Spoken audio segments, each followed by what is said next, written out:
As dusk fell, the sky witnessed a huge catastrophe. The sky shattered, giving birth to an object that lit up the sky as it fell. It heralded the end of an era. A single shining armor lay on the scorched ground, caught in the infernal flames. The runes on it flickered, indicating a large sacrifice. The voice of the last representative of humanity expressed defiance and grim recognition. A creature of darkness and charcoal emerged from the fire, dominating the battlefield. It was an entity waging war with the heart of fire. Tartarus claimed it was a victory, promising a future under his rule.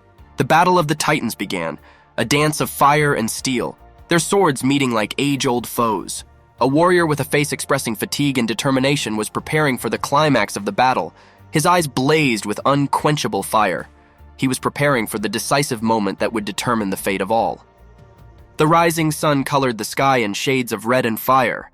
One turn had passed since the day humanity lost the war with the demonic race. Their figures towered over a metropolis that had become a graveyard of human achievement. There was an eerie silence of a conquered civilization in the air, broken only by the crackling of flames devouring the remnants of humanity. The remaining survivors were persecuted and turned into empty shells, spawning a generation of monsters. In the desolate terrain, the lone warrior was the last symbol of resistance in a world consumed by darkness. His sword gleamed like the last light of hope, and he was the last guardian of hopelessness. Jeffer stood before Tartarus, the demon lord, the symbol of the darkness that had engulfed the world. His sword was ready to challenge the night that had consumed his world. Tartarus, with evil eyes and power to crush mountains, was the harbinger of the end. Jeffer accepted his challenge with the determination of a man stripped of everything. Under the closing sunlight, Tartarus sat above the battlefield, his presence heralding an ominous end. He noticed the only human warrior presenting himself in front of him. Jeffer stood, surrounded by demonic flames, his breathing heavy with the threat of death. Tartarus distorted the flow of time, prolonging their last conversation. Tartarus's eyes flashed as he called Jeffer by name. It was more than recognition. It was respect for a man who stood out among his conquered creatures. Jeffer took Tartarus's words as cold comfort. Tartarus recognized something unique in Jeffer, causing him both surprise and respect. It was a rare occurrence in all the long years of his reign, causing the demon lord to recognize the man's unwavering spirit. Jeffer, for his part, took Tartarus's words, mixed of praise and condescension, as cold comfort. It was a confirmation of his unwavering strength in the demon's eyes. Tartarus's praise was a testament to Jeffer's endurance that even darkness could not ignore. Tartarus, surrounded by destruction, was clearly expressing his rage and judgment. His sentence was ruthless because in Tartarus's opinion, fear was a manifestation of weakness. His gaze was sharply focused, as if he saw the very depths of Jeffero's soul. Tartarus's voice expressed contempt for the lack of human resilience. His anger was a display of infinite rage in the face of weakness. Tartarus gave Jeffer the choice of joining the conquerors or remaining among the vanquished. His offer was tempting. Tartarus saw a grand future, a space odyssey extending beyond their world. He envisioned an amalgamation of forces and an empire capable of laying siege to other worlds. In the heart of the battlefield, Jeffer faced an agonizing choice. His eyes bore the burden of countless battles. Before him loomed Tartarus, the mysterious demon lord who held the threads of fate in his hands. Tartarus's voice, full of honeyed conviction and sinister intent, confirmed that Jeffer was mulling over his proposal. At this moment, the air was filled with tension. The battlefield became a mute witness to the profound moment between them. Jeffer looked haggard and shabby, a testament to the toll the endless conflict had taken on him. His eyes, hiding his emotions, made no contact with Tartarus's gaze. The tension was building, and the truth behind Tartarus's suggestion began to reveal itself. Jeffer realized that this was not sincere cooperation, but an insidious ploy designed to break his spirit. Jeffer's gaze hardened, his resolve strengthened, and he resolved not to succumb to Tartarus's evil games. His silence expressed his inner steadfastness. Jeffer stood before Tartarus in a destroyed civilization, the atmosphere charged with the energy of battle. Jeffer's gaze was filled with determination and defied fear of the majesty of Tartarus. As the confrontation continued, a ghostly vision of the queen appeared before Jeffer. Her image was a beacon of wisdom and calm in the chaos of battle, her words a distant reminder of nobler times. Jeffer remembered the queen's spell and realized his hidden power. He decided to use it to confront Tartarus. With fierce determination, Jeffer responded with silence and a willingness to release the spell. It was his vow to end the tyranny of Tartarus and reclaim the future. Jeffer's gaze was a challenge, and his silence expressed his unwavering determination. The battlefield was filled with tension. The angel relayed the god's important demand to the knight, who agreed to fulfill it. The knight's gaze was determined, and the angel's words revealed the essence of their task. The mention of God's requirement emphasized the importance of the moment. God among demons showed his power and authority by rejecting the pleas of a celestial being. The demon god's laughter pierced the air, but his power remained unbreakable. Tartarus demanded that reality be rewritten and the insult removed.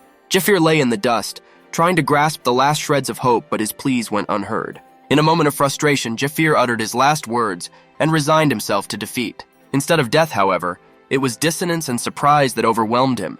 He realized that he was in another world, in nothingness. Jafir realized that the pain and cuts were gone and he was alive.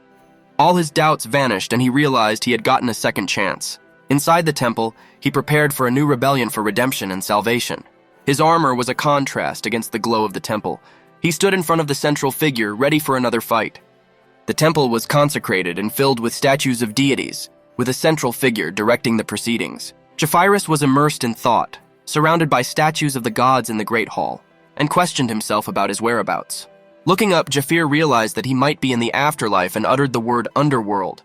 However, he soon realized that this was not the underworld, but a place on the lowest floor of the pantheon, the realm of the gods. At this moment, Mercedes, a high-level angel, entered the hall with a majestic appearance and divine energy.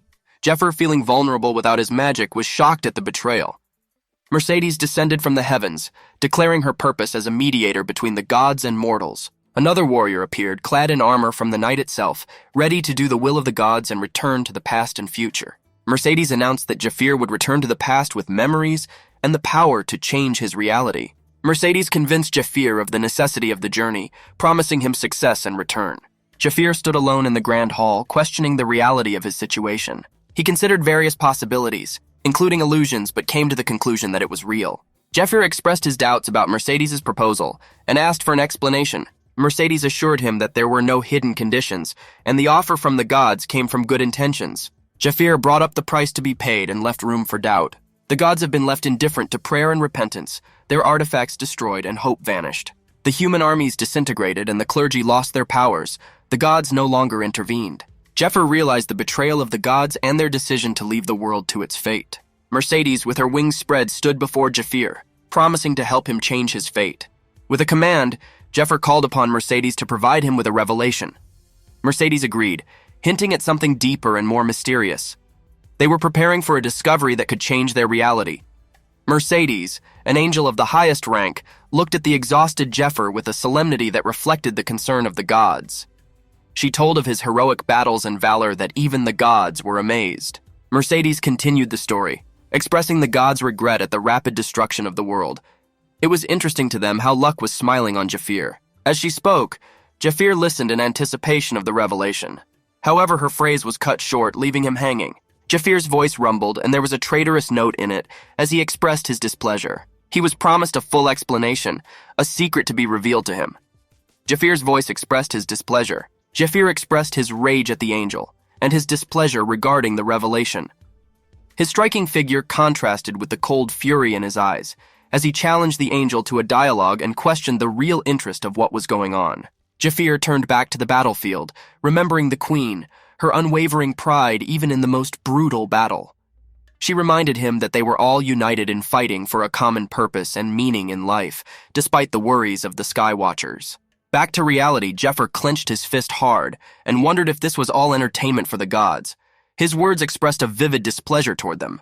Fury reflected on his face, and his accusations pierced the silence of the hall.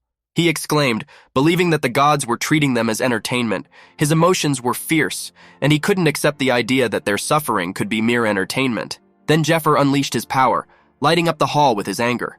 His aura of strength and will dazzled everyone, and he defied the gods, epitomizing the mingling of passion and calm. Mercedes replied in a soft and ringing voice, reminding Jafir of the watching gods. She urged him to be polite, reminding him that their actions were judged through the eyes of eternity. Mercedes offered to clarify some of the truths and mysteries that reveal his understanding. The gods were only interested in Jafir himself, and that was a revelation to him. She emphasized that the gods were not interested in the ordinary lives of humans. It was simply a statement of fact about their indifference. Mercedes concludes that the whole world is connected into one, and it is now up to Jafir to prove his worth to the gods and walk his path of destiny. The angel met the knight under a heavenly glow and demanded the knight's return.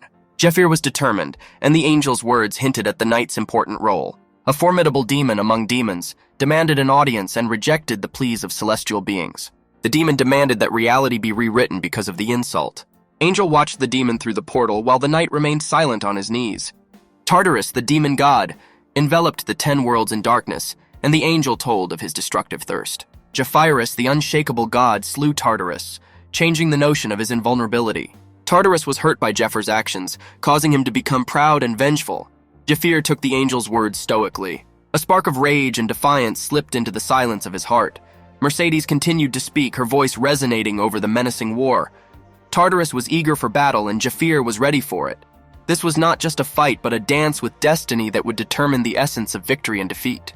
In the silence that ensued, the angel turned to Japhir for advice, her gaze becoming a silent question.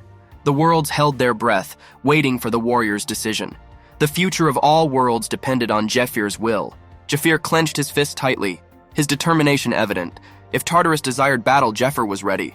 The celestial mechanism hummed with ancient power, preparing for the transition between worlds. Japhir stated, starting the carryover. The exact moment of arrival in the demon's domain remained a mystery, but the promise was made. The gods granted him the privileges of the returned, support in his vengeful quest. Japhir's thoughts expressed his contempt for the gods and the possibility of revenge against the patron deities who despised humanity. Constellation generated coordinates, completing the ritual. The spatial intervention was complete. Japhir, standing on the threshold of a great endeavor, was illuminated by his own unwavering determination. He was a harbinger of the coming battle. As the light of the celestial spheres faded, a figure with wings shimmering like dawn said goodbye to Japhir. Mercedes wished him luck and anticipated the spectacular duel awaiting them. The tranquility of the farewell was broken by a sudden panic. The quiet voices in the shadowy space between life and death expressed fear and madness. In the chaos and commotion, an order rang out. The man in charge ordered him to be silent and reasserted his authority. Japhir's world came into motion once more. An astonished sigh escaped his lips and a shout of joy erupted all around. Japhir felt his strength awaken in him. His wounds were gone, his armor remained spotless. Japhir began a new chapter in his life. In the bright glow of the past, he clutched at the familiar fabric of his life. A character nearby noticed the déjà vu. Clarity struck Japhir like a bolt of lightning. The ghosts of the past surrounded him. His past with its scars and the marks of slavery appeared before him. Men spoke of his former troubles. It was a time when his soul was imprisoned by another's will. The shackles of the past did not hold him back. The captain called for work. Japhir was reliving the moments that had shaped him. Becoming who he once was, he smiled at the future. The captain threatened, but Japhir remained calm. The scene unfolded, but Japhir wasn't worried. The small man thanked Japhir for his defense. The tense confrontation turned into a moment of gratitude from the child. Japhir found himself at a turning point as memories and realizations began to cascade. Japhir's glance at his own shoe triggered a flood of memories of a long-forgotten power. In the past, he had been told about the returning privilege and the power that could be activated by saying "unlock privilege." That realization about the gravity of this force came back to him. The departing dark-haired child sparked a sense of duty and determination in Japhira.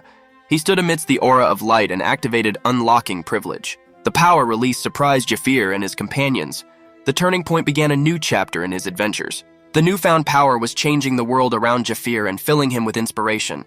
He smiled and wondered about the origin of this power. Japhir pondered his astounding abilities that defied his expectations under the scrutiny of the other two characters.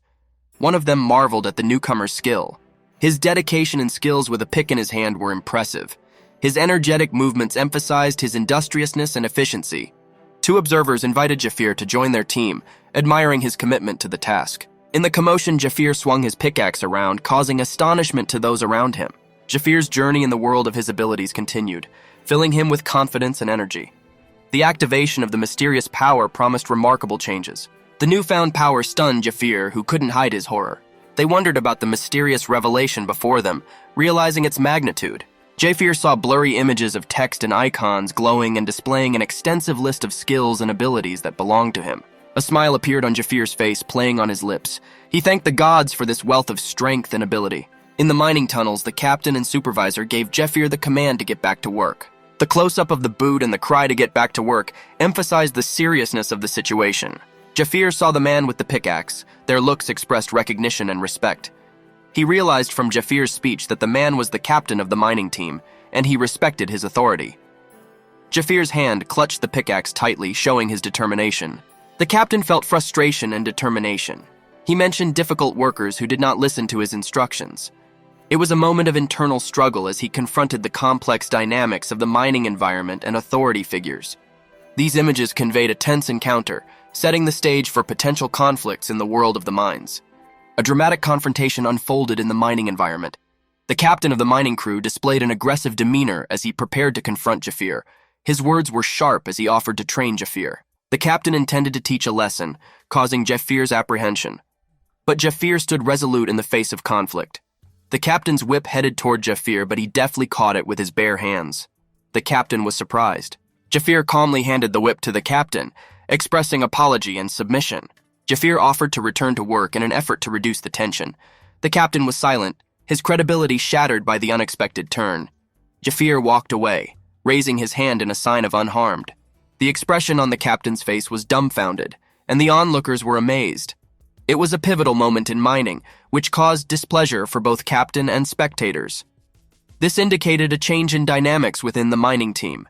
After his encounter with the captain, Jafir reflected and realized that his combat experience had been crucial. He noticed that the captain's whip seemed slow, perhaps because of his experience. Past trials had honed his reflexes, giving him an advantage at the critical moment. His hand remained unharmed, arousing disbelief. Jafir didn't have a single scratch after the fierce confrontation. Returning to work, he felt his amazing stamina and vigor. His physical efforts were combined with inner thoughts about the potential of the new skill. He realized that he could work long and tirelessly, feeling inexhaustible energy. This skill was a valuable asset that needed to be managed. A radiant glow surrounded him, revealing a profound realization. He reported that he has received 9 benefits and is using them, as well as his knowledge of the future, to regain his strength. Jafir was determined to develop a plan and prepare for the change in his life. He underwent a transformation and skillfully used his abilities. He was ready for the challenges that awaited him. The following series of events unfolded in the mining environment. The character, who looked like a scribe or recorder, was stunned by the unexpected development. The atmosphere was filled with tension, which was emphasized by the sound of tension. Their frightened faces spoke of the seriousness of the situation. Jafir emerged with a load of precious ore in an environment of rampant mining. The speech bubble expressed praise for his excellent work, emphasizing the tremendous effort and accomplishments. The announcement that the day's labor would be appreciated went around the site. The ratings were causing anticipation, and the moment of their release was near. Jafir's group, Group F, became the center of attention, announced by the leaders and first. A child from Group F expressed joy and surprise as he celebrated the unexpected triumph.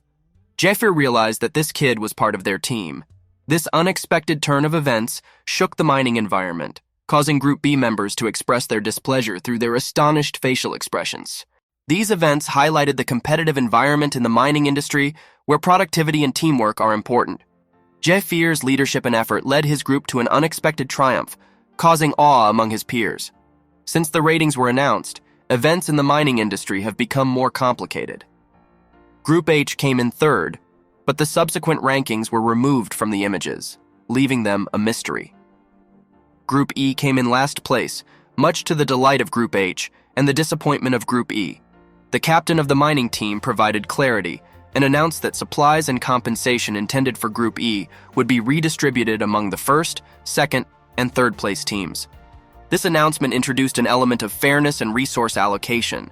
In the midst of the mining boom, there was a religious gathering where participants prayed to a deity known as Arya. Their prayers focused on salvation and the blessing of eternal light, emphasizing the importance of faith in their lives. During a religious meeting, Jafir inwardly expressed his skepticism about prayers, saying that salvation came to him on his own. This inner dialogue showed his attitude towards the religious rituals that surrounded him.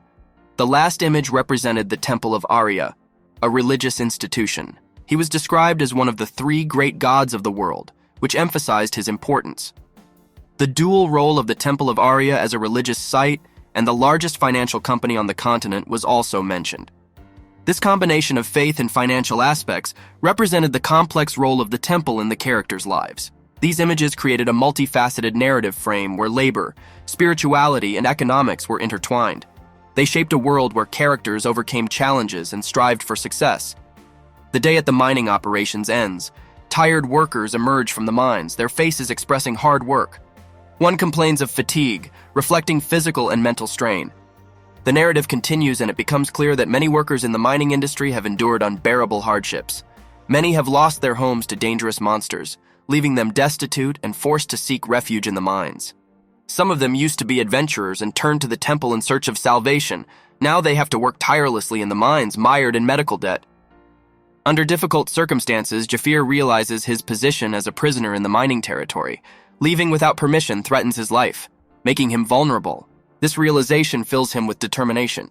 He realizes the urgency of the situation and decides to pay off his medical debts to regain his freedom.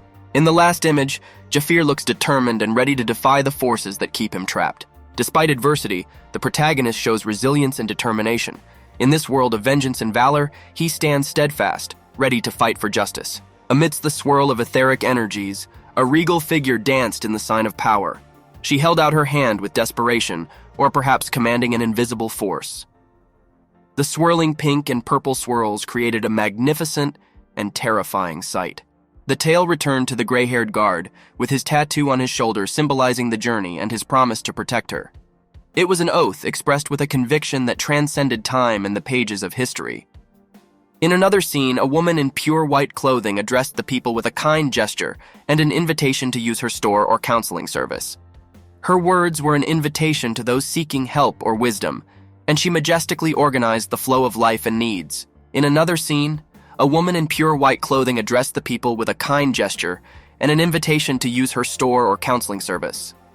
Her words were an invitation to those seeking help or wisdom, and she majestically organized the flow of life and needs. Under the golden sunset light, a child with disheveled brown hair hesitantly turned to Jafir. His eyes read a mixture of apprehension and hope as they met the imposing figure of a gray-haired man. The man, standing insistent and impassive, asked a short question as if challenging. Skepticism reflected on his face when he asked if the boy had any money, but the child, unafraid and serious, showed a small hoard of coins and said modestly that he had just gotten his money. He had a shy smile and realized he couldn't offer something expensive. The memories came flooding back as the child looked over to where Jafir was standing, and he talked about how Jafir had protected him and helped their team take first place. A tear rolled down the child's cheek, and he told me that their team usually came in last place, and that this was the first time he had ever gotten money. It was a moment of vulnerability, and a glimpse into a world where strength was currency and weakness meant endless debt. In that brief conversation, a special bond was born between them. The man, previously a silent guardian, was faced with the choice of becoming an important person in the child's life.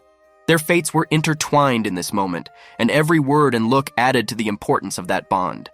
The man replied with understanding and a spark in his eyes. He has embraced the harsh reality of the world they live in, and how even one person can affect the entire group. It was a tight game, and he set the record straight by defending his pride.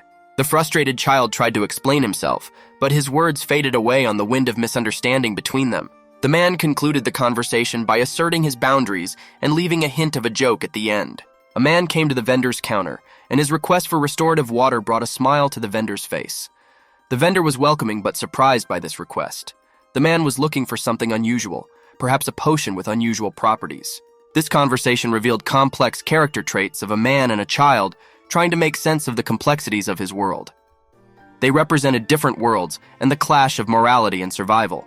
A man approached the vendor's stall, arousing the vendor's suspicion.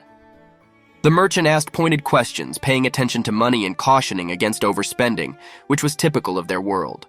The man showed the coins, but the amount was not enough. However, he decided to take out a loan for the remainder of the payment, showing confidence and unwillingness to be limited by financial constraints. The child, full of worry and tears, could barely speak. His voice expressed fear at the man's decision. The man stamped the loan document with a swagger, causing the salesman to be surprised, but he remained unfazed and resolute, like a conqueror planting his flag. The moment showed this man's character: boldness, pride, and perhaps a little bit of insanity. Their consternation and shock was only a reflection of his determination and courage. The child spoke angrily about the fears associated with debt. He described how incomes have fallen and the dire consequences of high interest rates. The man reacted disdainfully and sipped the water of restoration, demonstrating its power. The next image was the water of restoration, a popular health elixir in this world where magic and power played an important role. The man held the bottle and pondered its effects, recognizing its limited effectiveness. He believed that with her arrival, his arsenal became more powerful and elixirs became redundant. In the mines, he worked with a pickaxe, accepting his fate and the reality of this life. There were no riches here, only the harsh truth of a life lived on the edge of magic and reality. In the dim light of the dungeon, the man clutched the potion with confidence like a lifeline. Above him hung his words expressing his humility before the injustice of a system that did not recognize the value of his work. His muscles tensed, each push-up a testament to his determination. His question hung in the air, "So what do I need to do?" It was a rhetorical opening sentence to the forming plan that was taking shape in his head. The scene shifted to the surface, where a rough miner with scarred skin heard the sound of an anomaly. He expressed his surprise by saying, "What is this?" A scream came from the mine, filling the air with a foreign and disturbing sound. The man from the depths of the mine took charge and said in a firm voice, "Yes, contact the hunting team." He was ready to guide the brave to the source of the disturbance and declared, "I will lead them to the place where I heard the screams of the beast." Standing in the doorway again, he glanced at his constant companions, the shadows. With eyes full of new purpose, he announced his intentions. "I need to make money in the dungeons." This path was dangerous, but it promised far greater rewards than the mines. The dungeons awaited him, offering him a chance to forge his destiny with courage and fortitude. In a distorted world saturated with magic, monsters were not only nightmarish creatures, but manifestations of the very essence of this mysterious world. Ferocious and unyielding, they roamed the lands, their presence in itself destructive and their aggression like a relentless storm leaving destruction in its wake. Yet even in this hopelessness, the very fact that these monsters existed gave humanity hope, the opportunity to rise from the ashes of its decadence. Hidden in the bodies of these beasts are treasures, magical stones, the crystallized essence of powerful energies flowing through their veins. The warriors, brave and cunning, saw the monsters not just as enemies, but as unknowing benefactors. They created weapons and armor from the bones and hides of fallen creatures, materials filled with hidden power. What once caused fear now served them, becoming an integral part of human resilience. Dungeons, ancient and mysterious, have become monuments to a new age of humanity, repositories of wealth and danger. Those who dared enter spoke of them in whispers, like treasure chests in the bowels of the earth. Hunters appeared, figures cast in iron and shadows. The balance in the world was restored. Their spears and shields were decorated with symbols of power. Standing on the threshold of the unknown, they were messengers of the human spirit, undaunted, unyielding, and always striving into the abyss to claim their destiny. In a world where darkness mixed with magic, the hunters appeared. Their purpose is to fight the horrors released by the magical warp. The risks were great, but the rewards even greater. Among them was a man whose past was hidden. He asked aloud, "Why was I chosen to work in the mines when I was a traveler?" There seemed to be a hidden thread in his story. The salesman persistently tried to get the man's attention by talking about the end of loans. It was a sentence that tied his hands. He looked for logic in this world, but found none. The answer came sharply, "For backstage, you won't get anything else." The man was at a crossroads of conscience. The woman offered to sell her organs to get a loan. It was a decision that carried the bitter flavor of despair. The choice before the man was fraught with danger, and his future was uncertain. In a world of magic and monsters, hunters and survival, life was valued by currency. Jafir studied the loan documents in the sacred halls of the temple and discussed the terms with the priestess. He offered to give up his organs to get his money back. Outside, Jafir exchanged the new credit for potions from the vendor. The vendor handed him the potions, realizing the risk.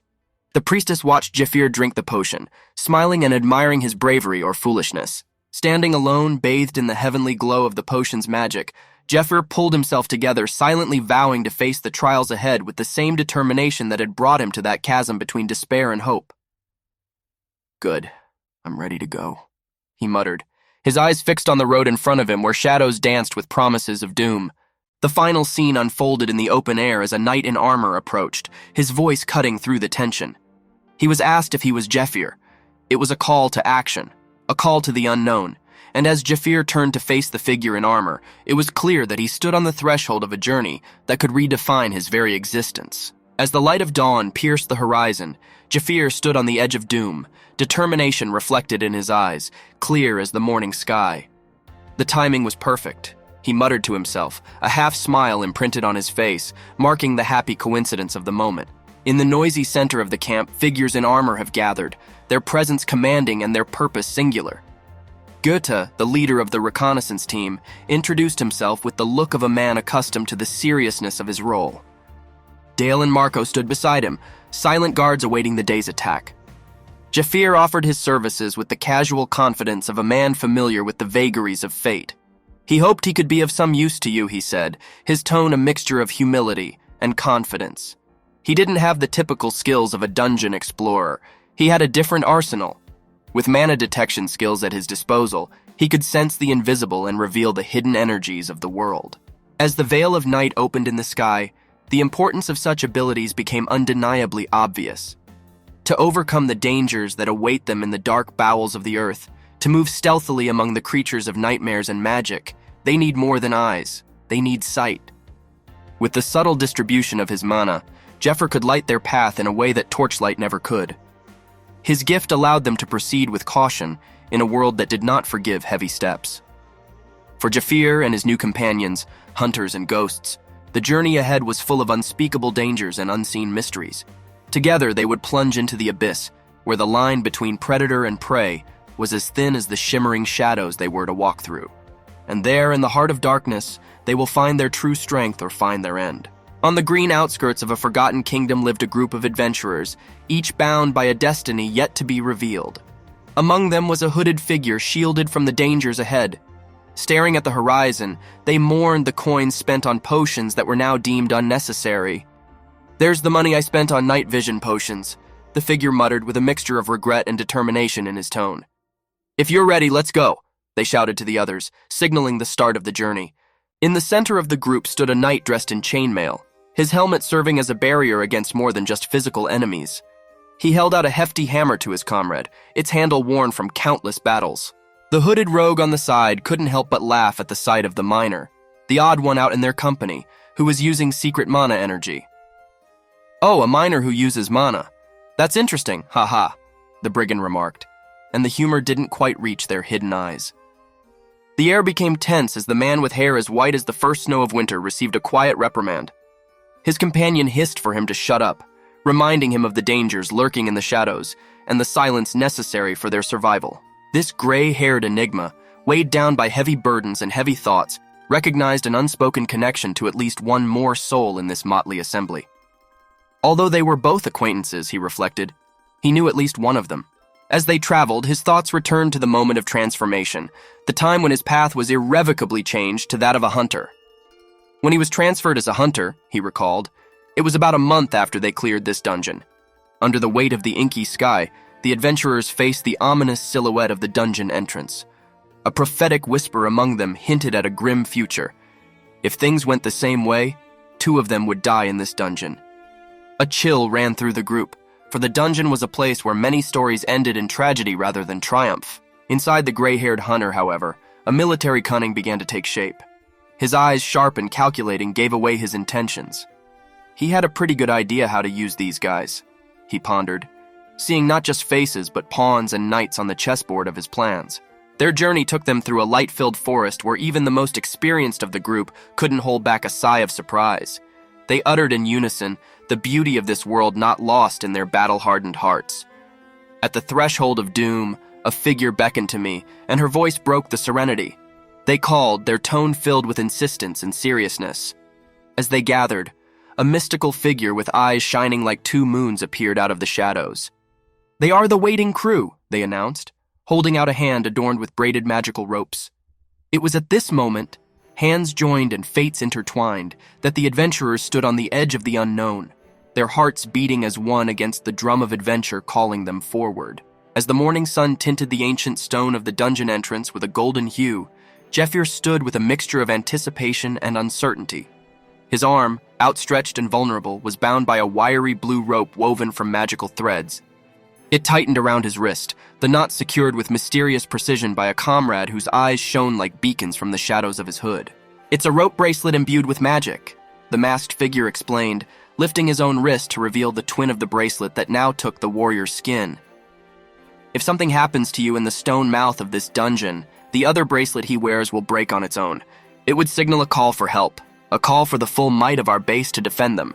There was solemnity in the ritual, a tacit acknowledgement that every step in the depths of the dungeon was a dance with destiny. Nevertheless, as Jeffer nodded, accepting the bind that bound him to his fate and friends, The masked figure gave him a parting gift of not only magic, but confidence. Since he was only here for reconnaissance, as long as you're paying attention, there won't be any need for it. Have a nice trip, they said, and there was a mixture of concern and trust in their voice. Barely had the warrior crossed the threshold before the tranquility of the scene was broken. Two figures emerged from the shadows of the dungeon, creatures of nightmare, in the guise of a wolf and a man, with eyes that glittered with a predatory light. One held a torch above him that hissed and sizzled, while the other waved a blade curved like the moon and promised death. The warrior stood motionless, the weight of the mission keeping him from the wave of instincts ordering him to flee. But now was not the time to flee. This was a moment he was ready for. With a quick movement, the stone fell out of his hand and flew in an arc towards the beasts. The creatures, caught off guard, watched as he passed unharmed through a barrier they thought was impenetrable. In the split second that the stone met the barrier and the illusion of safety was shattered, the narrative of hunter and prey was rewritten. Jeffer, bound by a blue magical bracelet, stood at the ready.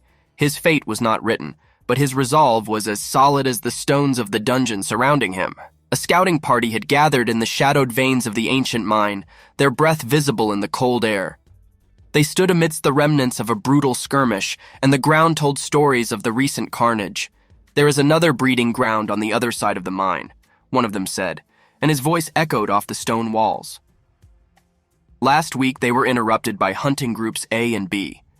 He pointed to the bodies. Looks like these guys are the last survivors of that attack. Among the huddled figures were Dale and Marco, warriors whose reputation was as formidable as their fighting skills. The mission was clear: scout, observe. But the presence of survivors hinted at a possibility that sparked a tactical debate within the ranks. Dale offered to take it all on, his tone carrying the weight of leadership and the excitement of potential conquest. Those words hung in the cold air, a drastic deviation from their orders, a gamble that could change the balance of their campaign. The proposal was met with mixed reactions. The faces of some reflected surprise, others skepticism. There were moments in the dark labyrinths of these dungeons when decisions made in the flicker of a torchlight defined the line between victory and defeat. "Why don't they take it over?" Dale repeated, and the idea took root. His proposal wasn't just about occupation. It was about validation, about the power of the hunters over the darkness below. The voice of caution, however, was not silent. "Leader, we should just explore the inside and get out," the cloaked figure intervened, his words a reminder of their original intention. "Let's deviate from making such dangerous decisions." His position was clear. The information was their treasure, not the bloody prey of monsters. The conversation unfolded in flickering shadows, in a dance of strategy and survival. The reconnaissance team tasked with silent surveillance now stood at a crossroads between the secrecy of their assignment and the audacity of the challenge of opportunity. Each member, wrapped up in his own thoughts, juxtaposed the potential of Dale's audacious plan with the grim caution of his comrade's advice. Tension hung in the cold underground air as the small group of adventurers stood, surrounded by the oppressive darkness of the mine. Their voices, usually so confident and smooth, now trembled with the weight of uncertainty. What would you do if there was a group of them inside? What if there were even stronger monsters out there? One challenged, voicing the silent fears that were beginning to take root in their hearts. "There are only 3 of them now," exclaimed the other, and his words echoed off the walls of the cave, reinforcing the gravity of their predicament. There was a brief pause, a collective gasp as the daunting reality of their situation was realized before them. The frustration became palpable when another member of the team pounced on him, his anger in stark contrast to the cold silence. "They have 3 men and some trash," he spat, pointing his hand dismissively at the meager arsenal at their disposal. What are they going to do with a team like that? But it was then that a voice called for peace, a moment of clarity in the midst of a brewing storm. Guy urged the blonde to calm down, a beacon of calm in the stormy sea of their conversations. The speaker turned to the leader, a mute question hanging between them as to whether their leader had a plan. The leader, who personified stoic determination to face the growing fear, nodded. With a crew as calm as a frozen rock, he said to take it out. So, from the depths of the backpack, a bundle was retrieved. Hazelnut leaves and seeds, their greenness a stark contrast to the gray stone around them. "These are hazelnut leaves and seeds," the leader announced, discovering his unexpected trump card up his sleeve. "They will crush them and mix them with the remaining cobalt. Within those hazelnut leaves and seeds lies not only the promise of a plan, but also the potential for triumph." Adventurers, once divided by their doubts, now found unity in the seeds of strategy sown by their leader. With this new blend, they will face the darkness not as three warriors in scum, but as an insidious force ready to bend the very earth to their will. In the cold and cavernous depths of the dungeon, there was a quiet meeting between the cloaked figures of the reconnaissance team. Their latest strategy was unconventional, but it promised cunning rather than brute force. To create the scent of a kobold woman, one of them explained, carefully crushing hazelnut leaves and seeds, a mixture designed to deceive. As the powerful aroma began to spread through the air, the team held their breath. The scent, designed to mimic the charms of a kobold woman, was strong enough to travel hundreds of meters.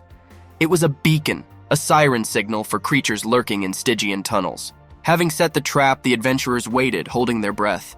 Tension coiled around them like ancient serpents until finally their prey appeared. A lone kobold, attracted by the irresistible allure of the scent, ventured forward.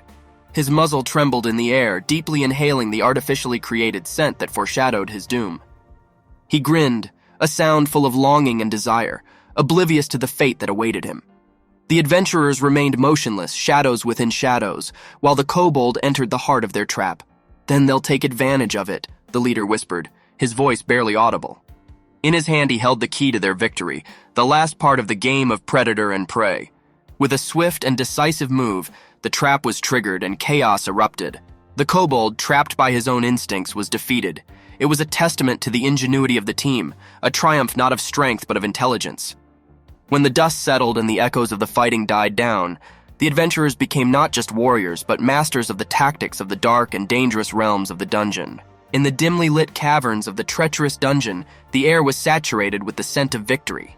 As the dust settled from the skillfully laid trap, the adventurers gathered together with a triumphant gleam in their eyes. "Didn't he tell them it would work?" one of them boasted, and his voice echoed around the room, resonating with confidence that the plan was well underway. The others around him couldn't help but admit their admiration, though not without a joking tone. He did respect the leader. "Sometimes at times like this," one of them remarked, and the word "sometimes" hung between them like a playful challenge. The leader's reaction was a mixture of feigned indignation and an understanding smile. "What? Sometimes? Are you kidding me?" The conversation was lighthearted, but beneath the banter was a deep reverence for the leader's guile. How did he know all this and prepare himself? They asked with genuine curiosity. The answer came not from the leader, but from another member, a seasoned warrior whose eyes were as sharp as his sword. "That's what they call experience," he said with a nod toward the leader, and his voice carried the burden of countless battles and strategies forged in the fires of conflict. The leader, standing amidst the remnants of victory, allowed himself a small, satisfied smirk. That look spoke volumes, indicating that their survival depended not only on the strength of their arms, but also on their intelligence and wisdom. A silent figure stood among the group, the flickering light of a torch reflected in his eyes. "He taught him that, though," he muttered half to himself, with a note of pride in his voice. This revelation was a small piece of a larger puzzle, a recognition of a shared history and lessons learned together. As this moment dragged on, there was silence in the group. He was in the same group as him, the quiet man finally stated, his statement hanging in the air, a bridge to a past filled with camaraderie and conflict. Before the reverie could take hold, a harsh, crackling voice broke through the silence. Before the operational meeting, it began, and the group tensed, ready for the next command, the next call. One of them exclaimed with surprise, and the word ignited a spark of excitement and apprehension. The leader, always a symbol of their collective resolve, simply clutched tighter the weapon that had served them so well.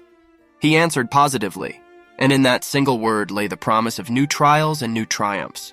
In the depths of this ancient place, the adventurers stood not just as a team, but as a testament to the power of unity and the enduring strength of bonds forged in the heat of countless battles. Their journey was far from over, but together as a unit they faced an uncertain future. As the dust settled in the dimly lit cave, the group of adventurers stood amidst the aftermath of their confrontation. The leader, holding a spear in his hand, surveyed the area with a strategic eye. Behind him, one comrade was tending to his gear while the other rested, his body language hinting at the severity of the battle they had just endured. Jafir ahead broke the silence, his voice echoing off the stone walls. Actually, he had inspected the inside himself yesterday. His casual revelation hung in the air, a stark contrast to the seriousness of their situation. This place, as he waved away with a tinge of contempt, was nothing but the den of a cobalt loser. Laughter and disbelief mingled in the reply of one of his companions, who reproached him for his lonely study. Jeffer only shrugged, his demeanor as calm as a tranquil pond. Before this mission, he was a party scout, his specialty being the art of disguise. Pondering the strategy for his next move, the leader thought aloud, his words careful and measured. He rubbed his chin thoughtfully, the weight of their collective security and success resting firmly on his shoulders.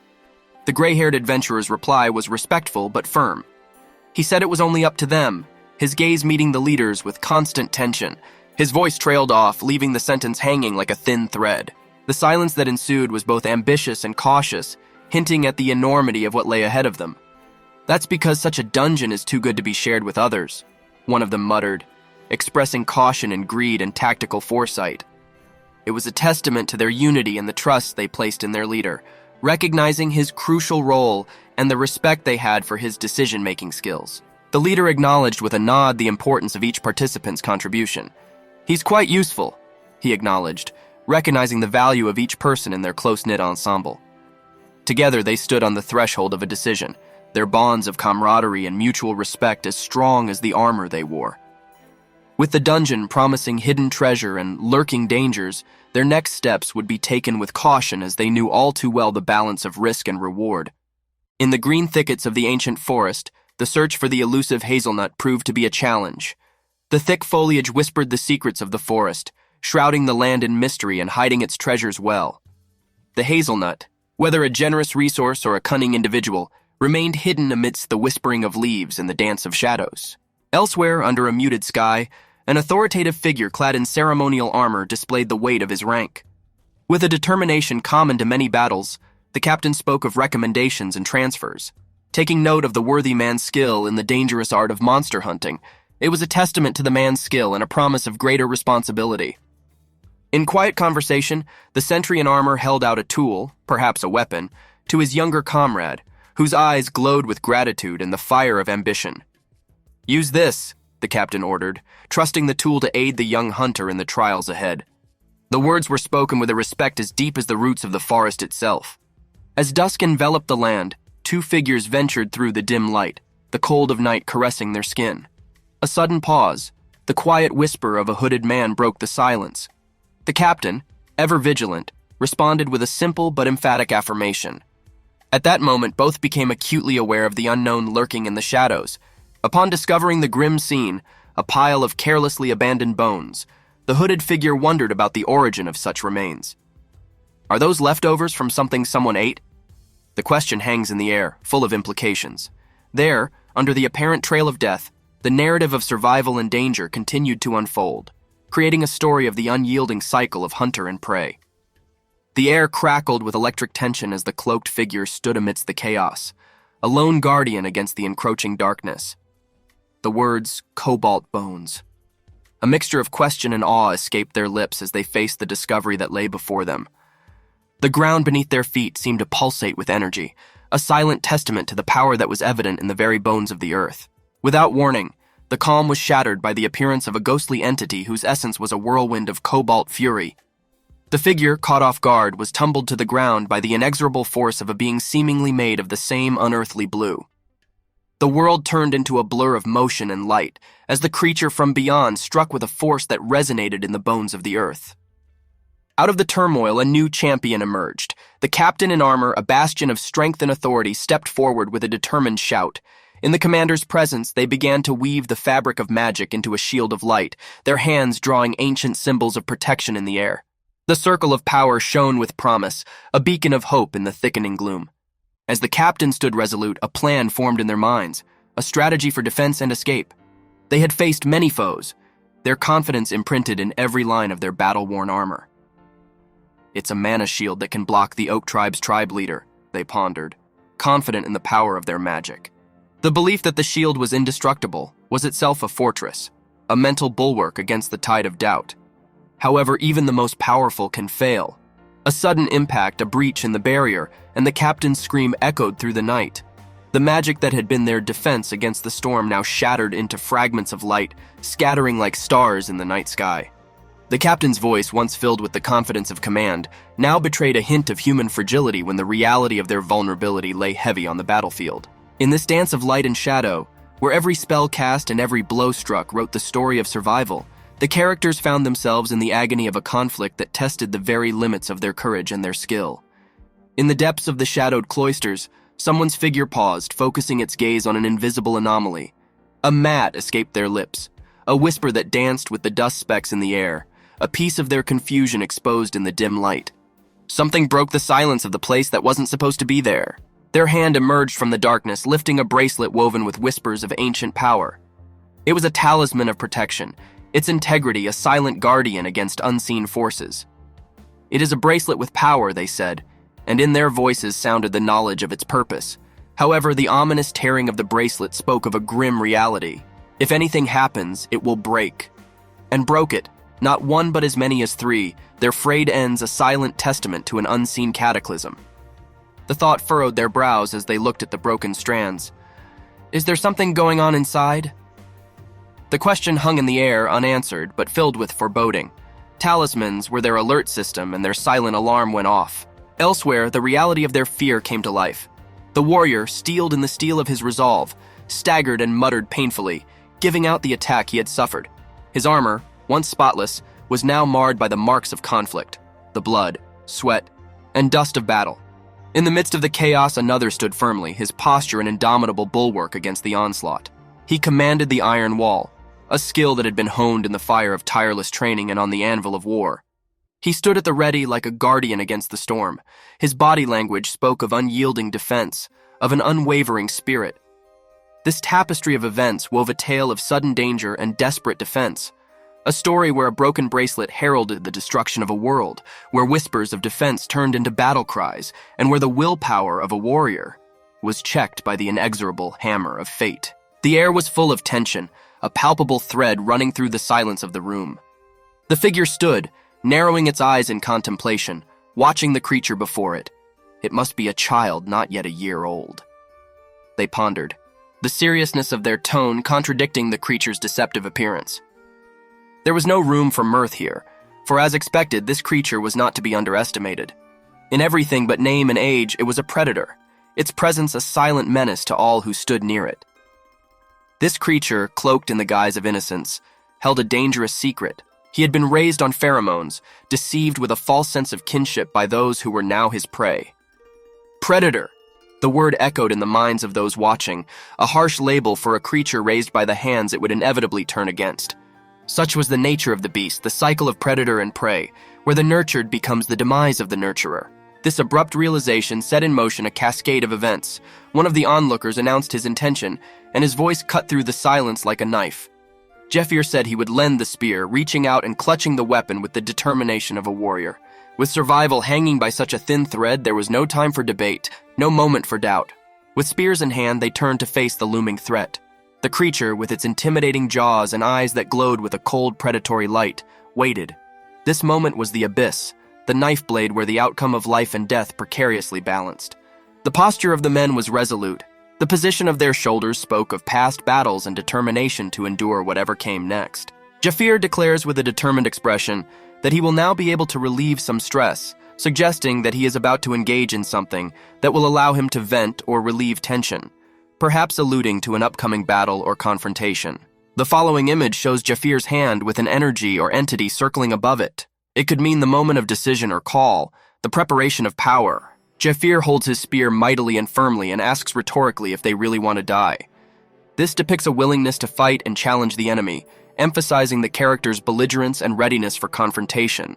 Jeffir, with a calm demeanor, surrounded by mystical energy and holding something that looked like underspatial artifact, as they claim it was an underspatial effect, indicating that they were controlling an object of considerable power or importance. Finally, Jafir instructs someone and tells them to step back a bit, with a focused and serious expression, holding a spear, implying a defensive stance and preparation for an immediate threat that requires others to keep their distance for safety. In a realm created from the very essence of mana and mystery, Jeffir, with his alabaster hair and eyes like thunderclouds, was the embodiment of the silence and fury of the wind. He walked through the twilight of a world teetering on the edge of chaos, a lone figure whose name whispered promises of freedom and swift retribution.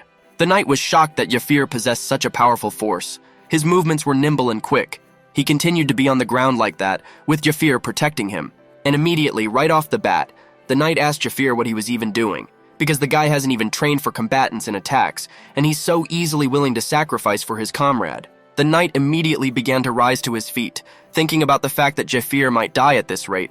But he himself could not die such a shameful death. As soon as the knight was on his feet, a terrible howl was heard. It was so loud that the knight's body simply froze with fear. His hand also rested on his wound, stopping the bleeding. As it turned out, a spell had been cast on the knight immediately after that howl, allowing his opponent to drive him into fear, thus immobilizing him completely. The guy couldn't even move his toe. That's the way it was. Right in front of the knight stood an enormous-sized monster. He howled very loudly.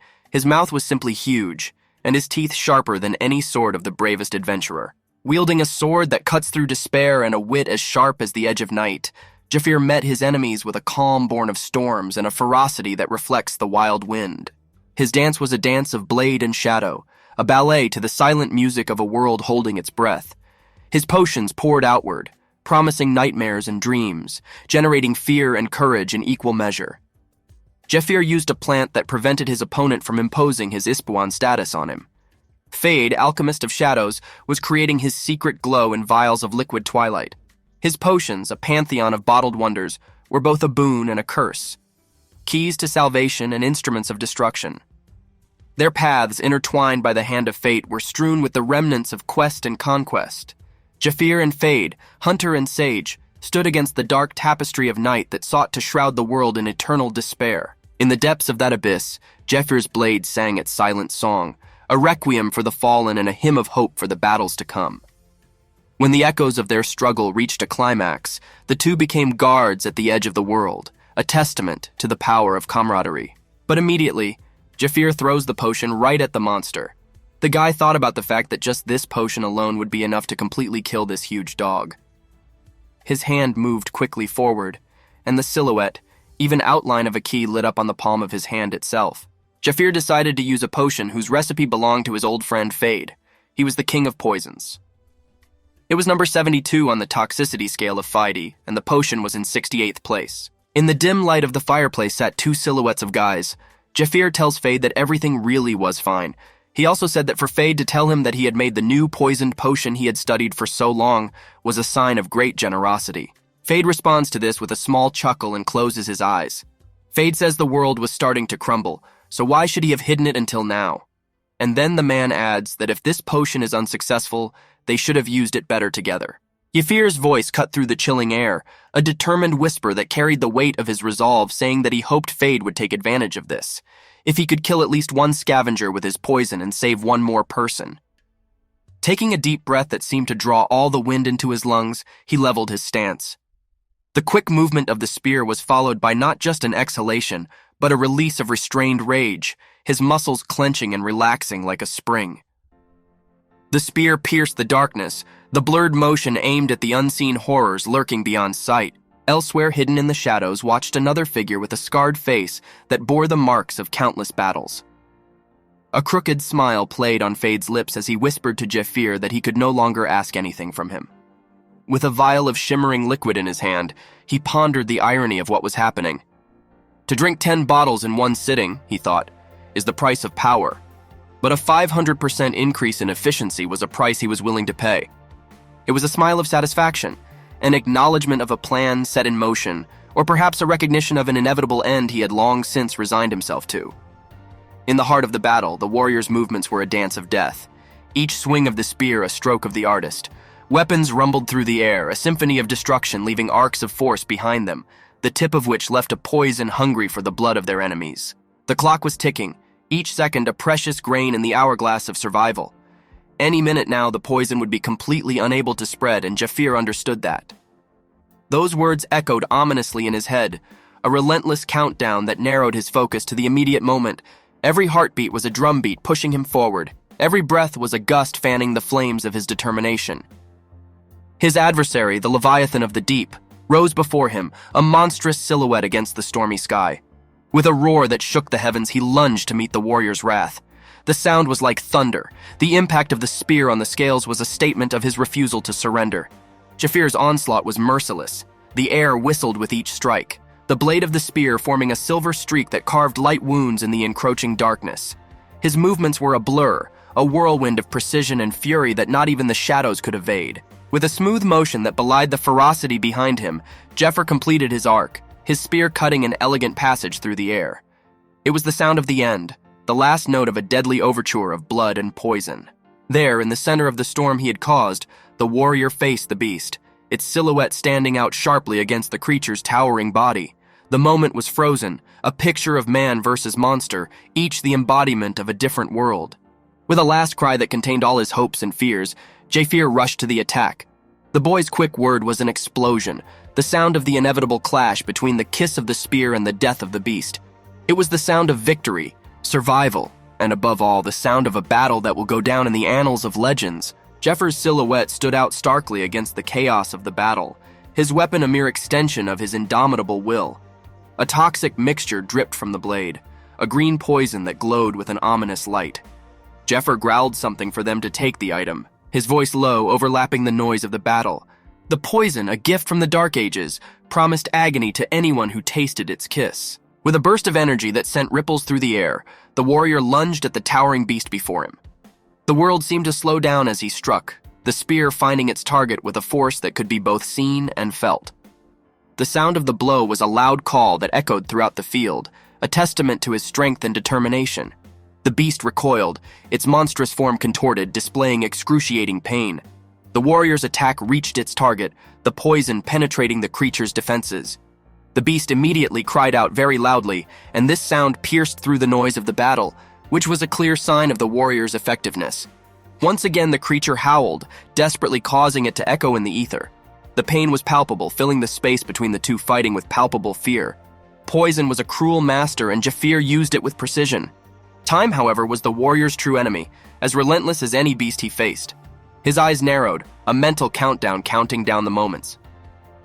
Jafir thought about the fact that there were 2 minutes left, only to correct himself with even more insistence that there was 1 more minute left. The sands of time were quickly slipping away, and with it the chance of victory, or something even more important.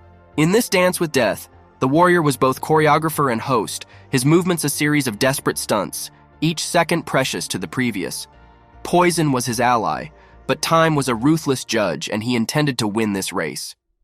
Under the pale light of the moon, the warrior clutched his weapon tighter, a silent oath imprinted in his wiry hands. The sound of Jieg cut through the air as quick and sharp as his resolve, and was a prelude to the violence to come. Jafir moved vaguely, the world around him a swath of indistinct shapes and shadows. The wind whistled loudly, following the arc of his weapon, and the sound was a harbinger of a blow ready to tear through both air and flesh. Time stopped, a fragile thread on which fate balanced. Shoulders lifted, the warrior prepared to bear the weight of the moment. Jafir thought about how he could only last 1 more minute, his inner monologue drowned out by the rumble of his heartbeat in his ears. The decision was made in one thunderous heartbeat, but immediately Jafir shouted that all that was left for him to do was to deliver a critical blow to the monster, and his body unfolded like a spring, unleashing a spiraling attack that withstood the weight of his will and the sharpness of his intent. In the immediacy of battle, where every breath could be his last, the warrior's focus narrowed. The whistle sounded again, a testament to the speed and ferocity of his actions, an echo in the vast night that spoke of a predator delivering deadly blows. The sound of battle sounded like the silent cry of a warrior's soul. He stood behind the beast, his gigantic figure staggered from the critical blow delivered with such fury. A loud sound cut through the air, a poetic note to a battle ballet, a dance that was both beautiful and violent. In this dance, Jafir was both choreographer and facilitator, his movements a series of desperate curls on the canvas of the night. Each second is more precious than the last. He was an artist of survival, his spear his brush and the battlefield his merciless canvas. Jafir realized it was time to get started. In a blur of motion, Jafir's silver hair contrasted sharply with the swirl of blue and white that painted the background of his furious fall. Muscles tensed, veins embossed on his skin, he thrust his staff forward with a force that seemed to split the very air around him. His menacing gray eyes were fixed on an unseen target with unwavering determination. The scene lingered, focusing on his hands, wrapped in white bandages, speaking of many battles, clutching the staff with such force that his knuckles turned white. The strength of his grip told him that this was no ordinary fight. This was a culmination of determination, a decisive moment that may have been brewing long before this encounter. As the staff headed down the arc of pure intent, the frame was dominated by the figure of Jafir, a lone warrior battling an unseen foe. The staff seemed like a silver streak in a world of blurred lines, the only solid, real thing in time, which seemed to stretch and slow, waiting for the result of his actions. The next shot was a close-up of Jafir's face. A droplet of sweat ran down his temple, his expression contorted with effort and concentration. Words began to form around him, an unearthly whisper of encouragement. Jafir realized he had a little more to go. It was as if the world itself was driving him on, the voices of past allies and the quiet cries of his opponents fueling his strength. Finally, Jafir's hand opened, releasing the knife, or perhaps releasing the power that was gathered within. Energy seemed to surge outward, emanating from his core, as if at this moment he was the epicenter of an invisible storm, a force to be reckoned with, a warrior whose resolve was as much a weapon as any blade or staff. With a shout, Jafir jumped on the monster. His actions were quick and agile. He descended upon the beast with the wrath of the heavens, blue energy crackling at the tip of his weapon, the tail of a comet of light heralding his strike. The moment his feet left the ground, time seemed to dissolve into nothingness. When Jafir fell to the ground, he was a portrait of vengeance, a silhouette against the sky where light and darkness danced in eternal struggle. The staff touched the ground in catastrophic fury, a bright flash of light as the shockwave rolled outward, a testament to his indomitable spirit. In the heat of battle, Lysander's concentration never wavered. His muscles, tense and aching, handled the staff with precision. The shock of the blow reverberated off his hands, and the very ground seemed to tremble beneath that force. Dust and debris rose like ghosts following his power, a spectacle of destruction caused by his unwavering determination. But the battle was far from over. Jafir swore at the only one left, his voice becoming a steely whisper amidst the roar of chaos. His hand, slippery with the sweat of exertion, gained new strength as it closed on the hilt of a blade created from the very essence of his will, a second breath in the form of sharpened steel. The aftermath of the attack made him gasp, each breath raggedly cutting through the silence that descended like a shroud over the battlefield. The beast, defeated or simply retreating, vanished from sight, leaving Lysander standing alone like a guardian amidst the ruins of his ferocity.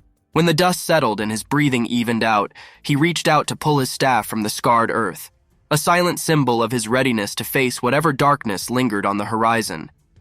There was a soft echo of Jafir's raucous breathing, a human note amidst the symphony of his valor, a reminder that even heroes are bound by the weaknesses of the flesh. In the dim light of twilight, the knight pondered the newly acquired skill imprinted into the fabric of his soul, a skill so powerful that the rarest elixirs pale in comparison.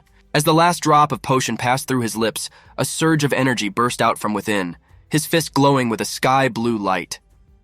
The power of the gods flowed through his veins, the once slumbering power now awakened. Jafir surpassed his mortal limits, if only for a moment, and tasted the divine.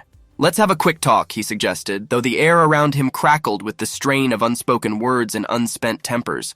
The scene changed, and the silence that ensued was broken by the clinking of chains and the pleading of a frightened man.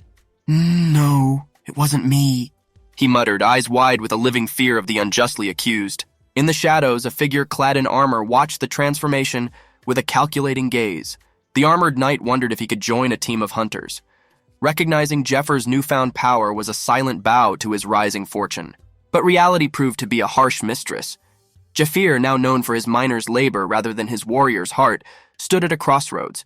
The armored figure's words echoed through the cold air. "Now he's just a miner who can't even enter the dungeon." The knight shouted that he was not some beggar. The figure in armor stated with a dismissive tone and unyielding eyes, "The Cobalt dungeon isn't enough to make me accept the request." His pride was a fortress, invulnerable to the lad's accomplishments. However, not everyone was impressed by this show of might. "They are colleagues who entered the temple together, right?" He progressed. The question was rhetorical, the answer already damned in his eyes. Despair broke through the man's defenses, his voice cracking like dry earth. "He's not a devil worshipper," he insisted, but his protest was a weak shield against the dark wave rising to meet him. From the shadows, a figure shrouded in mystery gave the command, its smile a crescent moon of malice. Jafir turned, his silhouette a stark contrast to the dusk. He needs a ticket that's in the shape of his. It was a statement of self, a realization that the key to the gate he sought to open was within. In the fading light of the fickle day, the man's name cut through the silence, spoken by a man stern and resolute. The gray-haired man known as Jeffer contrasted sharply against the discolored sky, his voice carrying the weight of impending doom. Then a monster emerged from the bowels of the earth, a millipede of titanic proportions, whose body was a grotesque canvas of nightmares and shadows.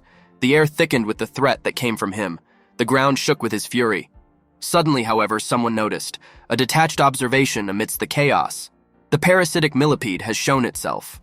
It was a statement devoid of surprise, as if the creature's appearance was the final inevitable note in a long-composed symphony of fear. In this world where light has faded and darkness has approached, the lines between ally and foe have blurred, and mythical monsters have become woven into the fabric of reality. Each character has prepared for the tumultuous battle ahead. As dusk changed to night, the very air itself seemed to hum with the arrival of the monstrous, parasitic centipede that had emerged from the bowels of the earth. His menacing form cut through the silence, a harbinger of chaos seeping into the very soil of the troubled land. In the midst of this commotion stood a ghostly figure with a sword that glowed like a captured star. The glow of the blade cut through the darkness as the figure spoke a truth that hung heavy in the air. In fact, he was a devil worshipper. The words were not a question, but a statement revealing the hidden betrayal of hearts once hidden by deceit. In a room flooded with the golden hues of the setting sun, two silhouettes were conversing. Someone pondered the probability of their predicament, pondering the improbability of their situation with the philosopher squad. If it's 1 out of 7, isn't that a low probability? The question was met with the thoughtful silence that often precedes a storm. The dialogue turned to the issue of morality and sacrifice. Yeah, so they rioted hard enough to deem it worthy, burning down the whole house to catch one bug. The words were a metaphorical dance around the flames of rebellion, decisions that weighed the price of lives and legacies. Equisor Matthias, an authoritative figure with a gaze as piercing as the sword he spoke of, pondered the machinations of unseen enemies. He was good at shadows and subterfuge, and the conversation hinted at a plan, at plays moving in the dark, each play as important as the mystery. Taken aback by the coming conflict, Matthias spoke of the countdown to the raid, the only month that stood between them and a development that could change the course of their world. If they don't expel the heretics from the temple as soon as possible, he warned, and the insistence in his voice emphasized the seriousness of their situation. Failure was not an option as the cost would have been unbearable.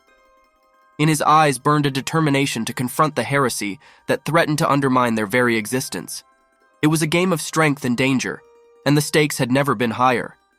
The tension in the air was palpable as the negotiations reached their climax. With a heavy heart but clear eyes, the cloaked figure nodded briefly. He'll grant the hunting team's complaint on his part, he admitted, his voice carrying the weight of command and the shadow of compromise. But in turn, he continued, his silhouette standing out sharply against the flickering light, they had better get results. It was a decree spoken authoritatively, a binding agreement in which failure was impossible. His warning was clear. For a scholar of heresy, rash action was as dangerous as inaction. Within the austere walls of headquarters, Goethe, head of the intelligence team, was drawn into the bureaucracy. The administrative officer's voice was monotone as he instructed, "First, fill out the request form." The mundane task contrasted sharply with the seriousness of their ordinary business. The officer's gaze then shifted to the newcomer, a recent recruit named Jafir from the mining team. He asked to be given 1 minute, the officer said in a raspy voice, holding his pen over the document that would determine the young recruit's fate. The conditions were stated with clinical precision. If Jafir makes a mistake, the entire team's ranking will suffer. It's a risky gamble in their covert operations. It was a risk, but one that had to be taken. He was obviously in agreement, came the confident reply from the figure in the shadows, his face hidden, but his determination was unmistakable. The decision was made. The lot was cast. In a world of hunters and heretics, any choice could tip the scales, and each new ally was a chess piece in a game that encompassed the darker side of a society on the brink of turmoil. In the dimly lit corridors of power, where the sharp edges of politics met the ghostly world of combat, stood a helmeted figure with a smirk on his face. If he proved himself well, it would be credited to him, he reflected, the gleam in his eyes betraying his anticipation of the reward for organizing the rookie's success. Each victory by his subordinate was a feather in his cap, a step up the ladder of the treacherous hierarchy on which they traveled. He grinned, and the sound echoed off the stone walls, filled with the wisdom of the streets and the hard-earned knowledge that in their world, luck was a currency as valuable as gold. The man whispered to himself that his whole life had been a fluke, enjoying the happy accident of the moment. The irony of fate providing him with such an opportunity did not escape him. As the echo of his laughter died down, a conversation unfolded in the shadows, a discussion of sinister undertones and veiled threats. "You want to pretend it doesn't exist, Predator?" A voice full of meaning asked. The Predator was a force to be reckoned with, a legend that many feared and some wanted to forget. The tone of the helmeted figure grew harsher as he demanded confirmation. "You mean you're getting rid of the monster's body?" The reality they faced was brutal, and the consequences of their encounters with the creatures of the night were a tangle of politics and practicality. "Just a predator. He'll leave the cobalt," came the cold reply. The plan was clear. Report that this was a cobalt lair and tailor the narrative to their purposes. It was a maneuver as strategic as any tactic on the battlefield, a sleight of hand that changed perception and shifted the balance of power. In this world, where every creature's existence depended on its ability to wield both sword and scheme, the lines between hero and villain were blurred. Their lives were a chessboard, and they were pawns and knights, each taking risks, each victory as fleeting as the flicker of a candle in the wind. In a world where the secret and the oppressive are intertwined, the spires of the temple cast long shadows on the lives of those bound by its ministry. Among the relics of power, a horned helmet that whispered of ancient wars, an orb that seemed to capture time itself, a folio that held the secrets of the cosmos, and swords that hummed with the promise of incalculable power, stood the temple slaves, forbidden from claiming any treasure for themselves. To the temple, these objects were sacred, but to the slaves, they were a cruel reminder of their slavery. Everything they found in their forced labor was required by law and magic for the temple. In the gloom of twilight, a muscular man, marked with the ink of his enslavement, contemplated the glowing prize in his calloused palm. His eyes, the color of storm clouds, reflected not only the light of the object, but also a glimmer of defiance. He was well aware of the rules that bound him. Any booty he collected would bring him only a meager bonus, a pittance compared to the true value of his finds. A thought, dangerous and enticing, danced in his head. Brokers. They will offer more, much more. The risk was high, but so was the reward. However, just as quickly as hope was born, it was shattered by the cold voice of reality. Clad in the armor of power, another enforcer of the temple's will stepped out of the shadows, clutching a fresh heart in his gloved hand, a stark symbol of their control. He spoke of a surveillance team, invisible watchers who made sure nothing escaped the temple's control. The post-processing team soon arrived to claim their due, leaving nothing for those who dared to dream of freedom. As the enforcer's words hung heavy in the air, blue light illuminated the young man's features, his face turning into an impassive mask that poorly hid his inner turmoil. He muttered positively, reluctantly accepting the ruthless grip of his temple. But as the light cast an unearthly glow upon him, his voice dropped to a whisper, defying the unyielding edict of his captors.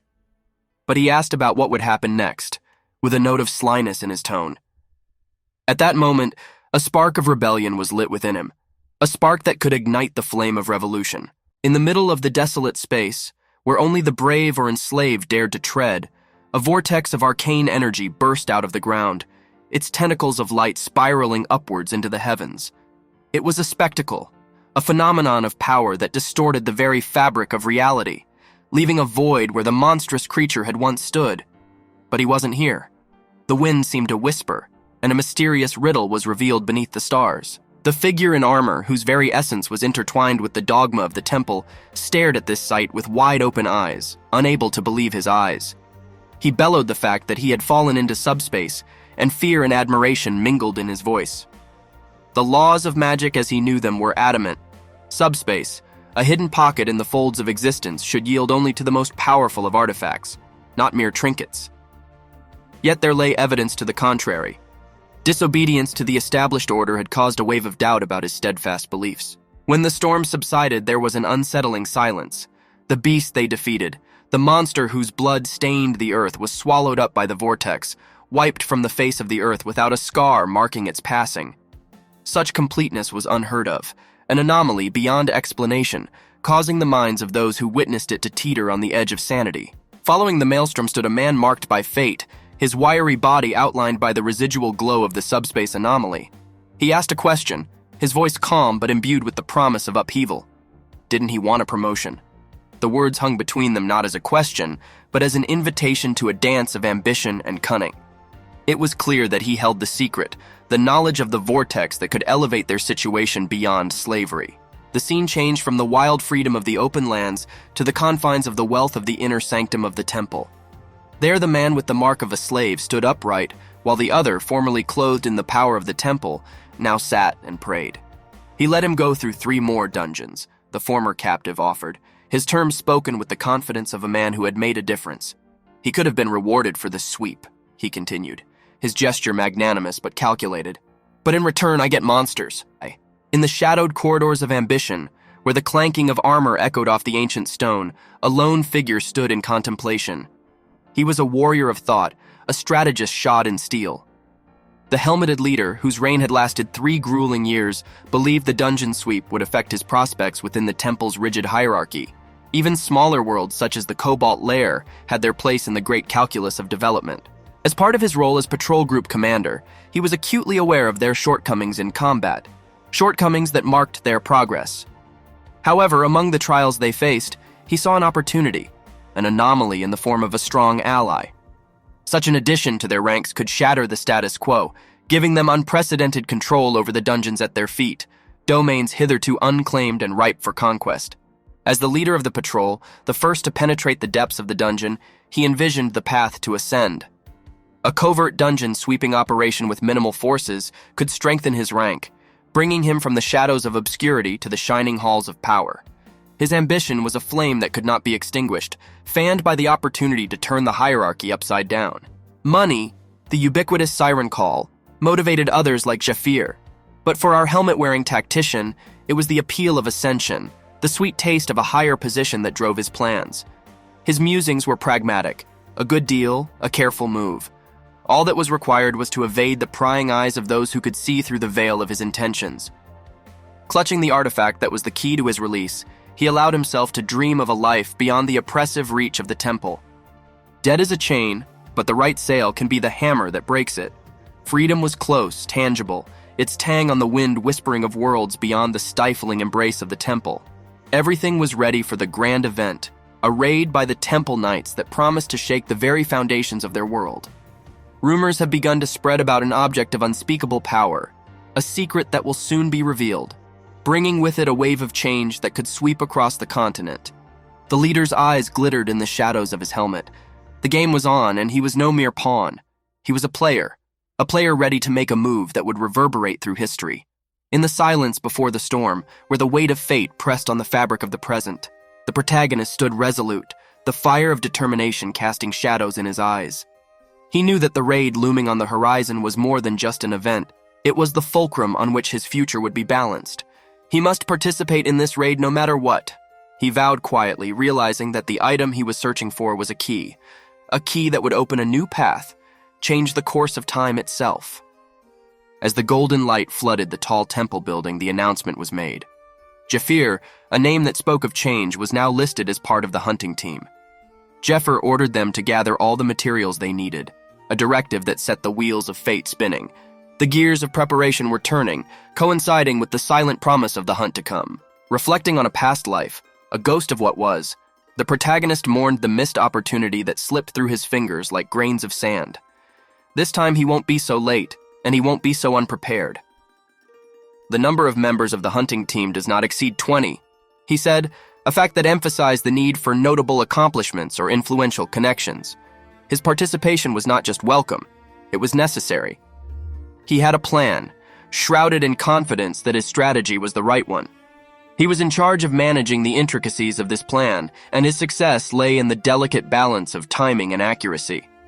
It's just a matter of when to carry out this plan, he pondered, a chess player ready to make the decisive move on the board that was his world. Amidst the bustle and murmurs of the gathering forces, he moved purposefully around the temple grounds.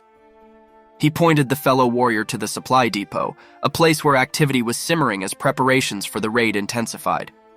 Still, though the war machine swirled around him, his thoughts turned to his comrades. Then he'll go to the infirmary. He decided his duty to check on Dale and Marco was a testament to the ties that bound him to those he'd fought alongside. In the looming shadow of the Great Raid, as the Temple Knights readied their weapons, the protagonist stood as a beacon of intent. He will grab the object that promises coup de grace, engage in battle, and comprehend the future with decisive hands. He carried in his heart an unshakable belief that the path to change was paved by those brave enough to walk it. In the vast courtyard of the temple, where the air hummed with the tension of unseen battles and whispers of loyalty, the helmeted figure relayed final instructions to an unseen companion. If he had any luggage he could bring back. The words lingered, an echo of the ordinary against the extraordinary. It was then that the air changed, and it was a palpable change as the presence of the Force approached. With a sharp and insistent hiss, the helmeted figure was ordered to bow its head. The power resonated in the brief command, leaving no room for hesitation. In this world, deference wasn't just a courtesy, it was survival, a shield against the capricious whims of those who used power as a weapon. The courtyard was a picture of bowed heads, a forest of bent necks paying homage to the procession that cut through it like a sword through silk. Among them, the protagonist bowed, the relief in his posture fleetingly disappearing as he exhaled a silent exhale. When the danger had passed, he straightened up like a reed in the wind, unbroken but not unbending. The procession was an unusual entourage. They were the heresy experts, a name that evoked fear as surely as a shadow heralds the night. They were the direct slaves of the reviser, and this fact distinguished them, made them inviolable, and endowed them with a terrifying power of life and death over those they investigated. The helmeted figure continued to speak in a low mumble meant only for trusted ears. They should treat them as higher ranks, not just ordinary slaves. His words were a warning brought by the wind of caution. The examiners were a law unto themselves, known for their arbitrary cruelty, unpredictable as a storm and merciless as the desert sun. To welcome them was to invite danger. To ignore them was to invite disaster. They were known to swear gratuitously and took offense at the slightest insult. Even those who made a mere shoulder bump in a crowded market square found themselves stripped of their very humanity, a warning to all who would forget their place in this rigid hierarchy. In the fading light of dusk, as the silhouette of the temple cast long shadows across the stone courtyard, a figure clad in robes of power stopped halfway across the street. "Especially Mad Dog Sahaku up ahead," he warned, and there was a heaviness of unspoken menace in his voice that hung in the air like a naked blade. Sahaku earned his nickname not because of a joke, but because of a bloodthirstiness that was both his honor and curse. He had chosen the path of the heresy explorers for the sole purpose of quenching his thirst for violence, which was a clear indication of the darkness that dwelt within. As the procession continued, Sahaku's predatory gaze found its target, singling the man out from the crowd. Someone shouted to someone. His voice cut through the whispers and footsteps like a cold wind. The protagonist, who found himself in the center of Sahaku's attention, felt the chill of danger. The scream was a harbinger of potential anger, and the air around them clenched, electrified by the electricity of impending conflict. Sahaku's tall figure obscured the fading light, his presence a looming omen. He apologized, the carelessness of his tone contradicting the seriousness of his words. Something was bothering him a little.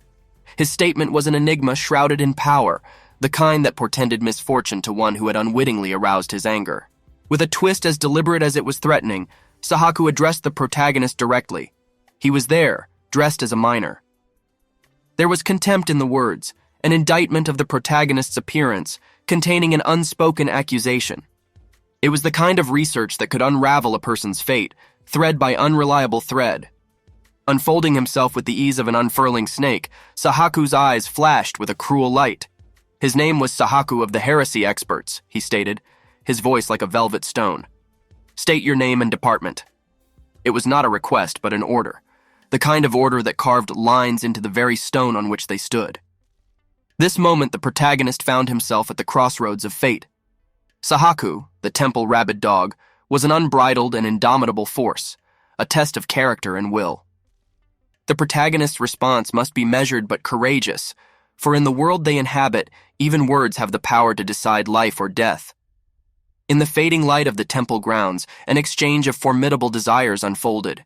A cloaked figure, with the posture of a leader and the weight of responsibility on his shoulders, stepped forward. He began in a steady but cautious voice.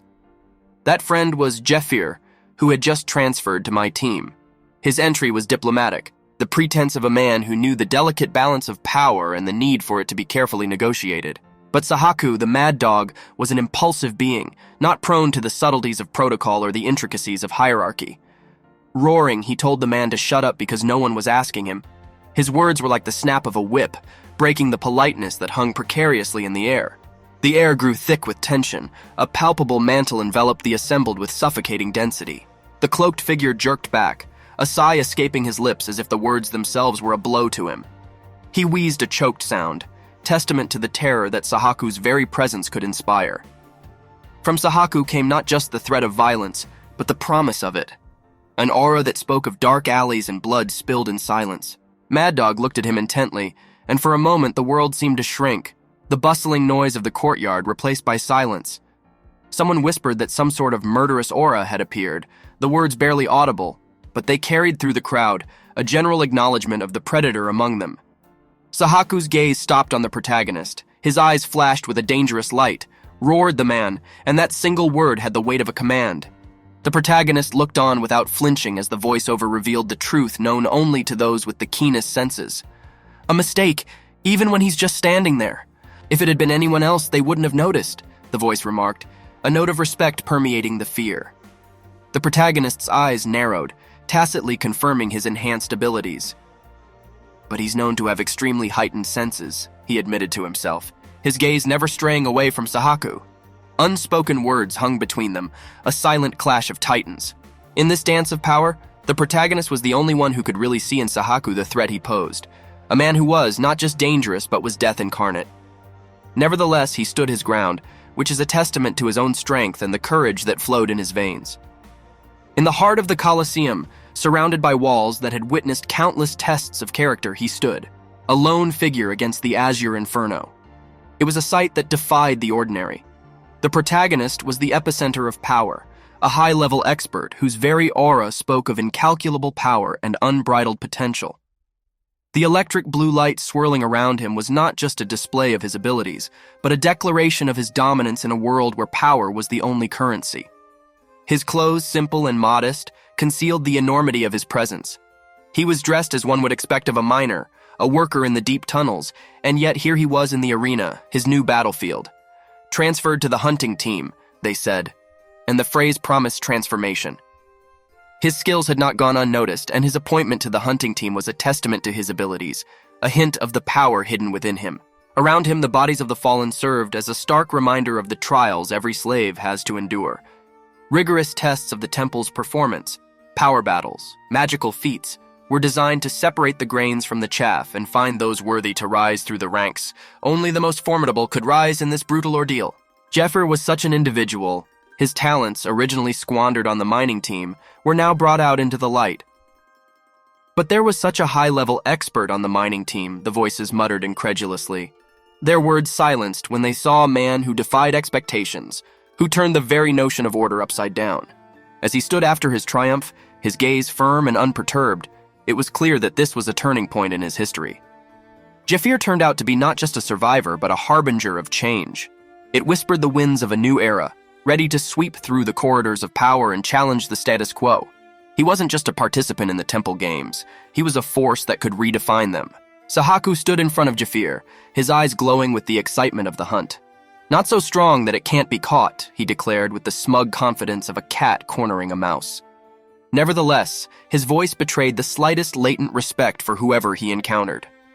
He asked him a few questions, he stated, disguising the team as an invitation, a confirmation of the game they were about to play. The protagonist looked at Sahaku with a calm, almost disinterested look. Sahaku ordered him to answer honestly and calmly, but the words were nothing more than a formality, a dance of decorum before the inevitable confrontation. The air between them crackled, filled with a current that could ignite at any moment. The protagonist's response was a mocking laugh, and that sound dissipated the tension. He mocked him, calling him a bastard, and the bravado contrasted sharply with the deference expected of him. Why does he crawl out of his hole like that? How nice of him!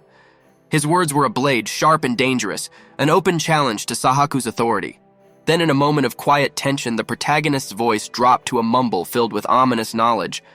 Had they ever heard of a demon god worshipper, he asked, the question hanging in the air, the key to the lock long since turned. The narrative changed, revealing the terrifying appearance of a creature shrouded in flame, the embodiment of the fervor of the faithful. It wasn't just a figment of faith, but a real threat, a presence that roamed the periphery of their world, biding its time. As the protagonist stood up, his silhouette standing out sharply against the dark aids, he claimed unprecedented insight. There was no one who knew better about them than he did, he said in a quiet and confident voice. The image of the demon god worshippers, a pantheon of shadows and fire, appeared before them. They were devoted fanatics, lost souls who had tied their fate to the harbinger of the abyss, Tartarus. The sun flooded the courtyard with warm light, flooding the stone with a light that seemed too soft for the tension crackling in the air. The protagonist stood shrouded in mystery in the guise of a miner, his posture carefree, but his eyes betrayed a depth of knowledge that belied his appearance. At this point, the only thing the lower-ranking members should know, he began in a firm and confident voice, was the fact that they were a newly established opposition religion in conflict with the pre-existing order. His words were careful, measured, revealing just enough to keep the Inquisitor on the hook. Sahaku, an authoritative figure clad in the mantle of heretic inquisitors, listened intently. His eyes narrowed as he processed the information, his mind working to unravel the layers of the puzzle before him. There were a few facts about them that set them apart from most other people, he replied, and his tone suggested that he was putting together a puzzle that only he could see. The protagonist watched as Sahaku's confidence seemed to grow with his speech. He was recognized for his ability to recognize these small discrepancies, Sahaku boasted with a note of pride in his voice, declaring his loyalty to Lord Martius and his respected role among the Inquisitors. It was then that Sahaku's eyes lit up with a different light, sharp and piercing. His instincts right now were telling him he was dangerous, he said, and the words fell like a hammer, weighed down by the burden of judgment and power. The air around them seemed to thicken, filled with the potential of what had yet to be said. Sahaku's warning was clear, his stance unwavering as his sword was pointed straight at the heart of the matter. From now on, they will truthfully answer the question about me as a member of the Inquisitorial Heretics, he commanded. Everything they said and did could be used against them. Jafir remained unfazed, his gaze fixed on Sahak. He knew what game he was playing, knew the stakes were higher than they seemed. While Sahaku waited for an answer, Jafir's silence spoke volumes. It was a silence full of mystery, of knowledge yet to be revealed, of a battle of wills that was just beginning. There was a tense silence in the dimly lit corridor of the ancient temple between the stones. The young warrior with eyes like smoldering embers stopped halfway and turned to his mysterious companion. Jafir began with a seriousness beyond his years, wondering if he could ask him something. The question hung in the air, a thin thread of intrigue. The cloaked figure across from him, a silhouette of menace, replied with a chuckle. His voice, a somber melody, was a challenge wrapped in a mask of resolution. Disregarding the hidden threat, the young warrior's gaze never wavered. Could they, move the location? His request was met with a mocking raise of the cloaked figure's eyebrow. A reply followed, with a hint of impatience in the words. With the briefest of glances over his shoulder, Jaffer answered about whether there were too many eyes paying attention to them. It was an acknowledgement to an unwelcome audience, many hidden observers within the temple walls. Their exchange continued, a dance of words and will. Jafir, his stance unwavering, spoke of honor and duty, a subtle challenge to the integrity of the cloaked figure. Just in case they saw something unfortunate, he hoped he could continue to defend his honor as a member of the heretic inquisitors. A laugh, cold and mirthless, broke through the tension. So, the guy said he could take care of 5 men by himself. The cloaked figure's taunt was a blade, sharp and poised. But the young warrior had the last word, his voice rising above the taunts of the cloaked figure. The more proud he was of his work, he declared, and a radiant wave of energy enveloped him, a palpable demonstration of his will and strength. The ancient stones of the temple were witnesses to their exchange, a story of courage, defiance, and the search for a place away from prying eyes where secrets could be revealed and true power unleashed. An ancient power had awakened among the crumbling ruins, its red glow casting a ghostly glow on the weathered stones. The magic circle that had been slumbering for ages came to life with a chorus of arcane symbols that danced like fireflies caught in an eternal waltz. A lone figure stood in his heart, his eyes reflecting a newfound wonder before the most unexpected challenge. He whispered something, a smirk touching the corners of his lips. Now it was a little more interesting. A flicker of interest flashed in his gaze, sparked by the flame of curiosity and the excitement of the unknown. With the casual grace of a seasoned warrior, he prepared himself, his hands moving deliberately. He declared that it was time for them to do so, the silent guardians of the past, his voice echoing off the silent stones. From the shadows, another watcher noticed, his eyes narrowed in calculation. The warrior's posture was unconventional, a martial discipline different from any known to the cloaked spectator. He marveled at the strange stance. It's a strange martial art. Should I wait? He pondered, weighing the risk, entering the fray with the lure of watching from afar. But patience quickly gave way to the heady rush of battle as the cloaked opponent leapt into the circle, his presence upsetting the delicate balance of energies. It was useless.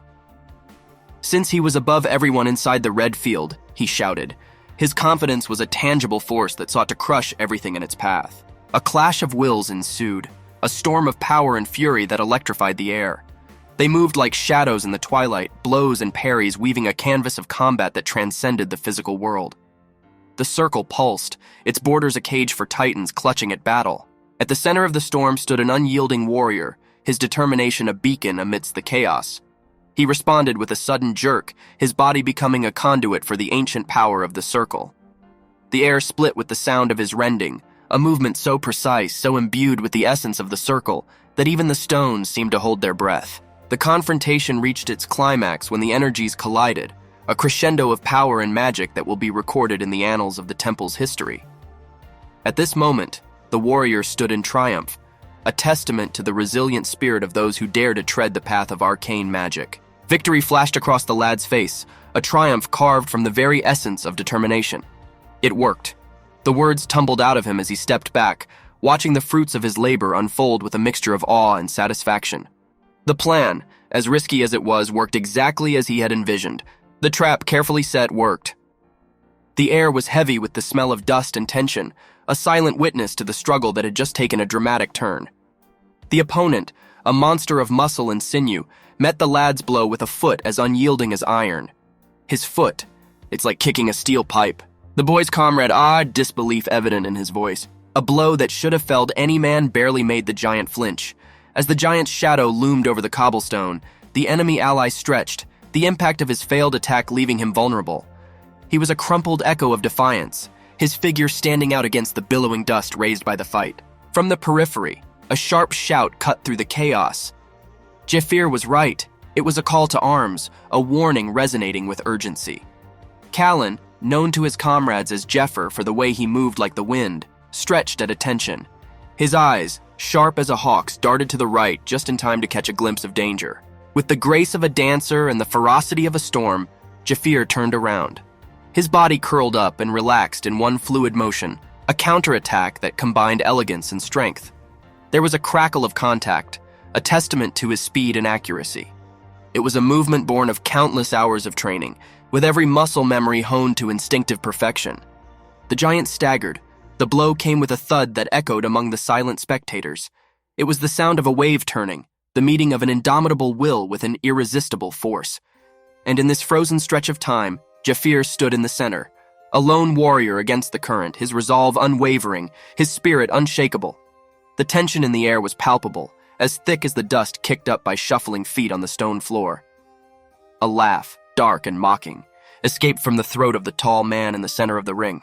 His eyes flashed with wild defiance, beckoned to him to play with him as well, an ominous invitation to the dance of battle.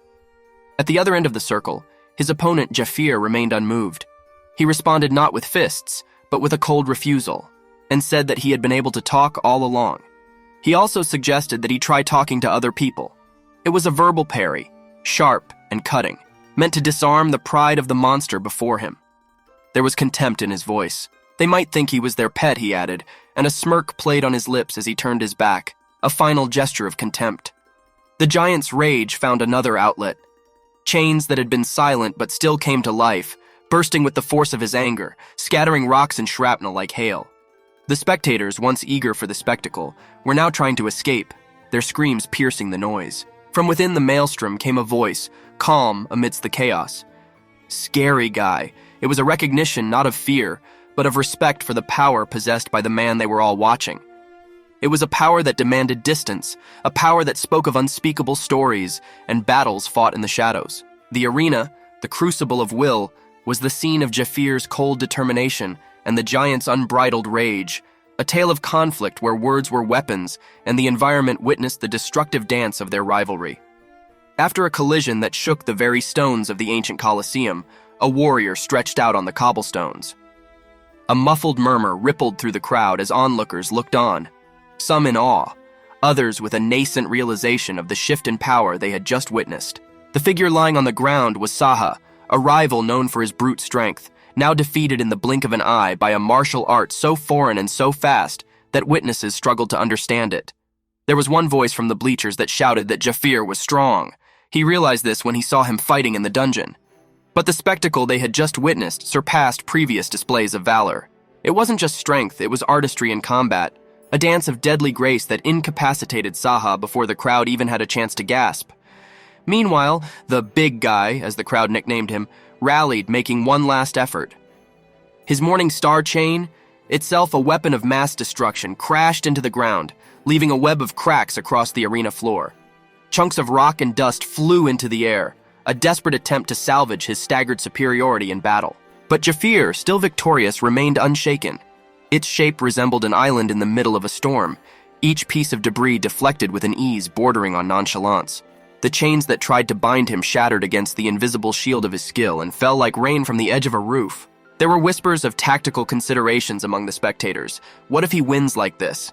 They pondered, and the implications of Jafir's victory go far beyond personal glory. They knew that Saha's defeat would not only hit his ego, it would rob him of the dignity necessary to meet the higher echelons of their hierarchy if he admitted that he had defeated an unknown martial art. The strategy was clear in their words spoken in whispers. If he wins, they don't need to be questioned anymore and can just walk away. Freedom hovered on the threshold of Jafir's next move. They applauded, and the mood was emphasized by a sharp warning. The knight thought to himself as he hoped that Jafir would not lose. The air was saturated with the copper odor of blood and the heavy breathing of the fighting men. The arena, once filled with the sounds of a long-gone crowd, was now voiced with the haunting laughter of a man who believed the end was near. "Playtime is over," he roared, his voice sounding ominous, resonating from the ancient stone walls. He stood there, the antagonist of this story, his sword shining in the fading daylight, his figure illuminated by the flames of his own creation. He should have just sat quietly. He grinned, pausing to savor the seriousness of his next words, begging for your life and asking to be sent to prison. His eyes glittered maliciously. He was certain that his opponent's fate was sealed. But amidst the chaos, there was a laughter that rose above the noise, a laughter born not of despair but of confidence. Jafir clasped his hands together and reflected the shards of reality thrown at him by the antagonist. Taunting back, his voice was a blade cutting through the tension. His silhouette, calm and still amidst the maelstrom of violence, was an immovable object for his opponent's overwhelming force. The antagonist, with his staggering speed and enhanced abilities, declared with loud confidence. All of his abilities increased by 80%. There was nothing they could do when faced with such staggering speed. Still, Jafir stood, unharmed and untouched, with a smirk playing on his lips, as if he knew a secret the other didn't. For every movement, for every increased ability his opponent boasted, Jafir had an answer, a counterattack, a defense that was as natural to him as breathing. His opponent's confidence, once as solid as the ground beneath his feet, began to crack like the rocks that Jafir now used as his shield. Only one will emerge victorious in this dance of death, and as the final act approached, Jafir's eyes glowed not with fear but with defiance. It wasn't an ending, he wrote for himself. It was just the crescendo of his defiance. In the midst of a clash of wills where the outcome hung on the tip of the sword, the antagonist's voice rattled through the cacophony, gloating, weighed down by the burden of impending doom. He grinned, his wild, harsh laugh cutting through the tension. It was not Jafir, however, who trembled. With the grace of a warrior, he parried the deadly blow. His movements were fluid, in a dance of defiance against the dark designs of his opponent. There was the sound of clanking metal, a testament to his resilience as his opponent's confidence began to crumble like brittle stone. Jafir's voice was calm, and there was an unfathomable depth to his simple statement. It wasn't just a challenge. It was a sentence encompassing all who dared to oppose him in this maelstrom of violence. Mocking the very idea of unity among his enemies, Jafir joked that, "What's wrong with their teamwork?" His question was rhetorical, and dealt a blow to the illusion of their solidarity as he systematically exposed their insults with a deft precision that contradicted his calm demeanor. The next moment, the antagonist lay defeated, the ground around him a testament to the ferocity of Jafir's counterattack. Jafir's tall silhouette cast a long shadow over the fallen warrior. Since he continued to fly like a fly, the big guy would have nothing to do, he pondered. his tone a mixture of pity and contempt for his opponent's shaken might. The dust settled, and the reality of the new hierarchy became as clear as daylight breaking through the darkness of battle. Jafir remained steadfast, victorious not only in fight but also in spirit. The spectators could only watch in awe as their former confidence shattered, their fates now entwined with the whims of the undisputed champion among them. On the desolate space of the battlefield strewn with debris, two figures contrasted sharply against the chaos. The first, the defeated warrior, lay prostrate in the dust, his breathing interrupted. He muttered something, a testament to his resilience despite his fall. Another fighter towered over him, a smirk playing on his lips as he watched the fallen enemy. "Since he kept flying around like a fly, there's nothing for the big guy to do," he said, and there was a mixture of contempt and amusement in his voice. The confident warrior, lean and supple, stared at the horizon where a recalcitrant figure loomed. "If they wanted to brag about their speed, they should have worked with a steadier tanker," he shouted, his challenge cutting through the distance. The monster, its muscles shaking with restrained strength, yanked the chains that bound it to its opponents. He roared for the man to come toward him, the fury in his voice causing the ground to shake. Ignoring the giant's fury, the grinning warrior clenched his fist, and the chains wrapped around him jingled quietly. He raised a shackled fist, its metal links glowing with ghostly energy. Why was he there fiddling all the way and not doing that assembly, he scoffed, his voice itself a weapon, provoking the giant into action. His eyes narrowed, the warrior's gaze piercing the haze of battle. He asked if he was afraid of close combat, and the basic challenge resonated with the provocateur's grace. Surrounded by a halo of blue energy, the warrior stood resolute, memories of his past life fueling his resolve. In Jafir's past life, if his subordinates ran their teams with this kind of management, he would have taught them a lesson, he reflected, his breath visible in the cold air as he exhaled forcefully. He raised his hand, extending 2 fingers, a simple gesture that belied the complexity of the magic at his disposal. He stated basic enhancement skills, a mantra to focus his growing power. Then, with a sudden release, the energy around him exploded outwards in a vivid spectacle. The pure power of his will manifested as a burst of magic. The sound of the elements obeying his command echoed like the rolling of thunder, signaling the release of his power on the battlefield. The warrior's unleashed power was a sight that cut into the very fabric of the battlefield, and the chains that bound him were now a shining extension of his will. His opponents, once formidable, were scattered like straw in the wind, their forms imprinted by the light of his fury. The observers, clothed in the anonymity of war, stood in stunned silence, their faces changing from anticipation to shock. Amidst the settling dust and debris, the warrior's silhouette seemed an immovable monolith, a testament to the unyielding power lurking within. Barely holding back a smirk, the warrior exhaled a single confident, "Huh." It wasn't just a sigh. It was the epitome of victory, the sound of triumph over an opponent not worthy of the challenge he had issued. Among the gawkers, one dared to voice a question that hung unspoken in the air. It was a plea, a desire for understanding in the face of overwhelming force. The warrior turned his back to the questioner, his shoulders relaxed in an expression of detachment. With a mocking look, he said they pretended to want to ask him some interesting questions. The condescension in his tone was palpable. It was a verbal mockery of the inadequate challenge to his power.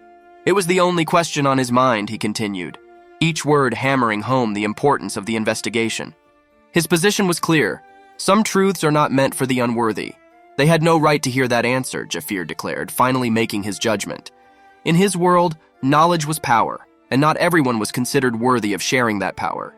Somewhere off to the side, a shadowed figure hesitated, placing a hand delicately on his chin. The pause was filled with realization, a confluence of facts that led to a startling conclusion. There was a look of understanding on their faces, a mixture of awe and fear. "He sent him here for them," they whispered, and the pieces of the big puzzle fell into place.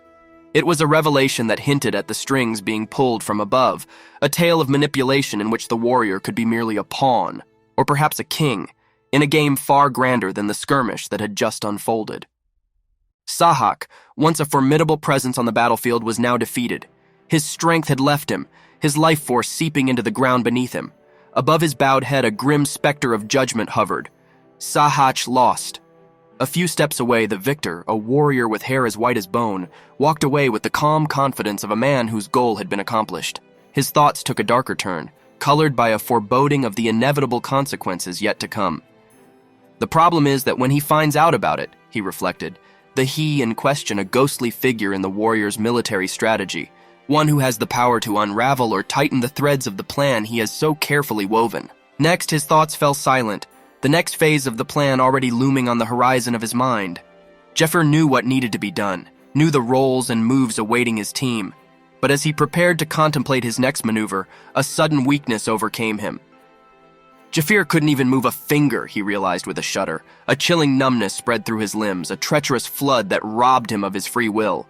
Panic, foreign to his experienced heart, flashed through his chest as he struggled against invisible restraints. Tension gripped him, vice in his flesh, the sudden tension and pain in his body. He exhaled, the discomfort growing into an agony that threatened to break his towering spirit. It was an internal betrayal, his own body turned against him on the threshold of triumph. In that moment of vulnerability, the warrior stood immobilized, a stark reminder that even those who dance with victory can be trapped by unseen enemies, and that every plan, no matter how well made, is but a house of cards before the capricious winds of fate. The battlefield fell silent, and the warrior with hair as light as moonlight collapsed in exhaustion. His breathing was heavy and his energy was draining faster than he expected. Ever since Jeffer had used the technique, he had used up his mana faster than he thought, with a tinge of regret running through his thoughts. It hit him. Even despite his efforts to increase his mana, his body, a relic of the past decade, was failing under the strain. As Jafir struggled with his vulnerability, the air around him began to thicken, the atmosphere filled with an ominous presence. From the depths of the shadows arose a figure both majestic and formidable. A spirit shackled in chains, its form a tapestry of darkness and power. "He is the spirit of Shylock," it declared, and power echoed in its voice.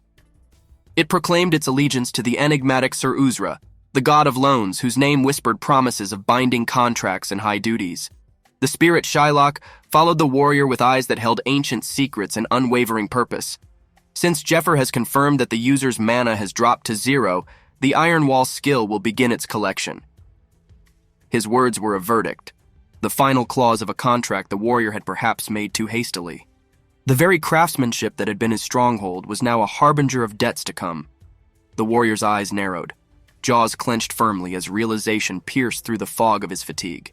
"Iron Wall isn't just a skill that increases defense and stamina," he muttered, the bitterness of the truth biting his tongue. Reality was a cruel master, showing that the power he had relied on so much was actually a double-edged sword, a protector turned collector. After this revelation, the warrior realized the seriousness of his situation. The skills he possessed, the strength he honed, came at a cost beyond mere physical effort. His power had its price, which the spirit named Shylock was to receive under the watchful eye of a deity whose mercy was as unfathomable as the void from which the spirit had sprung. And so the warrior found himself at the mercy of the very forces he once commanded. Bound by an ancient covenant, his fate was now in the hands of the spirit and invisible god he served. The battle may have been won, but the war seemed to be fought on terms not entirely his own. As the dust of battle settled, the warrior with the alabaster mane realized a newfound awareness. The Iron Wall, his once reliable stronghold, has taken a hidden toll on him. Fatigue and damage accumulate into debt while using skills. He recalled the cursed conditions, and his heart sank when the truth was revealed. The magic he so skillfully wielded was a power borrowed, its value accumulated with each use, and it could be paid back in full, ruthlessly, like a loan shark's debt. Then the majestic countenance of the god of Lone Uzra, a deity clad in robes of insight and power, appeared before his mental gaze. Whispered among adventurers, it is a grim and cautionary tale of how many of them overdid it, drawn by the lure of the Iron Wall, only to fall victim to dungeons beyond their strength, and their ambition led them to a premature grave. Amidst the shadows of his calculations, Jeffer's eyes blazed with fury and his face expressed a silent snarl. He's sure he drooled watching him fight. Those words were a poison arrow aimed at the divine voyeur he imagined, reveling in the spectacle of his struggle. The ethereal Shylock now hovered. His form was both ethereal and sinister, and he began the grim arithmetic of military duties. The spirit hands danced with otherworldly precision, making calculations of the damage due, the ghostly accountant calculating the value of the borrowed life force. And then, with the inevitability of fate, judgment was passed. Calculation complete. The countdown begins. 10. The figure of Jafir, once indomitable and determined, has become a mere petitioner before the altar of his past decisions. He knelt, caught in chains he had made himself, while the specter of his bargain with arcane magic began its inexorable countdown. Every second that passed was one step closer to payback, a payment that could rob him of more than just his strength. In the quiet aftermath of his triumph, the warrior had to confront the looming specter of consequences, his fate hanging in the balance, suspended on a thin countdown thread bearing the weight of eternity. The weight of his own flesh felt like chains as the warrior lay on the ground, his mana depleted, and his body a prison. Jeffer's body seemed too heavy, he thought, and as the countdown continued, a sense of dread crept into his mind. 8. The figure echoed in his head, a harbinger of the impending doom the iron wall promised to bring. Panic reigned, cold and unwelcome. Jafir couldn't move at all. Jafir let out a whimper, feeling the invisible shackles of his own tighten around him. His situation grew more desperate with each passing moment, and the countdown was inexorable. But then a spark ignited from the depths of his fading consciousness, a memory of the salvation he carried with him. Potion of emergency recovery. It was his last hope, his potential salvation from a mysterious retribution. With a tremendous effort that belied his weakened state, his hand twitched and his fingers closed around the vial. His grip on the potion tightened, like a lifeline against the wave of darkness that threatened to engulf him. The clink of glass was a loud call, fluid in the cascade of vitality. As the contents of the potion poured into him, a surge of energy followed, a wave slamming the shores of his fading spirit. A light enveloped him, the warm glow contrasting sharply with the coldness of his despair. And then, like the breaking of a spell, the words appeared. The mana meter has increased. The collection countdown has been lifted. The relentless march of the countdown has stopped. The threat of the iron wall has diminished for the moment. The warrior lay there, and the glow of the potion washed over him with a radiant reprieve. His breathing, once shallow with fear, was now deeper with the influx of mana. He was safe from the collector's grip, saved by the grace of the potion. After the quiet aftermath, the warrior was left with the knowledge of how close he was to a terrible fate, and the realization that his battle was not only with flesh and blood, but with the very essence of magic itself. The spirit of Shylock, with a countenance of otherworldly power, hovered before the weary warrior. His words were a decree, albeit a temporary one, granting a reprieve from the magical debt that clung to the warrior's soul. They will postpone fundraising until next time, the department said. A pause in the relentless pursuit of reparations, a momentary sigh in the endless cycle of cosmic retribution. The warrior, stretched out on the ground, grinned defiantly. His eyes, weighed down by the burden of past battles, glittered with an irrepressible sparkle. Uzra, he underestimated me. He mocked the absent deity, his voice a hoarse whisper but filled with triumph. Did he really think he wouldn't have been prepared for such a situation? In the face of divine calculation, Jafir found a loophole, a contingency plan woven into the fabric of his destiny. His statement rang through the still air, a testament to his resilience. Jafir was a professional who survived for a year, even after the humans died out. It's not hard to avoid your collection. The words painted a portrait of a lone figure amidst desolation, a survivor of cataclysms both human and divine, a master of evading even the most ruthless creditors. The warrior's mind then wandered, tracing the contours of his strategic prowess. He had always known that Iron Wall was a bastion of safety, a skill that maximized his mana efficiency. In his past life, such a skill was worth its weight in gold, a valuable tool in the arsenal of anyone who dared to confront the unknown dangers that awaited in the darkness of the dungeons. Lying in the dust, he remembered the price of his skill, a currency from another life. Jafir reflected on the fact that he was owed 500 gold pieces, and a sad smile touched his lips. This skill was coveted, sought after by many reckless souls who plunged headlong into the action, blinded by the allure of power and without forethought.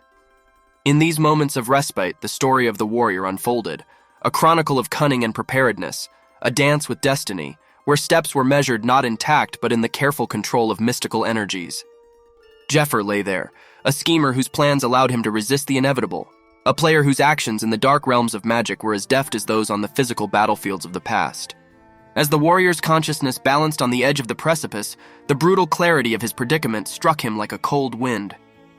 Either way, this skill is too expensive for someone in my situation, he muttered to himself, the weight of the iron wall weighing heavily on his spirit. It was a luxury he couldn't afford, too high a price for his dwindling reserves. Nevertheless, even as he realized the gravity of his situation, a glimmer of his indomitable will shone within him. With a gesture both defiant and reckless, he raised his middle finger to the sky, his words a sardonic sneer directed at the unseen forces that dared to bind him. Jeffer spat out in a hoarse whisper in which the fire of his defiance burned. In the next breath, his world plunged into darkness, and he was left to wonder if he had slipped into the void. The question hung in the air unanswered as he drifted in a sea of uncertainty, and the events that had happened blurred into shadows at the edge of his memory. Waking from the darkness, a gentle voice greeted him, the words sweetly mocking. The nun asked if the customer had slept well. The face looking back at him was unfamiliar. Her tone was shifty, almost playful.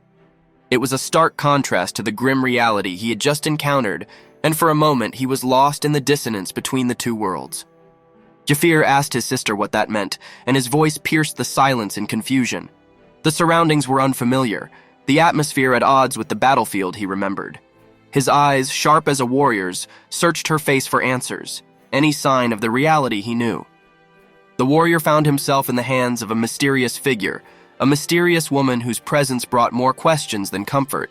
Jeffer lay there, his body still reflecting the remnants of the battle, and Jeffer's mind raced to piece together the puzzle of his current predicament. Whether it was an unexpected ally, a figment of a weary mind, or a new adversary cloaked in the guise of kindness, only time will reveal the truth of his mysterious savior's intentions. In the dimly lit room, the warrior's eyes widened as he saw a woman dressed in a cassock, her face a strange mixture of worry and amusement. "Ah, customer, you were surprised, weren't you? Since you woke up in someone else's place, Tilda," she cooed, her voice a soothing balm to the anxiety that was gnawing at his mind. The reassurance offered was brief as she hastened to add, a statement that should have been comforting, but it contained something more, something unspoken. The warrior's pause was short-lived as the woman's tone took on a playfully mocking note. Jafir seemed to be very tired. The girl said the guy was sound asleep. Her words were light, but the meaning behind them was heavy and had consequences. Jafir didn't miss the joke in her voice, nor the seriousness of the situation he now found himself in. Her demeanor changed, the warmth in her voice replaced by sharp sarcasm. "Isn't their client crazy?" she asked, her eyes widening with feigned shock. It was a rhetorical question that emphasized the recklessness of his previous actions. The girl heard everything. "Jafir did dangerous things," she rebuked, wagging her finger as if scolding a child before delivering the final blow. As if revealing the additional debt wasn't enough, she leaned closer, her face a few inches from his, her eyes blazing with a mixture of anger and defiance. The girl immediately yelled out if the bastard was going to pay them. The change in her was radical. The nun-like figure had become a formidable creditor, and her patience had been exhausted to the breaking point. The warrior lay there, his thoughts darting about, and the realization came that the battlefield had followed him into this room. The debt he owed, the collateral he had put up, all of it was nearing repayment, and the woman in front of him was keeping his account. Her transformation from caregiver to enforcer was a stark reminder of the fine line between asylum and prison. Through the pain of exhaustion and the fog of his recovery, the warrior realized that his battle was far from over. It simply changed the arena from a clash of steel and spells to a silent war of words and debt. His adversary was no longer just an enemy on the battlefield, but the very conditions of survival he had agreed to in desperation. The chains of commitment were weighing him down, and as the woman's face loomed over him, he realized that the fight for his freedom was just beginning. In the dimly lit corners of a world ruled by magic and might, a desperate soul found itself trapped in the heavy chains of debt. Black-haired and wide-eyed with the realization of his plight, the young mage muttered curses to himself. The weight of his commitment hung in the air like a noose, ready to tighten at the slightest incantation of his forbidden arts. He knew well the price of magic in this moment, his very freedom. So he vowed to follow a path paved with words, not sticks, and his voice was the only instrument he had left. Across the room, shrouded in power and menace, stood his creditor, a figure shrouded in darkness of her own making. Her eyes, sharp and unyielding, promised no mercy as she declared her intention to demand his future earnings. Her voice echoed coldly in the stone chamber. She probed him with sharp words, each one a barb that hinted at the futility of his plight, the daily loans, the rising interest, the payments missed like so many fallen soldiers on a battlefield he himself had created. She spoke of the Cobalt Lair, the reward for his last journey into the treacherous dungeons that permeated the earth like a honeycomb. But her tone left no room for hope. She saw no value in his reward, no value in his victory. She claimed it was pennies compared to the mountain of debt he owed. The mage's eye, golden like the coin he so desperately needed, reflected not only the flickering light of the room, but also the flicker of fear within. The lender's next words were a whisper, a hiss that threatened to wound deeper than any blade. "Should we claim what is due us in the flesh?" she asked, her gaze never leaving his. Her henchmen, two bald and violent thugs, stood beside her, their devotion as obvious as the bald tops of their heads. And there she stood, the architect of his misery, a smile playing on her lips like the dance of the devil. She pondered the limbs he could spare, perhaps a finger to speed his comprehension. Her taunt was a velvet glove over an iron fist, as she reminded him of the power of the temple, so often underestimated, so often ignored, until she got her due. The stage was ready. The players were ready. The stakes were life and limb. In a world where words could be wands and debt could be a dungeon, one man's tongue was his only ally in the fight against the darkness that threatened to consume him. The tension in the air was palpable, a living thing as thick as the stone walls surrounding them. The young mage, turning away from the cold reality of his debts, found a glimmer of hope. Or was it despair, flickering within him? Jafir cried out for his sister to wait a moment, a tearing panic and epiphany in his voice. The words seemed to burst from his throat, as if trying to grasp at the promise of fleeting salvation. The creditor, cloaked by the unyielding power of his position, was undeterred. Her commands were swift and brutal, a stark contrast to the indecision in her debtor's eyes. The girl ordered Jafir's fingers to be cut off, and her voice was a harbinger of the grim consequences of his failure to pay his debts. The blade, cold and indifferent, hovered over the mage's vulnerable flesh, one breath away from cutting off more than just a finger. But the blade stopped in its fall at the desperate plea of the debtor.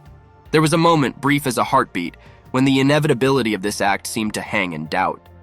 And then came the shock that spread across the lender's face like the first ray of dawn. "That bastard! Did he just—" Her voice trailed off, and the room held its breath. Now standing, she looked at the mage with new eyes. Behind her gaze read a flood of unspoken questions, namely who he was. The question was an arrow aimed straight at the heart of the mystery that suddenly enveloped the debtor like a cloak. There was recognition in her unchanging facade, a glimmer of uncertainty. Her minions, always instruments of her will, were adrift in the sudden change, their confusion palpable. They asked the sister what the problem was. They turned to her for advice, for orders, which always came quickly and confidently, but no one came. Instead, she ordered a sharp retreat, her voice leaving no room for protest. It was an order for them to get out that could not be delayed. Her authority sounded as clear as the ringing of a bell, and they obeyed. The minions' departure was as sudden as their appearance, the noise of their departure reflecting her anger. There was a heavy silence in the room, the oppressive heaviness of the creditor's command hovering like smoke. History hung suspended on a knife edge. The next words, the next breath could turn the world on its axis. In the dimly lighted confines of the creditor's domain, a question hung in the air, sharp and unexpected as the point of a dagger. The girl was startled at how Jafir knew that name. The lender's voice, once imperious and commanding, now trembled with a tinge of uncertainty. The shadows seemed to lean closer, as if eager to hear the debtor's answer. Jafir, prostrate and seemingly defeated up to that point, smiled with a newfound confidence bordering on insolence. Jafir objected, for how could one not know the name? And his tone was infused with a mocking awe that did not reach his eyes. His knowledge broke through the veil of the creditor's double life, revealing a hidden truth that suddenly put them on equal footing. With the look of a man revealing a great secret, he spoke again, his words deliberate. Under the warm light of the lamps, the power dynamics in the room changed perceptibly. The debtor, who had previously been bound and at the mercy of his creditor, now spoke of negotiating with a confidence that seemed to stem from an unexpectedly gained advantage. Jafir pondered why he would have to negotiate with this woman to get some utensils, his voice steady and confident. The creditor stared at him tensely, calculation and surprise raging in the depths of her eyes. Jafir continued, and there was a note of wry amusement in his tone. Jafir stated that he was already going to go looking for you, as if he had anticipated this confrontation or maybe even planned it. His subsequent remark that he was glad to be sprung on him like this was tinged with a touch of sarcasm, hinting at some shared history or deeper context of their interaction. With the pragmatism of a seasoned negotiator, he pointed out the absurdity of their current situation. Why doesn't he untie the girl first? Jafir asked the girl if she didn't think it was convenient to negotiate while he was in bed. The humor of the situation was not lost, and even the creditor seemed to recognize the unusual nature of their situation. As the narrative unfolded outside the building, The debtor's offer of privacy promised the possibility of a frank conversation away from prying eyes and ears. Jeffer offered the girl a productive conversation for the two of them, and the moonlight cast a peaceful glow over the scene, providing a respite from the tension in the room. The tranquility was short-lived, however. Back in the house, the debtor turned into a storm of movement and excitement. When the attendants tried to calm him down, his discontent boiled over, and his voice broke through his attempts to calm down. They fluttered around him, white against his brooding silhouette, and their pleas for reassurance were as fruitless as whispers against a storm. With one last show of defiance, Jafir, or rather his image, surfaced in Sahaki's memory. His stature and the firmness of his voice broke through the tension. Sahaku stated that, was that really all he had? And said the guy didn't deserve that power, asserting his authority and asserting himself powerfully. The clerk, stunned by the conviction of the debtor, could only utter a stifled curse. Following the disorder and discord in the hallowed halls of the hospital, a declaration of revenge was heard. Sahaki, whose eyes burned with unquenchable fire, vowed revenge. Sahaki shouted that he would kill Jafir, and his voice cut through the silence like a jagged blade. Sahaki said he would be sure to kill him himself. Her promise was a grim oath, echoing ominously off the sterile walls. A sudden noise caught his attention, and already new footsteps were approaching the epicenter of the noise.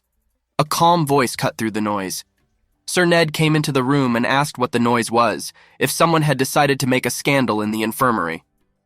The owner of the voice paid no attention to the heaviness that had bounded the room a moment before. When a man named Sir Ned entered, the atmosphere changed perceptibly. His presence was like a balm, and his demeanor spoke of his ability to soothe even the most turbulent of souls. Someone said Ned's name with relief. Sir Ned surveyed the scene with an experienced eye, then dismissed the healers with a commanding gesture that seemed to emanate from his very being. He turned, telling him to lie down, to the agitated man on the bed, and his voice sounded like an order wrapped in velvet. Ned said the healer could go, for he would take care of it. Sahaki remained silent, eyes downcast, his spirit struggling with the gulf between who he was and who he had become in the eyes of his peers. The lecture he received was a mirror that reflected his tarnished image, a hero diminished not by the enemy, but by his own actions. It was a story about fallacy, the distance between expectations and reality, and the difficult road to redemption. In the silence that came after the storm, the man with golden hair stood there, his posture expressing remorse, and the words of apology were spoken in a barely audible whisper. Sahaki uttered something that he was sorry in front of Ned, and that he had made a mistake, but his sentence broke off, as if the weight of his mistake was too heavy to bear entirely. A challenge flashed in his eyes, however, a subtle hint that he wasn't quite resigned to the situation. The room shifted, the air filled with the energy of confrontation, as another voice cut short his unfinished confession. You could feel the weight of authority in that voice and barely restrained anger. Sir Ned asked what, and he need not have worried about it. There was distrust in his tone. All the people Ned had encountered tonight had been talking about it throughout the evening. The accusation was a verbal blow that precisely hit the already fragile shell of the man's composure. The reprimand continued, unfurling like a military banner in the silence of the chamber. Sir Ned said that Lord Matthias had always told him not to do anything that would bring them eternal disgrace. The words hung heavy, a reminder of a broken code of honor. The accusation was a verbal blow that hit the man's already fragile shell of composure with precision. Ned immediately exclaimed that Sahaki dared to beat them like useless dogs in front of all those slaves. The contempt in his voice was palpable, and it filled the room with a suffocating force. The man bowed his head. The figure stepped forward, its silhouette towering over the man with golden hair. Ned believed that the reason Sahaki had gotten away with such acts was because people expected him to do what he could do. When he first found the demon god worshipper, Ned thought that Sahaki had a special talent. Ned reflected, the history between them was a tapestry of victories and now defeats that stained the fabric of their shared past. The seriousness of his mistake was obvious. His actions had made their sacred department an object of ridicule. The echoes of laughter and scorn caused by his mistake in the crowd laid a heavy cloak over his shoulders. After the reprimand, the man's desperate plea filled the space between them. Sahaki asked that the Lord give him another hour. His body was bent in pleading, and his voice was a strained whisper on the cold stone floor. This plea was a testament to his fall, a last attempt to redeem himself. The figure replied curtly, not so much ordering as pulling away. Sir Ned said they would go on doing what they had always done. It was an order to rise and perhaps an indication that the man would be given an opportunity to right his wrongs, however negligible that opportunity might be. In the dimly lit corridor of the Order's fortress, a drama as old as time played out, a clash of honor and survival. Sahaki stood with his head bowed, a paragon of regret in the face of his implacable superior. The weight of a stern order hung in the air between them.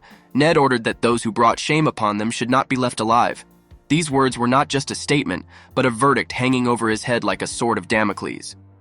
The uniform, once a status symbol and a source of pride, now seemed like chains shackling his impending doom. Sahaki realized that if he couldn't do even that, he would be stripped of his crimson uniform. The reality of his eventual downfall was a bitter pill, a poison that threatened to squeeze the life out of his once brilliant career. The warden, whose silhouette was visible in the torchlight, handed him a packet with a solemn order for him to use this. It was an offering fraught with danger and potential, a lifeline thrown into the stormy sea in which this man's honor was now sinking. When he unwrapped the cloth, he saw a sphere pulsing with the dark energy of the forbidden and the profane, an artifact of the demon god worshipper. It was an object of immense power, and with it came a choice that was a test in itself. The chief's words confirmed the sinister origin of the artifact. It was in the room of the demon deity he had once captured. But Ned said it was up to Sahaki to use the artifact or not, leaving the weight of the decision in the man's hands. The man known as Sahaki realized the unspoken challenge. To use the orb is to dance with darkness itself, to risk your soul for a chance at redemption. Refuse. It would mean accepting his shame and losing everything he held dear. The eyes of the Order were upon him, and within these walls he had to make his choice, a choice that would either restore his tarnished legacy or doom him to ignominy. In the shadows of the Order's shrine, Sahaki, known among his brethren as Mad Dog, stood before his superior, his fate hanging in the balance. The heaviness of anticipation and the sharp tang of fear hung in the air. The supervisor's words were a stern reminder. Sir Ned said that Sahaki did not have the freedom to choose the means of accomplishing the task. Sahat's eyes, in which the fire of defiance had once burned, now flickered with the realization of the plight. The superior's orders were clear. Ned continued, telling Sahaki to make a decision he wouldn't regret later. It was an instruction that left no room for hesitation, an order to throw himself into the abyss with his eyes wide open. The reputation he had built, the very essence of his personality among hunters, was now shackles around his ankles. The Mad Dog of Sahaki, the terror of enemies, the scourge of hunters, was at a crossroads. Whispers of his past deeds, of the number of hunters who had shed blood, were like ghosts in the room, their silent verdict echoing off the walls. The laughter that followed, cruel and mocking, was a sound that would haunt Sahaki. It was his superior's laugh, a sound that stripped him of his dignity and exposed the depth of his fall. For him to return to slavery, to succumb to the very chains he was so desperate to break, was tantamount to death, death of spirit and name. In his hand he held an orb, a dark relic of a bygone victory. It was a symbol of his eventual redemption, but at what cost? It pulsed with a power beyond all measure, a seductive whisper of power and magic. Sahaki's voice broke the silence. He yelled for Ned not to play with him. There was a glimmer of something more in his life, mired in servitude, and he didn't want to miss it. Sahaki thought about how his life was finally better. In the silence of the underground chamber, Sahaki clutched the orb tightly, its ominous glow reflected in his determined eyes. Sahaki said that he couldn't let it end right here to the shadows, and it was more of a promise to himself than a defiance of fate. The sphere pulsing with forbidden power seemed to respond to his determination with a surge of dark energy. Above the ground, the night sky silently watched Sahaki's soul raging. As he emerged from the darkness, his silhouette loomed against the moonlight, a lone figure struggling against the looming specter of death. Sahaki proclaimed that it was not he who would die, but Jafir, and his voice cut through the cold air with a blade of steel. In the corridors of power, Sir Ned's words hung heavy, a veil of surveillance thrown over Sahachi. Ned ordered the knight to keep an eye on Sahaki to make sure he didn't cause them more trouble, his gaze as sharp as the blade he had at the ready. Loyalty and suspicion danced a dangerous tango in the dimly lit halls. Sir Ned paused, his profile against the stone walls of the Order looking pensive. Jafir pondered the need for people to examine their situations from an objective point of view, and an enigmatic smile played on his lips. These words were a lesson and a warning, a guide to those who swim the treacherous waters of their ranks. And in a moment of unvarnished candor, Sir Ned revealed the cruel joke of talent, the invisible threads that bound them all together. Sahach, the ferocious Mad Dog, was both a pawn and a player in a game whose depths he had not yet comprehended. Ned whispered. That Sahaki did not understand the true reason why they had decided to take a man like him into their service. Sir Ned whispered these words to the knight, his eyes reflecting a play that only he could see. In the dimly lit corridors of the ancient fortress, shadows secretly gathered. Ned Streer, a disciple of the demon god, was standing next to his interlocutor, both of them hidden from view by dark robes. Their conversation was quiet but tense. Ned recognized that he was indebted to Saha, whose machinations had diverted the knight's suspicions from themselves. There was an air of conspiracies and whispers of alliances. As the night deepened, their plan unfolded like a dark tapestry. They intended to infiltrate the ranks of the Temple Knights and intercept the coveted items during the chaos of the dungeon. The plan was audacious and fraught with danger. It was to destroy the captain of the Temple Knights and capture the 3rd District Sanctuary of Light for its sinister patron, the Demon God. If successful, this mission will change the balance of power in the Order, and a coup could reshape the dominance of the Demon God's followers. Ned and his silent companion continued their clandestine journey, their boots tapping softly on the cold stone. Ned was determined that nothing should interfere with his purpose. Their conversation turned to an unexpected topic, namely that of a certain person whose presence had become a variable in their equation. His identity caused Ned's ally to have a moment of recognition and surprise. Elsewhere, a figure emerged from the shadows, a physique sculpted by discipline and a stance reminiscent of the ancient martial arts of a secret school. His very existence was questionable. His techniques were not meant for outsiders. They were known only to the master of the school and his 4 devoted brothers. Ned, on learning of this master, sank into thought. Was this man a messenger of their master called to aid in their dark mission, or maybe a spy sent to foil their plans? The silence that hung between the brothers spoke volumes, and Ned realized that the mystery had to be solved. After all, if the master had indeed sent this warrior, why didn't he use the established channels to communicate with them? In a tangled dance of shadows and deception, every player was a potential enemy, every ally a possible traitor. In the underground echelons of demon god disciples, distrust was as common as the shadows hiding their figures. One of them, a figure shrouded in mystery, pondered a disturbing suspicion. The object of their scrutiny was an enigma, an individual whose loyalty was as yet unknown and therefore dangerously unpredictable. The conspirator was cautious, well aware that a rash move could lead to the disclosure of closely guarded secrets. The conspirator devised a plan, deciding to hire Sahaki, whose name seemed to bear the mark of secrecy and intelligence. This Sahaki will be the key, the means to determine whether the suspicious person is friend or foe, and without risk of exposure. The scene then narrowed to a hand whose fingers tightly gripped the hilt of a dagger whose blade gleamed ominously. The implication was obvious. If the stranger turned out to be an adversary, swift and silent retribution awaited him. The threat to their cause could not go unheeded. A mask of determination froze on the conspirator's face, eyes burning with the dark fire of determination. Eliminating the threat was not just a necessity, it was a duty. The decision was made with the cold finality of steel. Elsewhere, disbelief furrowed the brow of another, perhaps a compatriot, who regarded the stranger as nothing more than a madman. A quiet one sounded in response. Just then a sigh was heard in which bewilderment and revelation mingled. A twist of fate, the unfolding events took them by surprise. But the amazement was soon to increase, for before them arose a creature from nightmares, a monster that came from the abyss, from the darkest legends. Its claws were like scythes, and its many eyes glowed with eldritch light. The improbability of this monster's presence was awe-inspiring and undisguised respect. What they had once considered madness was now a display of immense power, an incredible challenge that could change the course of the Shadow War. In this realm of intrigue and dark arts, even the most unusual techniques were weapons to be wielded with precision, a lesson that would be written into the chapters of their secret history. In the sun-drenched interior of a quaint room decorated with the trappings of the ancient and arcane world, a muscular man with a prominent arm asked a question of his companion, a woman in the white robes of a clergyman. Jafir asked the girl if she liked it, and his question hung in the air between them. The woman, whose features were engraved with symbols of holiness, was taken aback. Her reply was curt, tinged with swear words that did not match her holy garb. The girl, with a twinkle in her eye, asked loudly, could it not be seen that she liked it, and the incongruity of her words with her appearance startled any observer. After a moment she pulled herself together, and the initial shock passed like a cloud over the sun. She cleared her throat, a small cough escaping her lips as if to cancel out the previous outburst.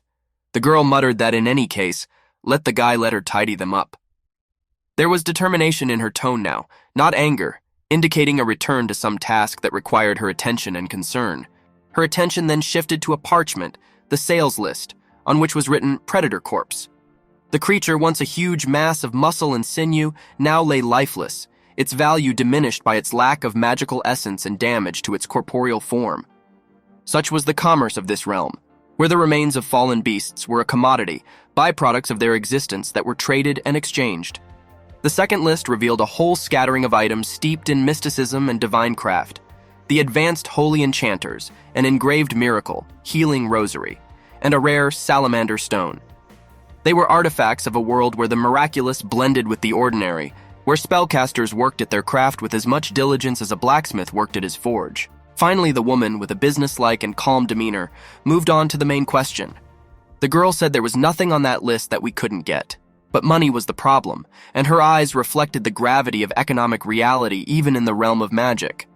The amount was a considerable 5,000 gold. To gather such riches, they needed to catch more predators. Not an easy task, involving dangerous hunting and encounters with nightmarish creatures. A man with a tattooed arm stood confidently in the weathered stone hall, flooded with the golden glow of midday. He faced the woman out of habit, his voice steady, his posture confident. Jeffir said there was no problem with that. The guy also said that he would prepare the subject in 3 weeks, so let the girl prepare the subject by then. There was a promise in his words, binding him to a deadline, to an important task that both he and the nun seemed to understand well. The air changed as he leaned forward slightly, the light casting shadows on his sharp features. Jeffir decided to ask the girl for one more favor, assuming their agreement had a depth beyond simple transactions. Here was trust, or at least a semblance of it, forged in the fire of necessity and mutual benefit. The scene then shifted to a modest wooden table where a man sat with his companions around him. It was a motley crew, each bearing the stamp of their own merits. There was silent tension in the room as they pondered their next moves, and the man's muttered hum hung between them like a string to be pulled. The silence was broken by laughter, and a broad-shouldered man with a mug held high interrupted the reflection. Geta immediately said that even though they had seen each other before, they should have introduced themselves to each other, and good cheer came into his voice. The Goethe emblem was a mark of his identity, perhaps a code name or nickname from a past life. His easy demeanor indicated that despite the seriousness of their mission, camaraderie was not lost among them.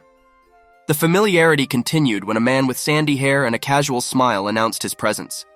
Goethe announced that the guy who sat beside him was the forward tanker of their team, gesturing with his hand to the stout figure. Marco's smile was warm, inviting, and he greeted him casually. Marco smiled and said it was a pleasure to meet Jafir, and there was an unspoken promise of protection and strength in his tone. Underneath the quiet hum of camaraderie, the dynamics of the group were subtly revealed. They gathered in the dim warmth of their usual place, where the wooden tables bore the scars of countless meetings. It was here that Dale, a figure draped in an anonymous hood, was praised. Although he has only been with the company for 3 months, his skills have resonated with the team, and he has become a valuable employee whose potential has yet to be fully realized. When Jafir was introduced, the conversation shifted and there was silence at the table. He was an enigma, the so-called newcomer to the group, with high hopes pinned on his name. Despite being a rookie, he was greeted with an excitement that was palpable, a promise of fresh energy and untapped possibilities. Laughter cut through the silence as one member of the group called out to cheer, trying to melt the ice and spark a spirit of togetherness. A small keg was served, perhaps an offer of a drink, a gesture beyond words, a sign of the ties binding the group together. But beneath the cover of mirth hovered uneasiness. Goethe, who always maintained the team's fighting spirit, addressed his comrades with a chuckle and seriousness, urging them to defuse the situation. His words were a rallying call, a reminder that newcomer Jafir should be the cornerstone of their future endeavors. Therefore, it is very important that he feels as much a part of the team as the experienced members. During this exchange, Marco, the perpetual frontline guardian, was battling an internal dilemma. A furrowed brow and pensive look betrayed his thoughts as he pondered the delicate task of integrating Jafir into the team. Marco's concern was obvious. He cared about team cohesion, rookie comfort, and the unspoken promise that each team member should be welcomed as family. In a dimly lit room, members of the group gathered around a modest table set with simple viands, a loaf of bread, a wedge of cheese, modest pastries. The host of the meeting was perplexed at the modesty of their welcoming ceremony. Jafir wondered aloud if it could be because their ceremony wasn't grand enough. You could hear the worry in his voice. He did his best to provide a decent meal, but doubts gnawed at him as to whether it was enough. There was a thoughtful silence in the room as Jafir, a new addition to their ranks, leaned forward. His presence was commanding, even when he was about to break the silence. Jafir asked, showing everyone else one thing first, drawing all eyes to himself. Anticipation hung in the air. His colleagues were waiting for him to speak his thoughts. With a smirk playing on the edge of arrogance and jest, Jafir raised his glass and delivered a scathing criticism of the drink he offered. Jafir immediately stated that he did not drink horse urine, but in a light tone, as if challenging his companions to a joke. The group erupted in shock and laughter, shocked by his insolence and the unexpected turn of ceremony. Jafir's next revelation only heightened the intrigue. He ceremoniously waved the flask, revealing that it contained an exclusive liquor from the White Rose, the name evoking a sense of rarity and luxury. Jafir continued that this was a luxury that slaves like them could not even dream of. There was a note of pride and disdain in his voice, as if challenging their current situation with this small act of indulgence. The dynamics of the group changed noticeably as Jafir's actions hinted at depths and stories yet to be shared. His entry was not just an initiation into the team, but a subtle statement about his background, his tastes, and perhaps his intentions. As evening came, the bread and cheese were forgotten, and stories and toasts began, heralding the beginning of Jafir's journey with his new companions. In the warmth of a secluded corner, the group clustered together, and amidst the clinking of cups and the shared bread of a meager feast, camaraderie was born. The atmosphere was filled with a note of uncertainty. New alliances were hanging in the balance. The man who had previously doubted the adequacy of their welcoming ceremony now held out a glass to Jafir, a gesture of goodwill to which the man unexpectedly responded with a frank compliment that Jafir was prettier than he had even realized. Those words were a slight ripple in the calm waters of their newfound companionship. Raising their glasses, they silently recited their oaths, sealed the amber liquid of their glasses. They were warriors bound together by a cause, united against the lurking shadows that threatened their lands. The battle with the monsters was not only a struggle for survival, but also a test of their cohesion. Jafir, whose silver hair reflected the dim light, nodded stoically, accepting the unspoken terms of the alliance. Jafir stated that, whether he liked it or not, they were now comrades before the raid, and there was a low rumble in his voice that emphasized the seriousness of the challenge ahead. Amidst the general merriment, one member of the group, known in the past as Goethe, watched Jafir with the knowing gaze of a mentor. His past experience with the team had taught him the value of leadership, and he was ready to mold the raw talent that sat in front of him. He just needs a good teacher to improve himself. No doubt he could be the catalyst for Jafir's transformation. Yet even as the group basked in the glow of newfound camaraderie, there were still secrets. Mentor, on the other hand, was pondering the other two, and the silence that followed his words was filled with questions. These were people in no way connected to his past life. Mysteries shrouded in the mantle of the present. Marco's hand froze in midair, the cool surface of the cup pressed against his lips. A thought flashed through his mind, a whispered question. Should he have tried to work with him? It was a matter of alliance and trust, of the unspoken dance of give and take that underpinned the fragile bonds of their newly formed group. Dale's gaze, sitting across from him, was hard and contemplative.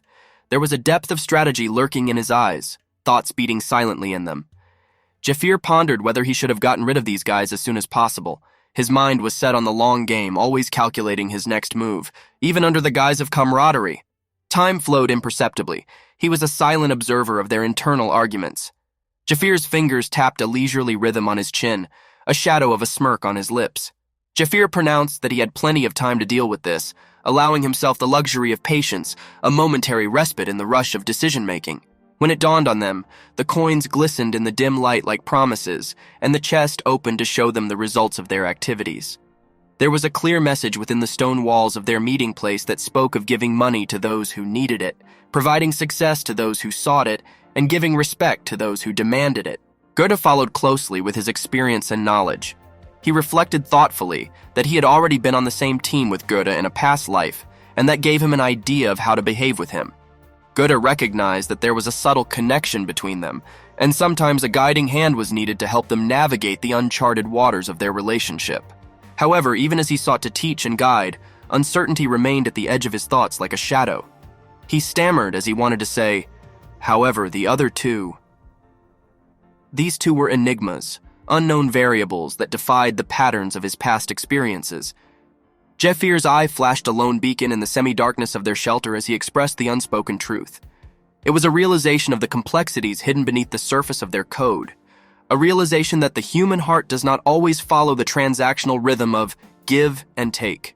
Dale's posture tensed, a shadow running across his features. His world consisted of absolutes, lines drawn in the sand. He reflected that he was not one who would be amiable with those who were constantly trying to pick quarrels with him. His words were a clear declaration of war against anyone who dared to challenge his sovereignty. A glimmer of hostility flashed in Marco's gaze, which clearly reflected his inner turmoil. He had come to the conclusion that he did not like this man at all, and this admission was not in doubt. The tension subsided, and the quiet storm began to build with each sip of the bitter beer they drank together. The room seemed to shrink as they discussed the details of their ranks and the delicate balance of power that held them together. One of them noted that he had a level 4 and the other had a level 5. The statement hung between them like a status symbol. In this world, value was determined by rank, and each level was a step on the ladder of respect. And then, through the raging storm, there was a voice calling for unity that could not be ignored. The hooded figure, the mediator who sought to bridge the chasm between them, told them to find common ground with this man. She also reminded them to greet him when he arrives. A chuckle erupted in response, reminding them how many winding paths they had to travel to be together at this moment. In the dimly lit room of the makeshift headquarters, a tense conversation was unfolding between two members of the motley group of rebels. The weight of recent decisions hung in the air, and the leader, a man named Goethe, stood at full height, his authority unquestioned, but his choices were controversial. His second in command, a man with sharp eyes and a mane of blonde hair, leaned toward him, his voice expressing respect and reproach.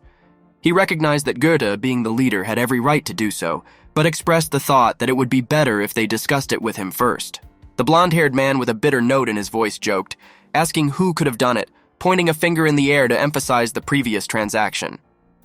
The third participant, who had been silent until then, intervened in the conversation with abruptness, comparing it to the point of a dagger. He warned them to stop, glancing toward the door where the silhouette of a passerby loomed.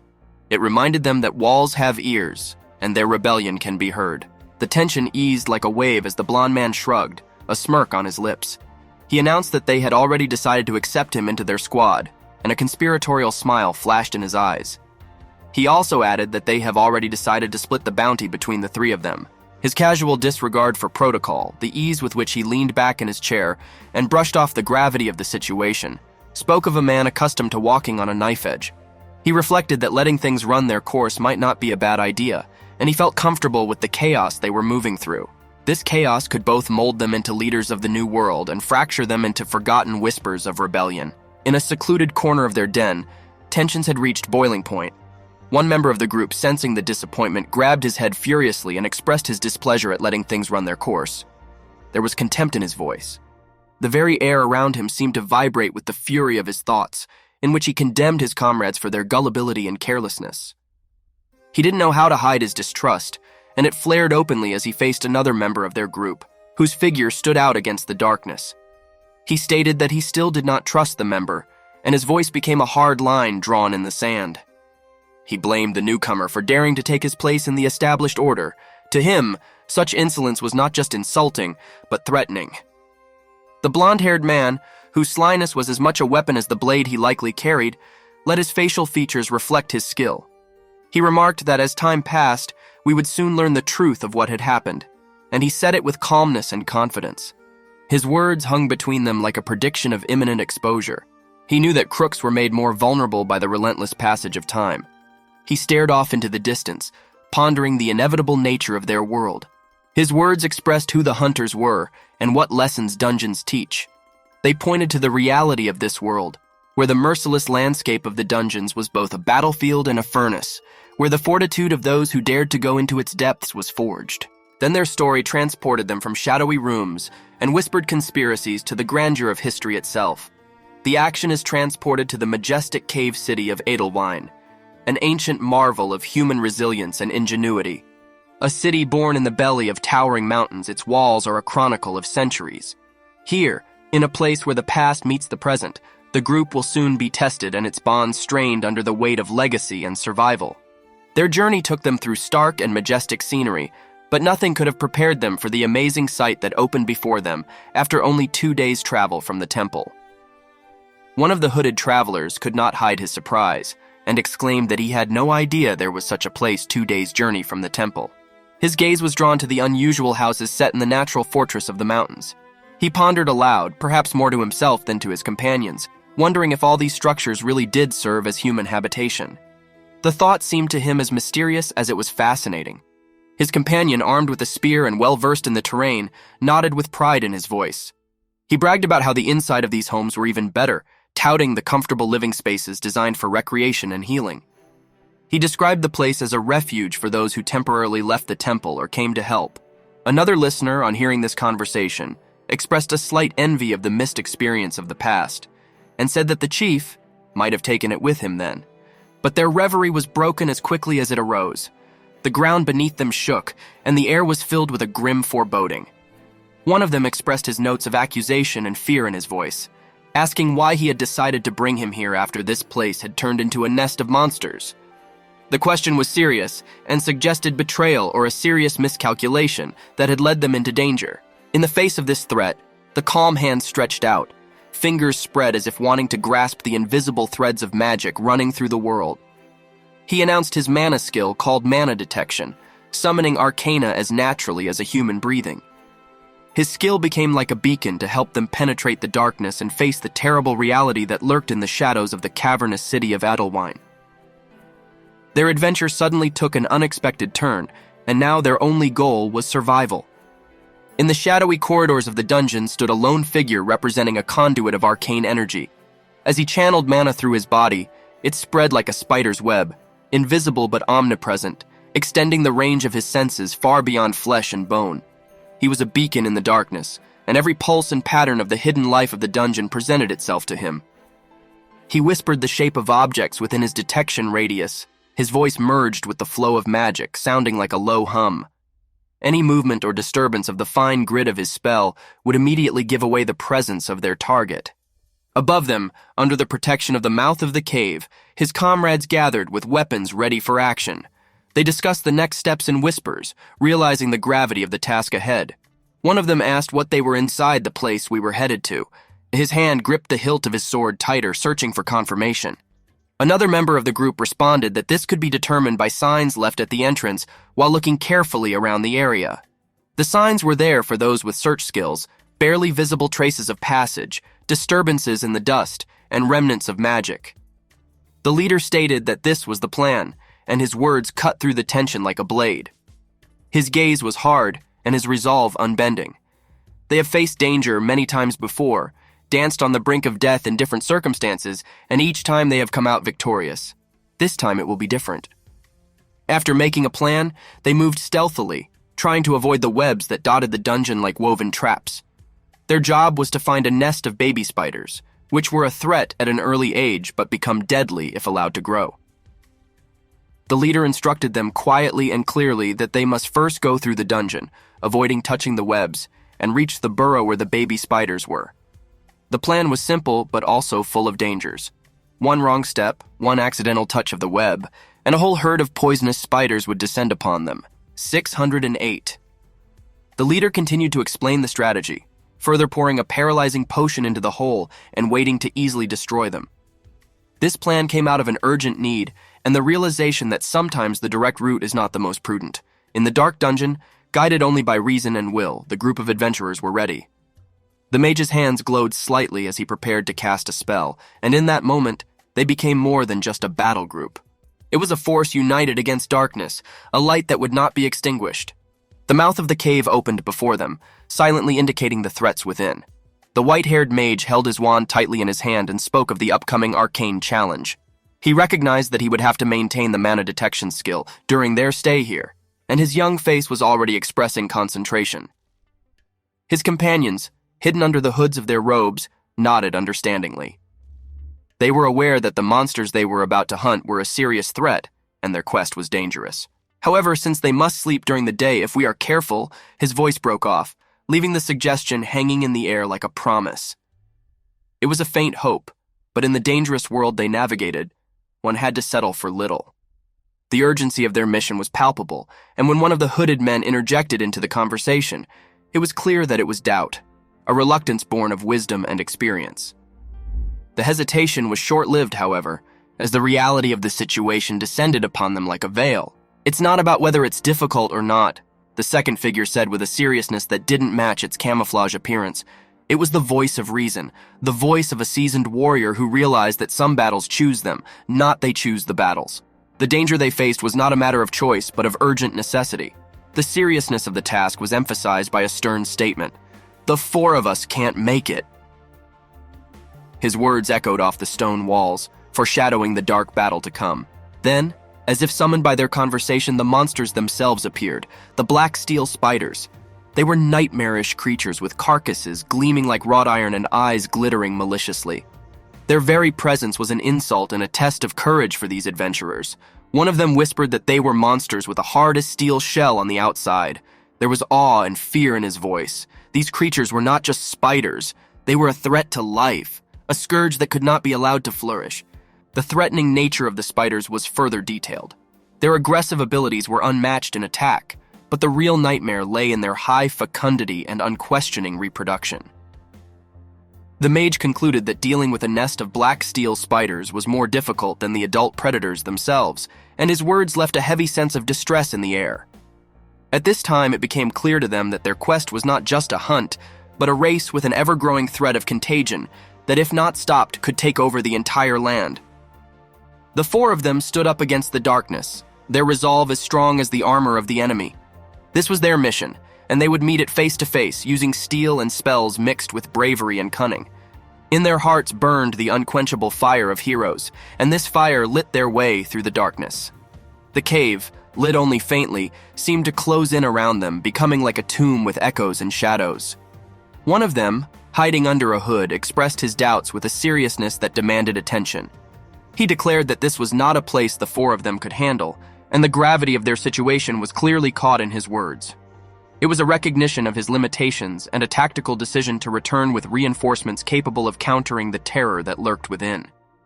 An offer to return and report was made, with the hope of being able to regroup and return with combat reinforcements. This provided a chance to shift the balance of power in their favor. The other white-haired man nodded approvingly, his eyes expressing unwavering determination. He muttered that it was a good idea, and his agreement resembled the calm before the storm. But on the next moment, the white-haired figure's tone changed, and his confidence ignited like a sword. He said that if someone was unsure of themselves, they would not be forced to go with them, turning his back to his companion, indicating his willingness to handle danger alone. He then went on to say that he himself could handle it easily, expressing his willingness to fulfill his role, and his statement mixed both the arrogance of the strong and the naivety of the inexperienced. 617. Behind him, his comrade's eyes grew narrower as he silently watched this unexpected development. He reflected that he hadn't expected things to turn out this way, and the suspicion in his attitude toward the white-haired man was growing. Doubt was sown and began to take root unstoppably. He concluded that the incident had made him more confident in his position with a cold certainty in his voice. This man is a fraud. It was an accusation as wordless as a thought, and a sentence passed in the court of his mind. With the group standing at the crossroads of trust and betrayal, their future actions were to be a dance with danger, a gambit against darkness. And in that moment, they realized that the monsters lurking in the heart of the cave were not the only threat they faced. For among them lurked a deceiver, an enemy as deadly as any fanged or venomous beast. Tension gripped the group like a living thing as they found themselves facing the dungeon's terrifying maw. The first of them, wearing a hoodie, expressed his doubts, saying that the four of them couldn't make it here. His offer to retreat and return with reinforcements expressed caution and the realization that it was futile to demonstrate bravery without the necessary strength. His opinion was agreed with by another warrior with pale hair, whose gaze expressed determination and practicality. He agreed to the suggestion, and you could tell by the look on his face that he already had a plan. In this text, the protagonist has shown his position by not using direct speech. His voice rose, expressing a note of defiance in the chorus of retreat. He claimed to be able to easily go it alone, like a lone wolf ready to fight the darkness without help. His companion remained a silent observer in the situation, becoming a shadowy figure among the other shadows.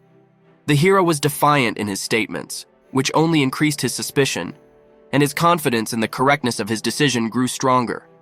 He reflected on the fact that they both possessed knowledge that he himself did not have, and it caused him some anxiety, which was evident in his furrowed brow. The realization came that their comrade's confidence was only a mask, as cunning as the tricks of illusionists. A smile appeared on the watcher's lips. Apparently, he didn't count on the fact that after all the precautions he told us about, they would still follow him. In the quiet theater of his mind, the pieces of information fell into place and the puzzle formed into a clear picture of deception. He watched the white-haired man's actions with the utmost scrutiny, like a predator waiting for its prey to betray its weakness. The watcher pondered with sardonic amusement how long his self-control and equanimity could last. The situation turned into a game of coloring a dangerous dance between truth and lies. However, as events unfolded, there was an unexpected turn of events. The confident warrior left alone was fighting something unseen, and his frustration was palpable. Self-recrimination for his mistake resounded in his thoughts, and his self-control began to slip away like sand through his fingers. The sudden question of why the situation wasn't going according to his plan became a crack in the armor of his confidence, revealing a moment of vulnerability and the complexity of his character. In the shadowy realm of the dungeon, where monsters lurked beyond sight, the real monster of deception was unraveling, and with it the very fabric of trust that bound the group together. The path, shrouded in fog and laced with treachery, was unclear, and only time would tell if truth would be their ally or doom. In the bottomless gloom of the dungeon, the ambush was as swift and silent as death itself. Black steel spiders whose eyes glowed with malicious intelligence descended upon him. The man, entangled in the deadly silk threads, was a model of tranquility, a fixed point in a swirl of flailing paws and bared fangs. He murmured that they were getting closer, and there was a ghostly expectation in his voice. The spiders, as if hearing the call, began to move forward, and their movements turned into an eerie dance, reminiscent of a predatory instinct honed over centuries. With a grace that didn't match the gravity of the situation, the white-haired warrior jumped to his feet.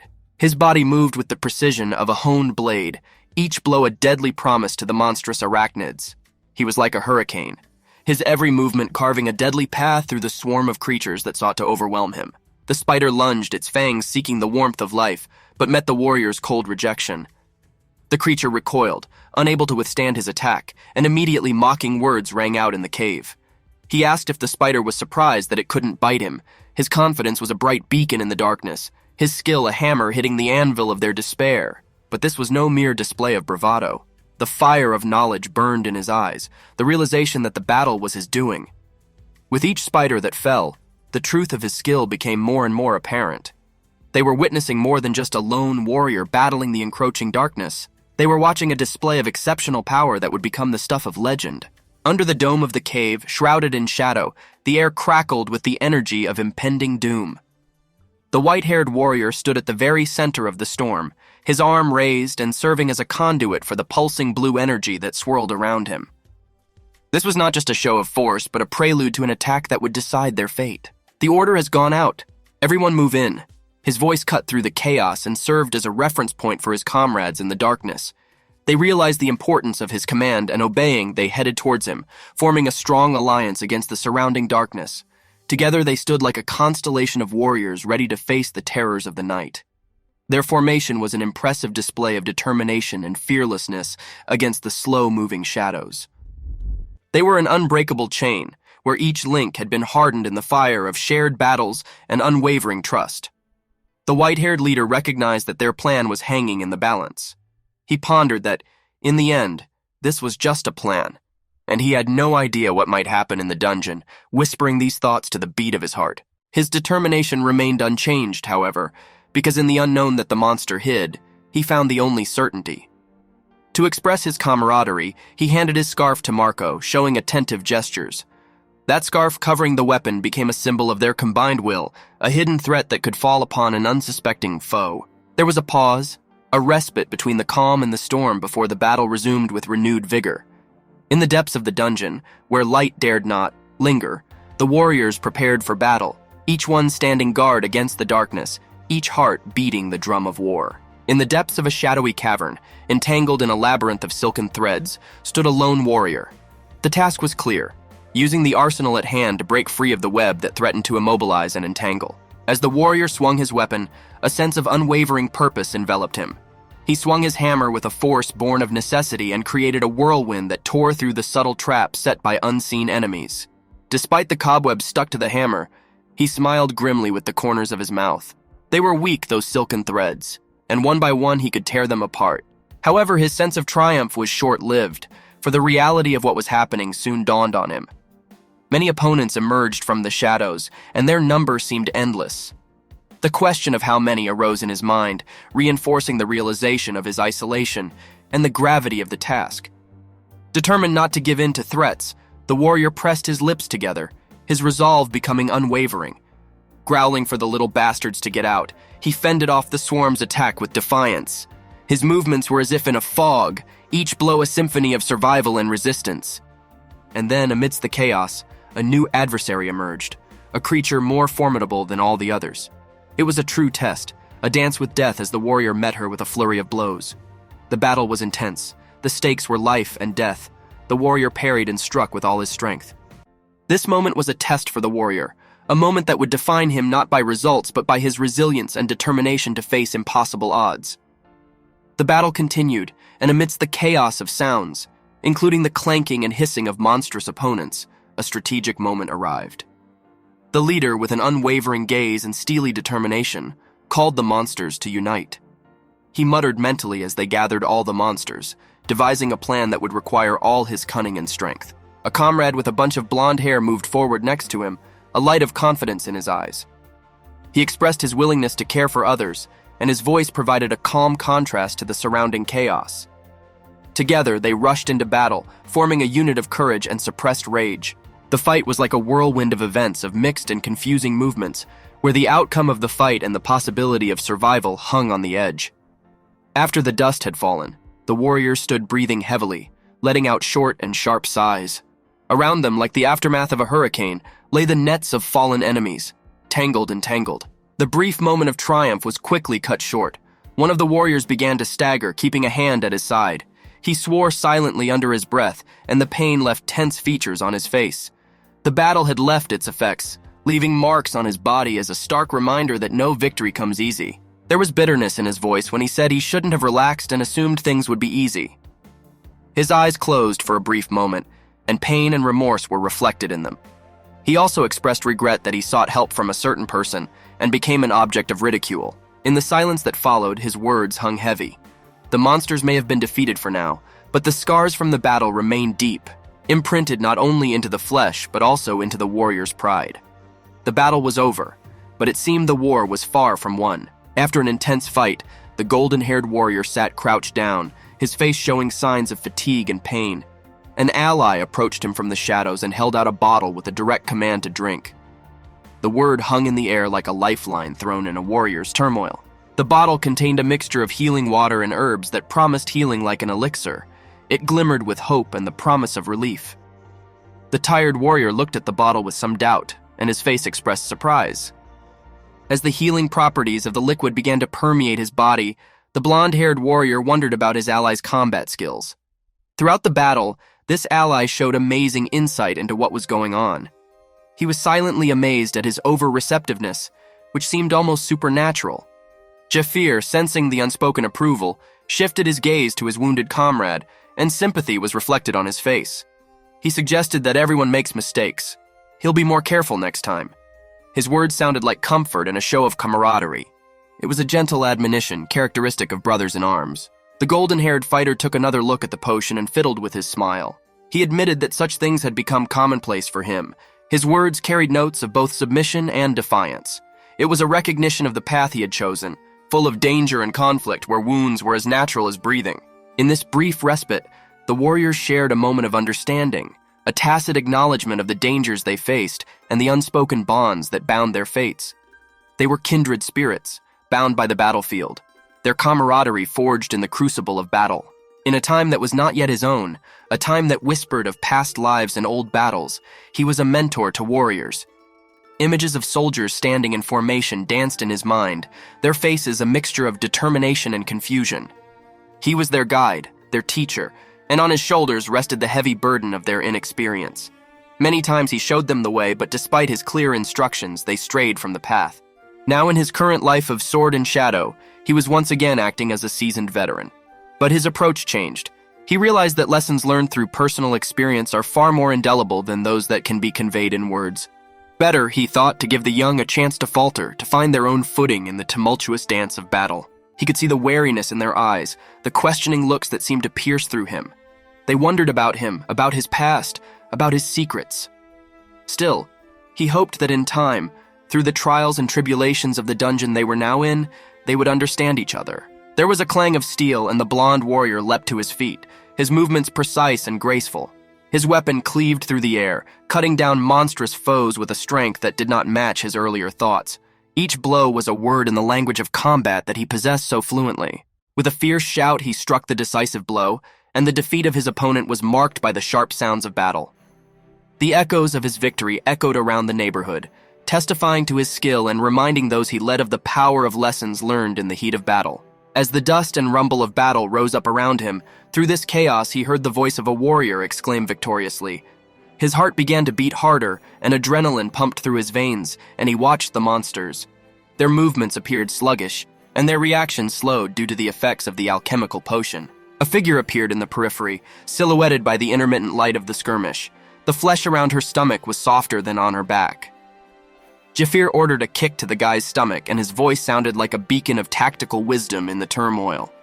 The blonde-haired warrior confirmed the strategic thought with a quick glance and a nod of his head. That's really true. The mentor had extensive knowledge, detailing the monsters' habits, their weaknesses, and the status hierarchy within their ranks.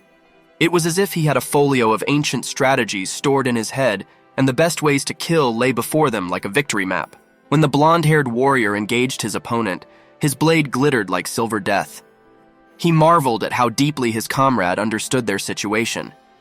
Dale pondered where Jafir had gotten so much knowledge from, his thoughts rushing fast as a sword. Each of his blows was precise and well calculated, a testament to his experience and intelligence gained from battles. In the heat of battle, as the enemy fell before him, the warrior's face contorted with awe and suspicion.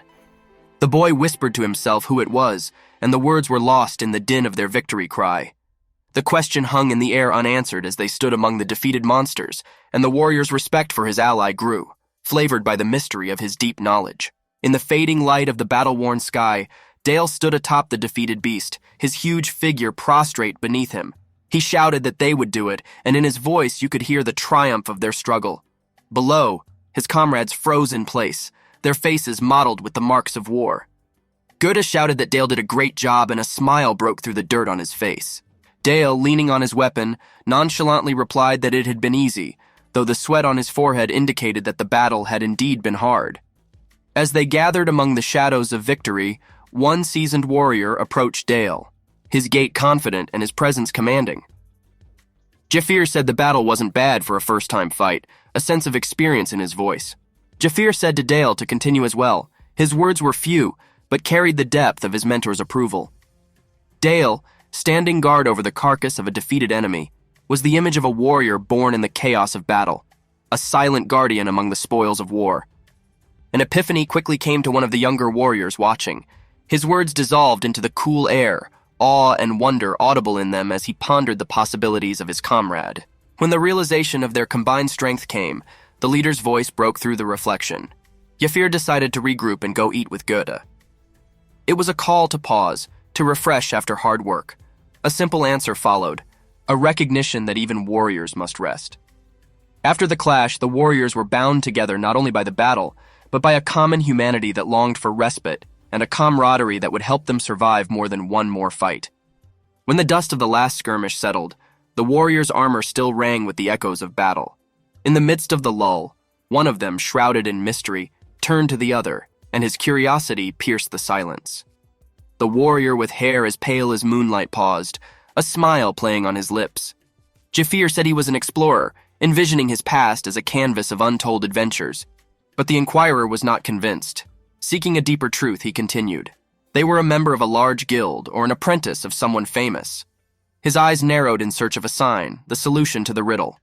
The third comrade from the side leaned toward him, intrigue in his voice. Someone said he was also very interested. Their gazes were fixed on Jafir, eager for tales of a past shrouded in whispers and rumors. In an instant, the scene changed, and Jafir stood in a fighting stance, his physique honed by countless bouts, and his mentor a shadowy figure clad in a cloak of mystery. The image spoke of careful training, of knowledge passed down in silent communication. Finally, the warriors gathered, their breath audible in the cold air and their faces filled with determination. One of the warriors pronounced that only the chief's room remained, his voice steady and betraying no hint of the adrenaline bubbling in each of them. Just then there was a simple, almost muffled reply. It took another moment, weighed down by the gravity of the challenge ahead, before the question of what they should do now rose in the air. Their future actions hung in the balance, the anticipation of the final confrontation palpably weighing on them. They stood together, bonded by a brotherhood forged in the crucible of battle, their shared past and future intertwined like threads of fate. Amidst the silence that came after their victory, an inquisitive look turned on Jair. Goethe asked Jafir what he used to do, his voice barely audible in the silence of the battlefield. With a careless wave of his hand, the warrior Jafir answered in a smooth and confident voice that he was an explorer. His past was a map of untold stories, each step a story inscribed in the stories of his memory. The question went unsatisfied and caused the masked figure to continue. He asked if Jafir was in a large guild or was a disciple of someone famous. This question hung between them like a thread of curiosity tugging at the seams of the unknown. A blonde-haired watcher joined them from the side, interested, for he too was curious. His eyes, burning with a thirst for knowledge, searched for the truth in Jafira, the enigma before him. A scene from the past unfolded, showing a warrior in a moment of intense struggle, his body a testament to the battles he had experienced, his mentor a ghost shrouded in mystery. There, in the pre-dawn silence, his skills were honed, his spirit was tempered. The warrior spoke of his time on the hunting team, his voice soft in the twilight. That's how long Jafir had been on the hunting team. In those 4 years, many hunters died, but he fortunately survived. His survival was not luck, but the result of a deliberate dance with danger. He stood in front of a bridge, broken apart and suggestive, a metaphor for the dangerous paths he had chosen to avoid. There was a reason for that. Jafir had always avoided the dangerous bridge, he reflected, his wisdom born from the scars of survival. In these moments, the story of the warrior, a tapestry of trials and triumphs, was revealed. He was a creature of fortitude, a survivor of the strongest. His life was written in the ink of fortitude and the blood of the fallen. In the shadowy corridors of the Cobalt Dungeon, a group of warriors stood among the remnants of their conquest. One of them, clothed with the weight of leadership, was thinking aloud, and there was a note of exclusivity in his voice. He said it was a pity to share this easy dungeon with the others. The prudence of the path he had chosen was evident in his words, and to take only the safe route. Dale the man laughed, and his voice echoed off the stone and said he didn't even think it would be that easy. The ease of their journey seemed to mock their preparedness, a joke over the danger. As the treacherous terrain progressed, a basic principle, a survival mantra was voiced. Dale always went after strong leaders. That promise was quickly put to the test when a shout cut through the stillness for the lad to duck, prompting an instinctive fall to safety, a dance with danger they had already mastered. One stood off to the side, bowing his helmeted head in thought. Despite the camaraderie, there was a lonely resignation in his thoughts. He didn't get promoted because of it, but there was nothing he could do about it. It's not like they were protecting his life or anything. His role was clear. He was a defender not by title but by deed. The leader with hair like silver strands of moonlight, Jafir, made a statement that pierced the air with finality. It was all they could do. Jafir the same ordered them to get out of here immediately. His order was not negotiable. It was an order born of deep conviction and concern for his comrades. The realization came to the others like the first rays of dawn. Goethe muttered that Jafir had planned from the beginning to catch the boss alone, awe and understanding evident in his words.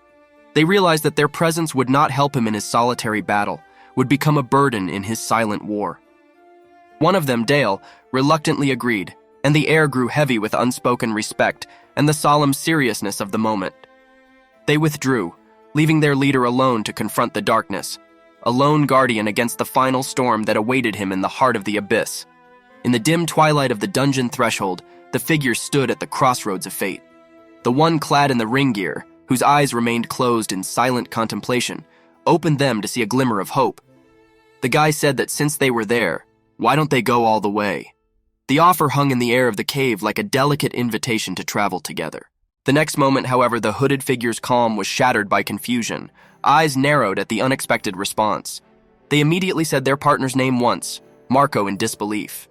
The question of what Marco meant was not merely a demand for clarity, it was a plea for understanding, for with each stroke of silence the fabric of their camaraderie seemed to disintegrate. A figure with hair as golden as the wheat of the fall field stepped out of the shadows. They announced that they were in agreement, and the firmness of their voices contrasted sharply with the hooded figure's disbelief. Two heads were better than one. The hooded man known as Dale recoiled as if from a blow, and a star of shock flashed next to his head. The solidarity of an unexpected ally was as unsettling as it was uplifting. When the echoes of agreement faded, Neil's face became hard as steel forged in the heat of battle. Jafir ordered them to gather, their gazes piercing as the point of a blade. A stern and grim warning followed. If he overestimates himself, he'll be dead in a second. It was a reminder of the cruel truths that governed the ruinous depths where they dared to tread. Amidst this exchange of fiery wills and tempered spirits, another presence emerged, a figure crowned with curls as white as the first winter snow. The Yefirs, as they were called, stood in silent authority, and their very posture indicated untold power. Goethe turned to them, desperation in his voice. Goethe immediately thought of Yefir saying something and that they weren't useless. It was a call for affirmation, a search for camaraderie and vulnerability. Jafir, whose eyes saw through the shroud of deception and truth, uttered with a resonance that filled the void of the cave. Turns out everyone was wrong. Their words, cryptic yet clear, cut through the tension like a scythe through wheat.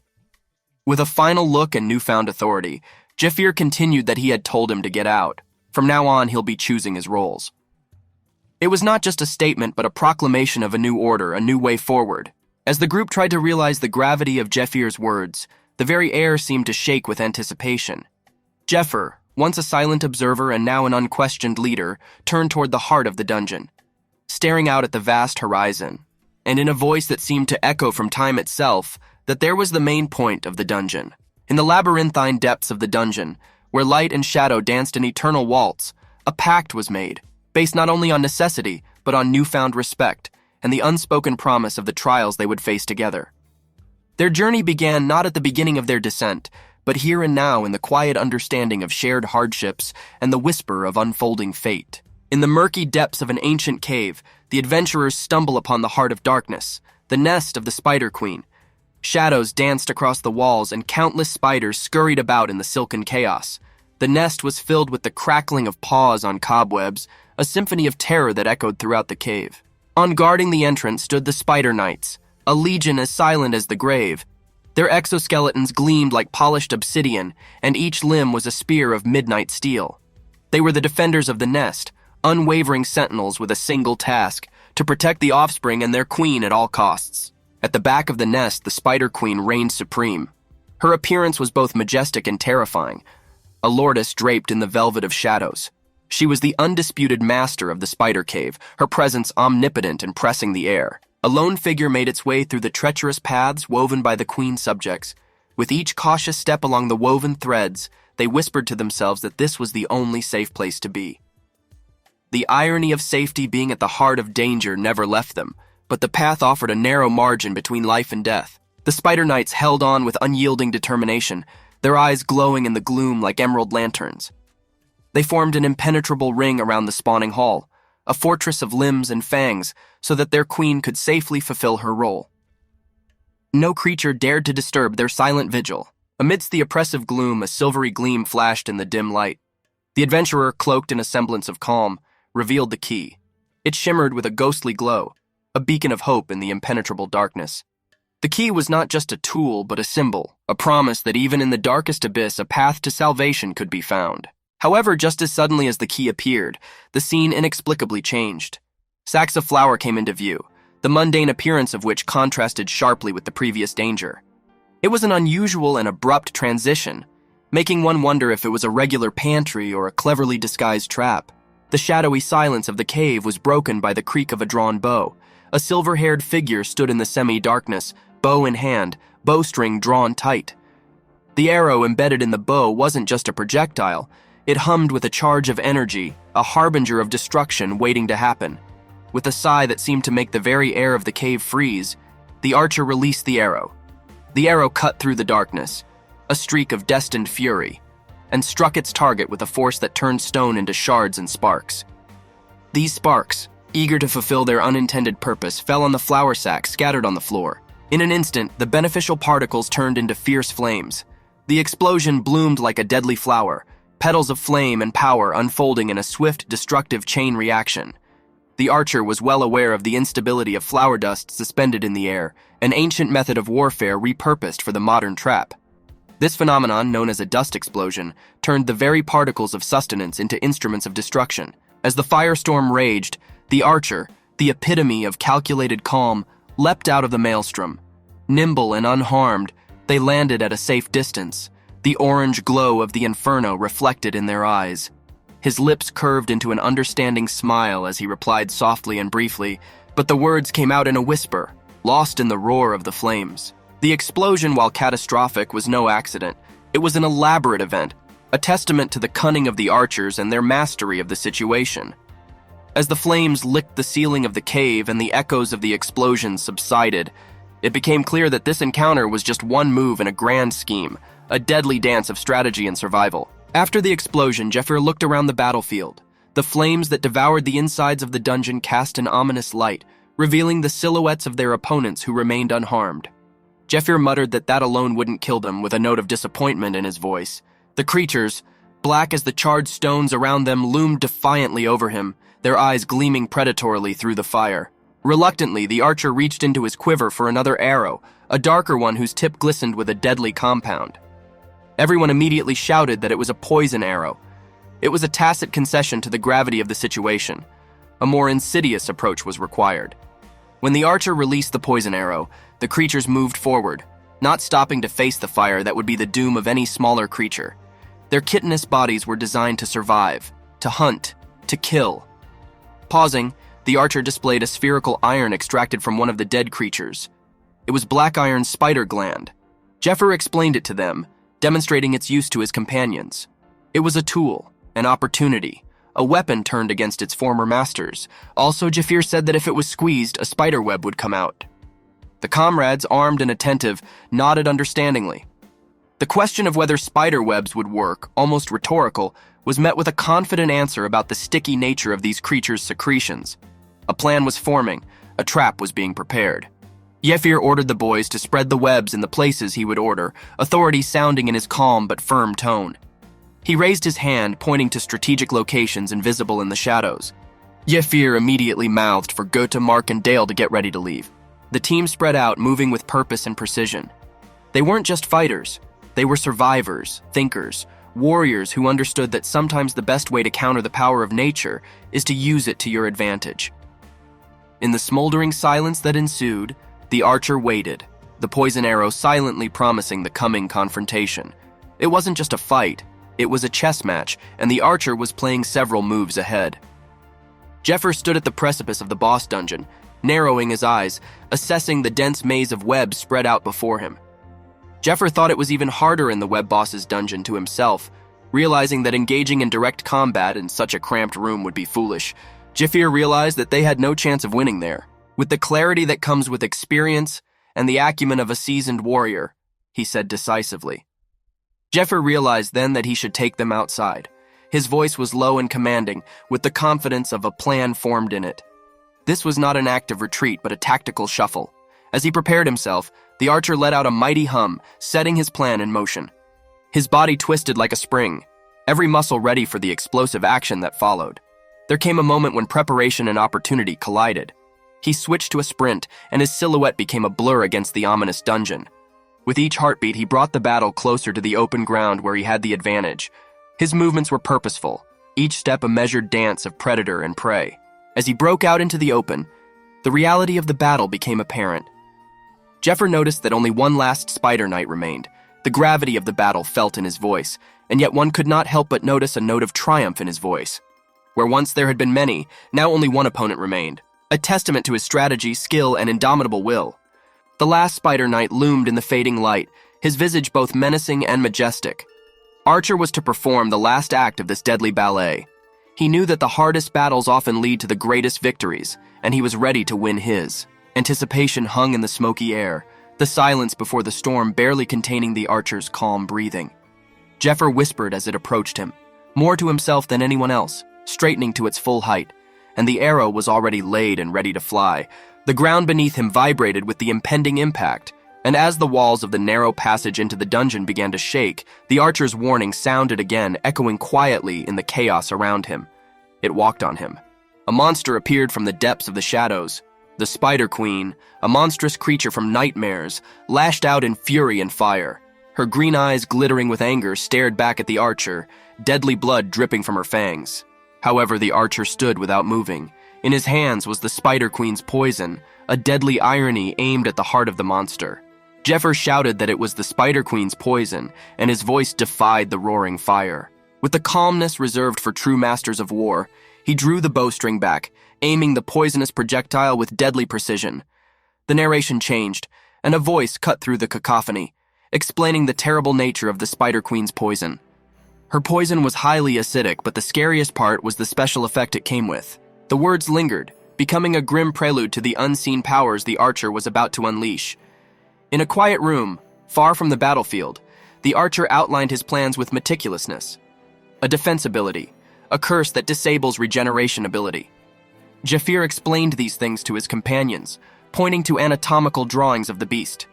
They listened intently, realizing the seriousness of their enemy's capabilities. A person with low defense magic will melt before they even realize it.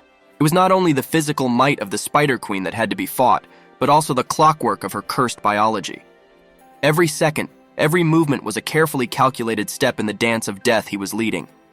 And now, as the archer released the arrow, the culmination of his strategy, the synthesis of calm under pressure, knowledge of the enemy, and unwavering determination, all reached a single poignant point. The arrow flew, silently heralding the end of the game he had orchestrated from the shadows. The air was tense with the venom of battle, as the archer, whose profile was shadowed against the flickering light, sternly warned his comrades. Jafir told them that if they wanted to live, let them not make contact with him. Jafir also ordered them to avoid him at all costs. His voice carried the threat of impending doom. He spoke of the deadly poison that was their best chance of survival, and at the same time a threat to their own lives. Wasting no time in thinking about the danger, the archer rushed into action. He leaped with the grace of a panther, barely dodging the splash of viscous purple liquid. The poison, a deadly compound capable of dissolving flesh and bone, fell on the stone where he had stood only moments ago. The Spider Queen, the monstrous matriarch of evil, loomed over him, and her every movement promised death. She unleashed her poisonous attack on the archer with a force that made the very air itself corrosive. But he was ready, his silhouette looming against the chaos like an immovable pillar of steadfastness. His voice cut through the cacophony of the clash with a command that was both a battle cry and a beacon of hope. Jafir shouted for everyone to get in their seats. It was a call to arms, a signal to the allies that the moment had come to strike. As the last Spider Knight prepared to unleash the full fury of his venom, the archer steadied himself. The tension of the bowstring was a whisper of death, a silent promise to end the Spider Queen's reign. With a poison arrow at the ready, he was the epitome of purposeful vengeance, the culmination of cunning and bravery gathered in one decisive moment. He took aim, knowing that the fate of all depended on the flight of his arrow. The Spider Queen's acidic poison was formidable, but the determination of the one who dared to use it was no less. When the bowstring loosened, she sang a song of victory and revenge that would echo through the history of their saga for centuries to come. Amidst the chaos of battle, the archer stood resolute, the desert wind fluttering his silver hair, proclaiming his pivotal role. Jafir stated that he would tank with his bow at the ready, and it was because he was the only one who could beat the boss. His words were not mere bravado, but a stern acknowledgement of his unique ability to endure, to survive. His eyes, steely and calm, did not betray the storm raging within as he laid out the next phase of his strategy. Jafir said he would distract the boss. His plan was based on a dangerous dance to get the enemy's attention. The team, clad in their battle armor, reacted with surprise and awe. Jafir went on to say that it would be the boys who would catch the boss, giving them a task that would take them out of their comfort zone and throw them into the very jaws of danger. One of them, an experienced warrior with a cautious heart, wondered what had brought him here. He recalled his past, cautious steps and risk avoidance, recounting a life that had always been safe. He always lived his life avoiding the dangerous bridge because his safety was always a top priority. But the battle had changed him, as it had changed them all. In a moment of unity, Another voice joined in, correcting itself with a newfound sense of camaraderie. It was a declaration of collective resolve, a shared realization that the burden of battle was not his alone. The sun was sinking toward the horizon, casting long shadows on the battlefield where they were preparing for the final act. It signaled their transformation from lone combatants into a single, cohesive unit, bonded by trust developed in the heat of battle. As the archer released his arrow and his comrades prepared their nets, it became clear that they were no longer individuals, but a group of brothers ready to face each other on a dangerous bridge for the sake of victory. The line between life and death was as thin as the line between heroism and recklessness. At that moment they were indistinguishable, and they stepped over it together. In a desolate world ravaged by war, a lone warrior confronted the shadow of a vast enemy. Tension hung in the air. The ground was covered in scars from past violence. This warrior, with spear in hand and determination on his face, was the last bastion against the enemy, looming over him like a mountain of darkness and fire. Elsewhere, a strict hierarchy in the group of fighters was felt. The commands given by the invisible leader reduced the three subordinates to the level of servants. Wrapped in cloaks and bearing the marks of battle, the men did the chores of cooking and cleaning, while their swords lay idle and eager for battle. As fate would have it, one member of the hunting team, caught off guard with eyes widened with bewilderment, muttered about the unexpected reunion with familiar faces. Memories of camaraderie and battles together came flooding back, mingling with the uncertainty of the present. As night fell upon the land, a brooding figure appeared on the pile of defeated creatures under the cold gaze of the stars. The warrior pondered the seismic change the group had undergone since the arrival of the mysterious newcomer had changed the very nature of their fight. Determination rang through the night air, and through the silence came the voice of another warrior urging his companions to trust Jafir once more, a name that seemed to carry the weight of hope. His message was clear. Unity under an elected leader is the only way forward. However, not all hearts were conquered. There was a man among them who was tormented by disappointment, and his faith in unity was shattered. Clenched fists and furrowed brows betrayed his inner turmoil. He cursed the stubbornness that threatened to splinter an already fragile alliance, and his words testified to the difficulties of leadership and the difficult task of maintaining the integrity of the team.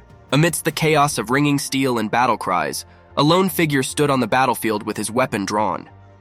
His eyes mingled fear with defiance, a silent oath that he would not back down as long as the power to fight flowed in his veins.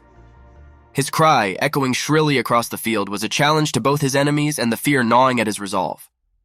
The battle continued, and now the opportunity presented itself, a fleeting moment when the enemy, a hulk of muscle and sinew, was vulnerable.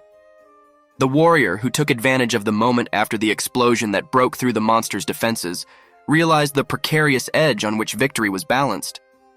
The inner tactician calculated the moment to strike when the monster's thick skin split open and showed its weakness. With new clarity, the warrior shouted his revelation to the world. Beneath the monster's armored facade was soft flesh. The only barrier to defeat was the sturdy shell that served as his shield. His heart raced with adrenaline, the realization of his opponent's weakness spurring his fervor. Then, dancing an ancient dance, the warrior unleashed a blow on his opponent that could sweep through the ages. His weapon split the air with the force of his will and the weight of his hope. Light and shadow played around him, enveloping his figure in a halo of ferocity as his strike found its target. It wasn't just the swing of a blade. It was a culmination of fear, courage, and a desperate desire to protect what he held dear. As the weapon met flesh, the very earth itself seemed to recognize the seriousness of his blow, shuddering beneath him. In the heat of a desperate scramble, the fighters circled, each looking for an advantage. And then the hawk-eyed warrior noticed a glimmer of hope, a weakness in a formidable opponent. The creature's leg, a huge column of sinew and bone, contained a fine network of nerves, the lifeline exposed. With the precision of a connoisseur, the warrior lunged, and his poisoned blade cut through the air with a promise of silence. His target was the bundle of nerves that hid the fragility of the monster. The blow was a beautiful arc of desperation and precision, a dance with death where the slightest slip meant doom. His muscles tensed, the warrior's face became a mask of determination and the blade an extension of his will. He stepped back for a decisive strike, the air around his blade crackling with the tension of the moment. It was the blow that should have ended the fight, the culmination of strategy and skill. But the tides of battle are fickle. In the midst of the attack, the warrior's senses screamed a warning. The attack, swift and merciless, was coming, and he could not hope to dodge it.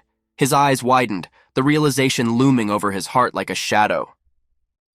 Dale immediately whined because he couldn't duck, and then the world exploded with light and pain. The warrior was thrown back and his body turned to a leaf in the creature's storm of rage. As he flew, he saw the monster, its eyes like emerald lights in the darkness, its maw full of despair. It stood, bearing witness to the ferocity of the wilderness, unyielding and fierce. The warrior's gambit failed, the moment of victory snatched away by the unpredictable savagery of battle. But even as he prepared to strike, unbroken in spirit, he knew the fight was not over. The unquenchable flame of the warrior burned in his heart, the desire to rise up and fight on, even against the monstrous darkness. In the intermittent light of battle, the warrior's gaze was sharp, his challenge thrown like a glove at the feet of the monster that dared to oppose him. Jafir grinned and asked Dale where he was even looking, preparing to attack. The creature, a monster woven from nightmares and darkness, stood before him, and its many eyes blazed with malicious fire. It struck with the fury of a hurricane, but the warrior was a whirlwind of steel and precision. His body moved with unearthly grace, a ballet of violence against the backdrop of war. A blonde-haired, battle-weary spectator watched from the side with disbelief on his face. Dale mumbled what was now complete insanity to no one in particular, admiration and disbelief audible in his voice. The warrior seemed to respond to every attack of the Spider Queen. His movements were too fast for even an experienced eye to keep track of. Meanwhile, in the mind of the other comrade, who narrowed his eyes in contemplation, a strategy was being born. Jafir reflected on the fact that they lacked the strength to overpower this spider, recognizing the grim reality of their powerlessness. His words hung in the air like a sobering reminder of their perilous situation. But despair was not their choice. The warriors rallied, their resolve as unshakable as the rock beneath their feet. The white-haired warrior, marked with the scars of previous victories, laid out his plan. He had sizzled the balls of their enemy, earning her wrath, and now he was the center of her anger, a distraction that could be their salvation. Jafir immediately shouted, to stop the others. His voice was calm in the storm. He explained his role, to stay within sight of the Spider Queen, to keep her attention riveted and enraged. His strategy was clear. While she squirmed in anger, consumed with a thirst for revenge, his allies would strike, a clever ploy to draw her attention to themselves. The warriors understood. It was a gambit, a game of cunning with brute force, and in the silent companionship of battle-hardened soldiers they prepared to act. Their bond had been forged in the fire of countless battles, and in the shadow of the Spider Queen's fury, they found their way out. It wasn't just a fight for survival, it was a testament to their brotherhood, their skill and their unwavering will to triumph over the insurmountable. As the twilight of battle cast long shadows across the battlefield, a strategist among them, with hair as pale as moonlight, shared his most important insight. Jafir muttered that the most important thing was that the Spider Queen had a habit of emphatically raising a finger. His revelation hung in the air like a clue to the ferocity of this creature. The golden-haired warrior tensed his muscles and acknowledged the rightness of the strategist's words. Time was their invisible ally and enemy. 5 minutes had passed, and with every second the Spider Queen's habit became their opportunity. His thoughts, though weighed down by fatigue, were clear from his newfound understanding. The Spider Queen, a colossus created from the darkest depths of their nightmares, was an unstoppable force, her presence dominating the battlefield. And yet she remained almost motionless, like a spider in its web, waiting and watching, focused on destroying her opponents. The strategist's keen eye noted not only her immobility. The Spider Queen's hind legs, adapted to the cramped spawning nest, gave away that she was a creature of habit, a pattern, her actions predictable, her movements limited. In the cradle of her birth she learned to strike, not dance. Their plan unfolded like a banner in the wind. The warrior, with the grace of a predator, understood the rhythm of the Spider Queen's attack. The deadliest blows, the deadliest fury came from the top of her grotesque head. This is exactly what they've been waiting for. When the dance of death resumed, the warriors perked up at the hope the knowledge gave them. Every spun web, every thunderous boom that sought to crush them, was attacked in the deadly melody they now read as if from a score. Critical attacks, always heralded by the lowering of her ugly head, were no longer unexpected but expected. In the ebb and flow of this deadly ballet, warriors found their opportunities. With each attack repelled, with each counterattack made, they came closer to their triumph. In the strategist's words lay the path to victory, and in their hearts burned the unquenchable fire of warriors who would not retreat until the monster was defeated at their feet. In the throes of battle, with each second fractured into many possible outcomes, the warrior's resolve crystallized into action. Jeffer gripped the hilt of his blade tighter, silently confirming his readiness. His voice, steady and confident, betrayed a strategy born of hard experience. This is a technique Jafir practiced while fighting huge spiders in the dungeons. His comrade, a golden-haired fighter, rose to his feet with a furious shout, a plan already unfolding in his mind. Since Jeffer had all of the Spider Queen's attention, they had a decisive advantage. The poison of the strategy was no less potent than any physical poison, an anesthesia that seeped into the creature's limbs, robbing it of its ability to move, making it a prisoner of its own formidable body. A chorus of determination grew around them, each warrior echoing that they could do it. On their faces was written the concentration of those who had walked through the valleys of fear and emerged from there unscathed. They weren't just a group of fighters. They were the harbingers of the Spider Queen's downfall. Every oath they made to each other was a link in the chain that would bind her to defeat. And yet the Spider Queen, in her dark majesty, in a whirlwind of rage and motherly anger, refused to bow. The queen growled that she would not miss these wretched humans entangled in a poisonous web of retribution. People dared to defy her, to harm her children. Their audacity was as unforgivable as it was unexpected. The battle was heating up, a cacophony of steel and sorcery, every movement answered by an equal and opposite reaction, a deadly dance precariously balancing between triumph and tragedy. But the warriors were united, their spirits were broken and their wills unyielding, for they fought with more than swords and spells. They fought with the power of a plan devised by the experienced mind of one who had looked into the abyss and emerged from it to tell of it. The Spider Queen's cavernous lair resounded with the echoes of battle. She loomed over her human opponents, her appearance a grotesque tapestry of shadows and malice. In a voice expiring with venom, she declared that crushing them underfoot would be too merciful. The Spider Queen immediately screamed that she was about to melt the warriors with her venom, foreshadowing death. But the warriors were undaunted. One of the warriors danced in the rain of death with the agility of countless battles, his movements blurred. Green streaks of venom flew past, narrowly missing their target as he twisted and turned under the Spider Queen's furious onslaught. His sword flashed silverly in the dim light, cutting a clearing in the poisonous stream. Every strike was precise, every parry a challenge to the Spider Queen's might. The warrior's resolve was as indestructible as his blade. And then there was silence. The Spider Queen's venom was an unrelenting hurricane, but now it was gone. A speech bubble floated in the silence that ensued. Jefir said that now the Spider Queen wouldn't be able to use her venom for a while. The warrior's plan succeeded. The Spider Queen's deadliest weapon became invalid. With the taste of approaching victory on his lips, the white-haired warrior's voice sounded smooth and confident. Jefir pronounced that they had nothing to fear, and his words became a beacon to his comrades. They weathered the storm. The Spider Queen was vulnerable, her armor cracked.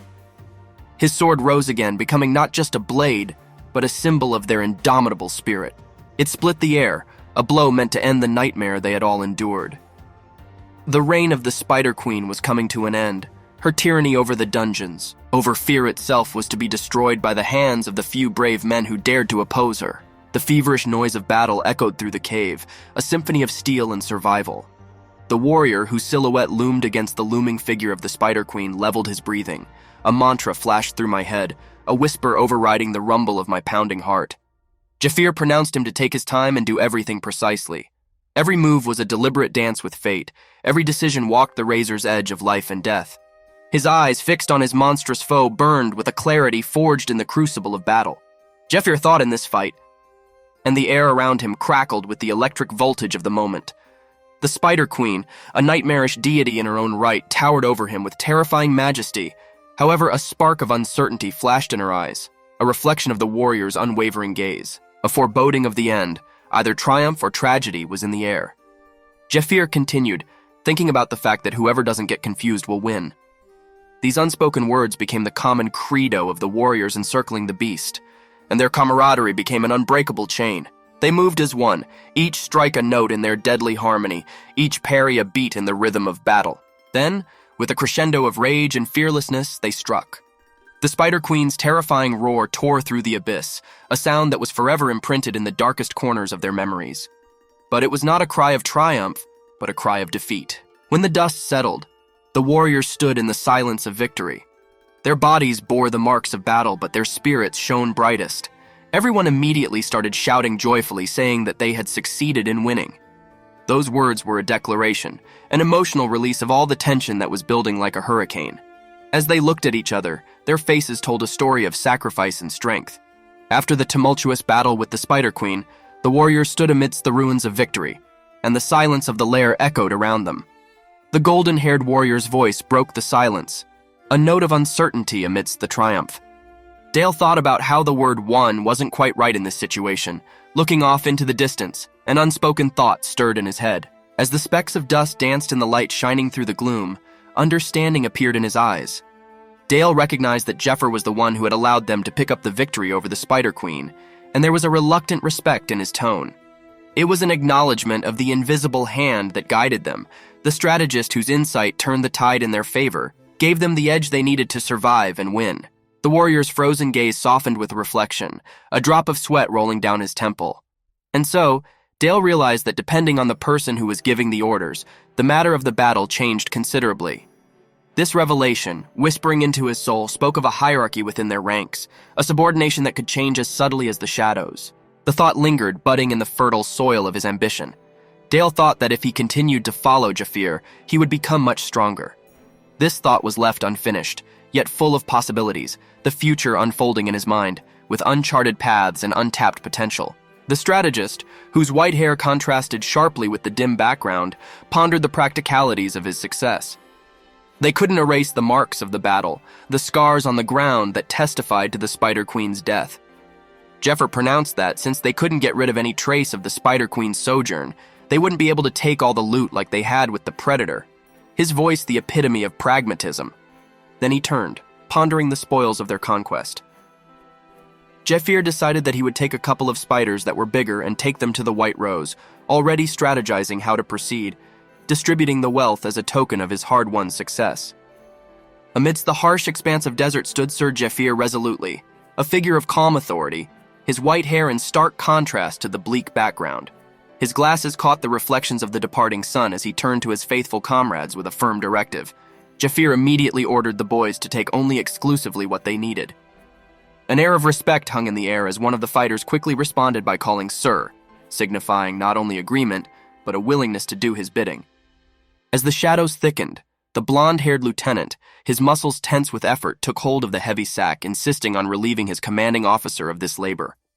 Dale immediately pronounced that Jafir must have been tired during that time, unwrapping the burden with a sense of duty that was as heavy as the load itself. Dale immediately exclaimed, telling Mr. Jafir to do nothing and let him take care of everything. Concern and unwavering loyalty could be heard in his voice.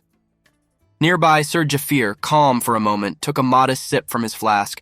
The soft murmuring of the water was interrupted by a distant conversation in which someone praised his skill at dissecting monsters, an unusual talent that he modestly acknowledged without saying a word.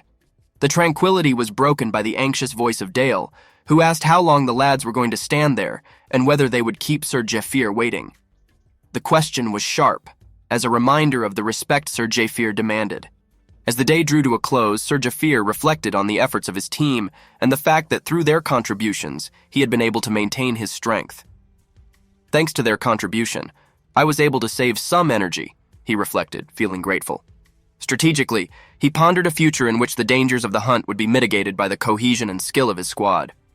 Watching the trio from afar, their silhouettes looming in the twilight, he noticed one of them swing his spear victoriously. You could feel the camaraderie in them. Their spirit was unwavering in the face of hardship.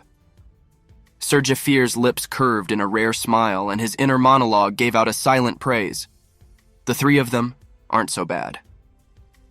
It was a quiet acknowledgement of their merits, a sign of tacit approval from those who stood with him against the wilderness.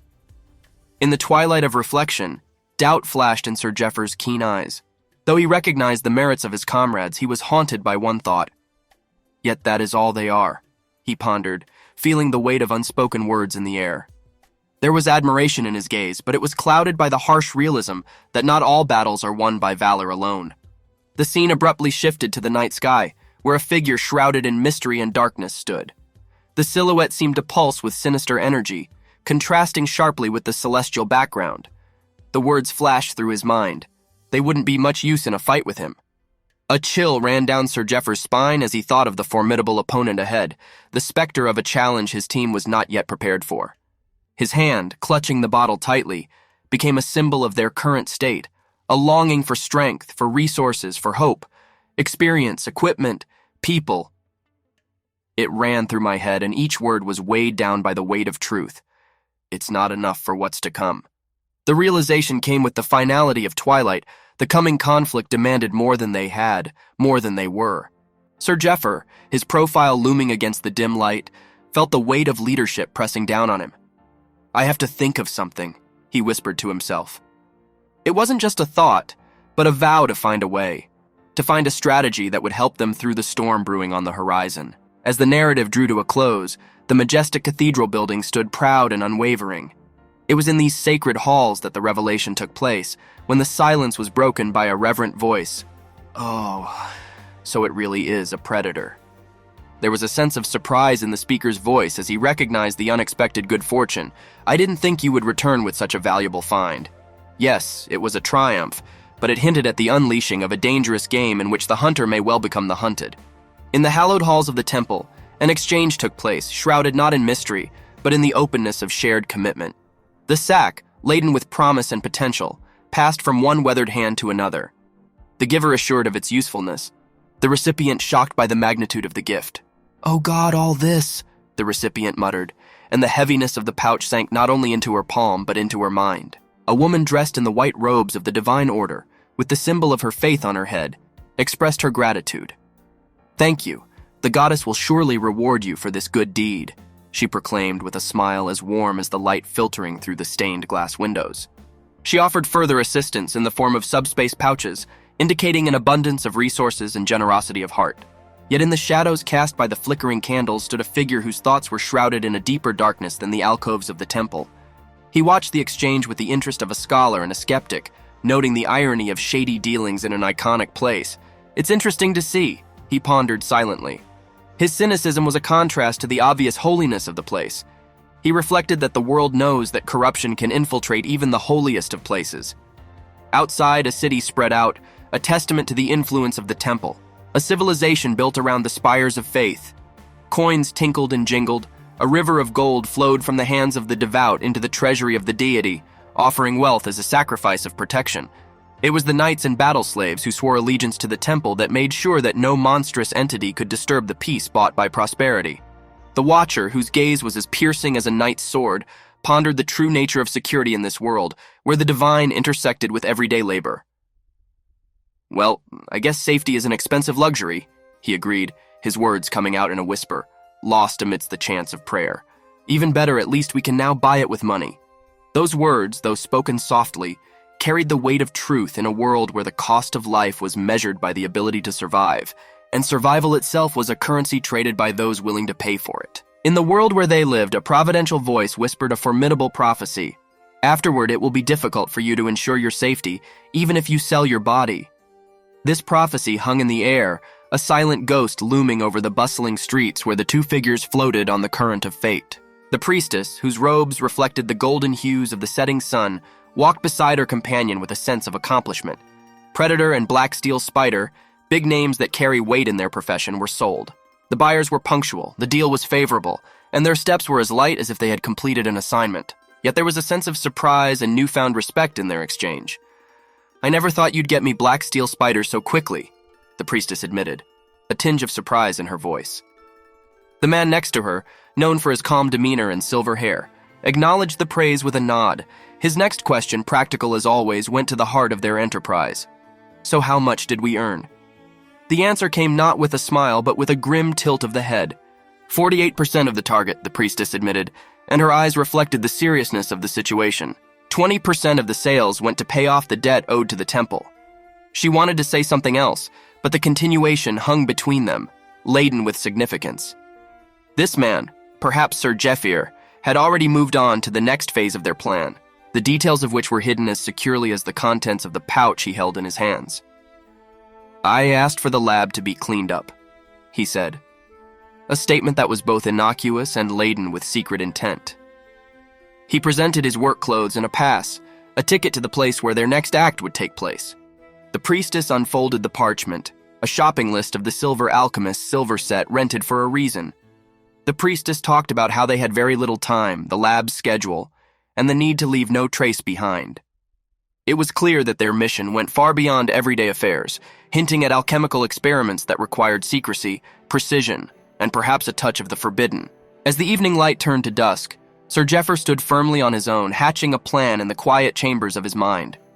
Okay, it's still safer than trying to steal her. He pondered with calculated calm. The quiet corridors of the lab awaited his secret touch, and he was ready. A potential call to duty was a disguise for his true intentions. The priestess, a beacon of faith in her white robes, offered the solemn man words filled with tantalizing comfort. "You get paid too, Mr. Good, so don't worry," she chirped, a soft rib dispersing the heavy air that often surrounded their endeavors. But her smile was fragile, threatened by the burden they both carried. Their respite was short-lived. A new figure emerged from the embrace of the shadows, speaking imperiously to the priestess in a respectful yet demanding tone. "So that's where you've been, sister," he said, relief and seriousness in his voice. "I've been looking for you to share the news." His request for her time suggested a conversation that could change course, change the tides. Sir Jeffer, who had always stood stoic against the winds of change, could only utter a short "ha," as the appearance of the new man caused a quiet storm within him. A flood of thoughts ran through my mind, hidden behind the cold facade. The timing was bad. The best-laid plans of mice and men are often thwarted, and now they stood on the edge of a precipice. As the newcomer stepped into the dim light, his personality shattered any pretense of normality. Ned, known among saints and damned alike as an examiner of heresy of the first class, is one of a dozen. His reputation was a storm that could bend an iron will and break the chains of petty secrets. His appearance was not just an interruption, but a harbinger of the trials to come. Sir Jeffer's mind, a fortress of strategies and secrets, realized the gravity of Ned's presence. There was no way he had expected to meet this man. Not here, not now. The silver-haired tactician knew that with the appearance of Ned, the heresy expert, the game had changed.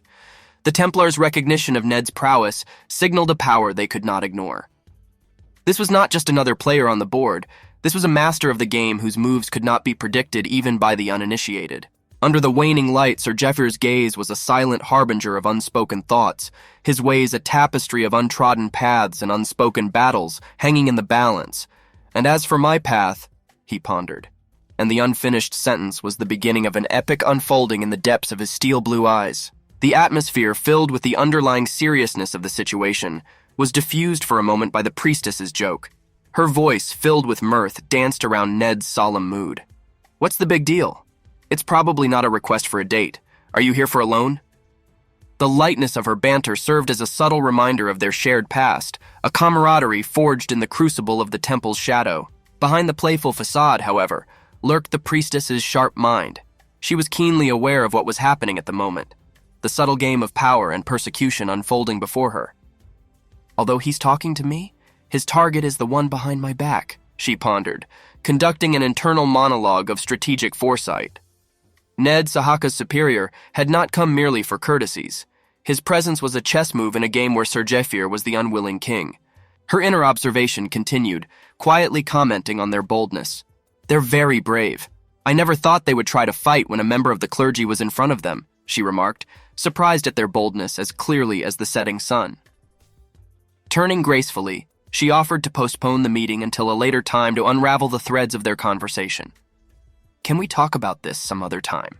she offered, promising to lower the interest rate like a silk olive branch extended into the future. Ned, shrouded in the mystery befitting an examiner of heresy, accepted the digression from the conversation with a courteous bow toward the inevitable. "Oh, Tilda. Then is it okay if I at least ask about something urgent?"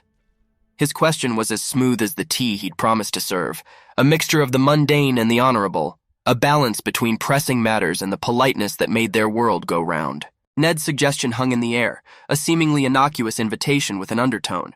"Why don't you come with us?" "How's that, Jafir?" There was a casual note in his voice, but everyone present couldn't help but notice the implication. It was a dance of diplomacy and subtle power play, where every word and gesture could be a veiled challenge or probing question. Sir Jafir stood, the fading light casting long shadows that mirrored those flickering in his thoughts. When Ned hinted at a connection with Sahaki, his reply was a deft parry, a dismissal shrouded in feigned obliviousness. "I'm not sure who that is. I don't have a very good memory.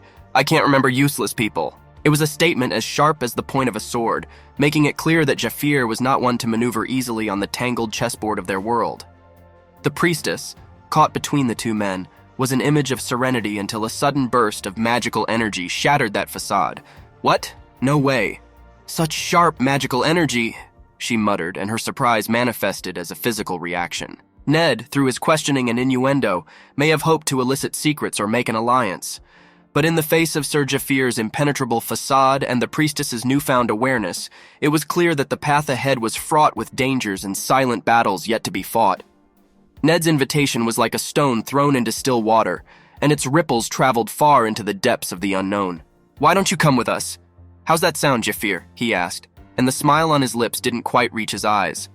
There was a playfulness in his tone, but beneath it lurked the steel of undisclosed intentions.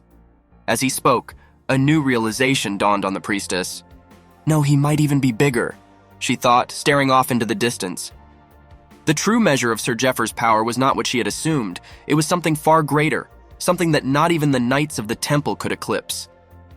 Ned, provocateur as ever, continued to subtly tease, mentioning the mysterious Sahaki and hinting at a connection to Sir Jeffer. His words were casual, but they were barbed hooks, eager to latch onto secrets that might have been better left untouched.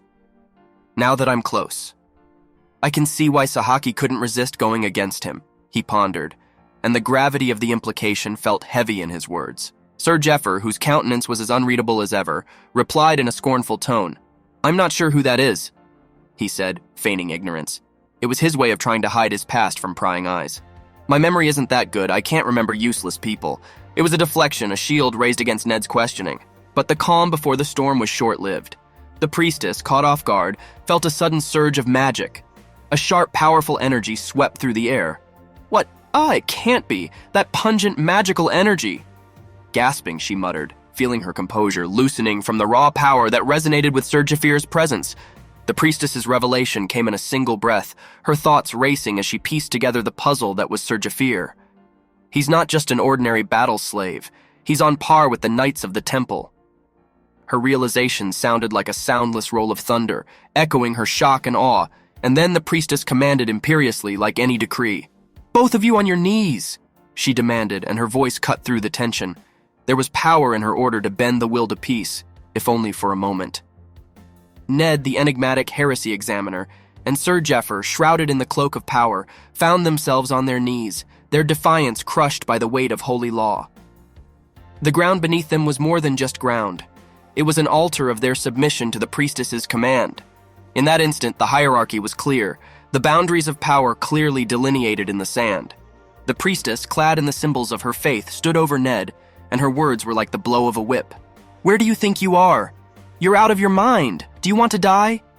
Her order was absolute, unobjectionable, her authority radiating from her like a halo of divine mandate. She was a doomsayer, ready to teach a lesson to anyone who dared to disrupt the order of things. There was a silence after the collision, in which echoes of power and shudders of fear could be heard. The priestess towering over Sir Jefferus issued a warning disguised as concern. "Hey, you! Can you not try to fight everyone around you? That bastard is really dangerous, okay?" Her words were a mixture of scolding and admiration, a recognition of the dangerous power Sir Jeffer represented. And there, in the shadow of the temple spires, Sir Jeffer could only silently acknowledge it. "Ha! I'm still shaking." It was an acknowledgement of the consequences, a testament to the tension of the power struggle they had all just endured. In the dim light of day, Ned's words cast a long shadow over the whole conversation, testifying to its mysterious power. "Since he's a Class 1 examiner, it means he's strong," he pondered, the confidence of a person who realizes his strength resounding in his voice. But what followed was an unspoken truth that reeked of coldness. No one had lived to tell the tale of how he had mastered this power. The priestess of sacred authority turned to Jafir with an almost motherly admonition. "Do you realize how hard it is for me when you do such dangerous things?" she scolded, breaking through the shroud of discontent. Her threat to do away with him herself if he caused any more trouble was harsh, but not without affection. He was her ward, a treasure not to be squandered. Her anxiety was palpable as she warned Sir Jeffer to be wary. "I will not be able to protect you outside the temple," she said, and a rare crack appeared in her invulnerability armor. It was a moment of vulnerability, a recognition that even her capabilities have limits. Sir Jeffer, always enigmatic, wrapped in a cloak of indifference, brushed aside the tension of the moment with an impish remark. "I was just saying hello." He brushed it off, though there was deep strategy and foresight behind his words. As the day waned, Sir Jafir excused himself with clear and purposeful purpose. "The fact that it's showing should mean they're almost ready. I need to hurry too," he stated, feeling rushed. The priestess looked after him and at the question hanging in the air. "Where are you going?" She was answered with one ominous word: lab. In the dim light of the fading afternoon, a man with hair as white as the first winter snow turned slightly, a hint of mischief gleaming in his eyes. "Let me ask you one more favor," he said, and there was a note of steel in his voice, smooth as velvet, indicating that it was not just a request. Not far from him, amidst the swirling dust of a place forgotten by time, another figure appeared, clad in a robe that had seen better days. He laughed, the sound dancing between triumph and madness. "Ha ha. There it is, the power of engraving." He marveled, and a wild grin played on his lips at the sight of the unprecedented power that had just been awakened in him. Meanwhile, the third heroine, with curls of rich crimson color, leaned back in the shadows, her eyes narrow slits of discontent. "It's making me in a bad mood," she hissed, and the air around her crackled with barely contained rage. Those words were a warning, an omen of the storm that was brewing beneath her outward calm. In the hallowed room illuminated by the unearthly glow of the sacred lights, the disciple looked up, betrayal written on his face. "Teacher, what does that mean? You want me to enter the temple of light and become a slave?" The question hung heavy, testifying to his disillusionment and the collapse of his once unbreakable faith. Above them all, in the sanctity of a hall stacked with ancient texts and wisdom, towered a figure in white and blue robes, the epitome of regal defiance. Turning her back to the world, she addressed her unseen opponent, contempt in her voice. "You want me to be marked by the engraving of this filthy slave?" She spat out the words, each of them contemptuous of the fate they were trying to impose on her. In the clandestine corridors of power, a cloaked figure reflected on past wrongs. Long brown hair framed a face marked by history and hatred. "You must know the resentment I hold for these people. But still..." These words hung in the air like an echo of unresolved conflicts and a prelude to reluctant decisions. The man, adorned with a golden filigree symbol on his robe, recounted the fate of their comrades in a somber tone. "Two of our brethren who infiltrated the temple disguised as priests were recently uncovered and executed." This news was a cold reminder of the danger they were in, a testament to the cost of their secret struggle. Elsewhere, shrouded in shadow, a figure with a cascade of blue hair and wearing a mask spoke of the difficulties ahead. "They've beefed up security. All the brothers left there are doing their best not to get caught." There was an urgency in those words. They testified to the danger their compatriots were in as they walked the razor's edge between shadow and light. But hope was not yet lost. The scythe, a silent harbinger of doom, glinted in the dim light, unfolding a new plan. "However, there's another way to get our people inside." There was an unspoken strategy in the air, a last gambit in the face of tightening chains. The scene changed to a symbol, ethereal and glowing with an unearthly light. The revelation was explicit. Followers of the light do not suspect those who have been marked. On the great chessboard of their conflict, the labeled moved stealthily, undetectable. Their curses were a hidden force. For in the shadow of light, the enemy's greatest weapon was his unwitting ignorance that there were marked ones among them. In the fading light of twilight, a figure clothed in the dark tapestry of night stood before the council, and the unearthly glow from her scythe cast long shadows. With hair as blue as the twilight sky, it spoke of possibilities born of the enemy's oversight. "As long as you are marked, they will limit their actions. We will use it to our advantage," they declared, and their voices held the promise of cunning strategies yet to be realized. The air crackled with the tension of the impending action as they continued.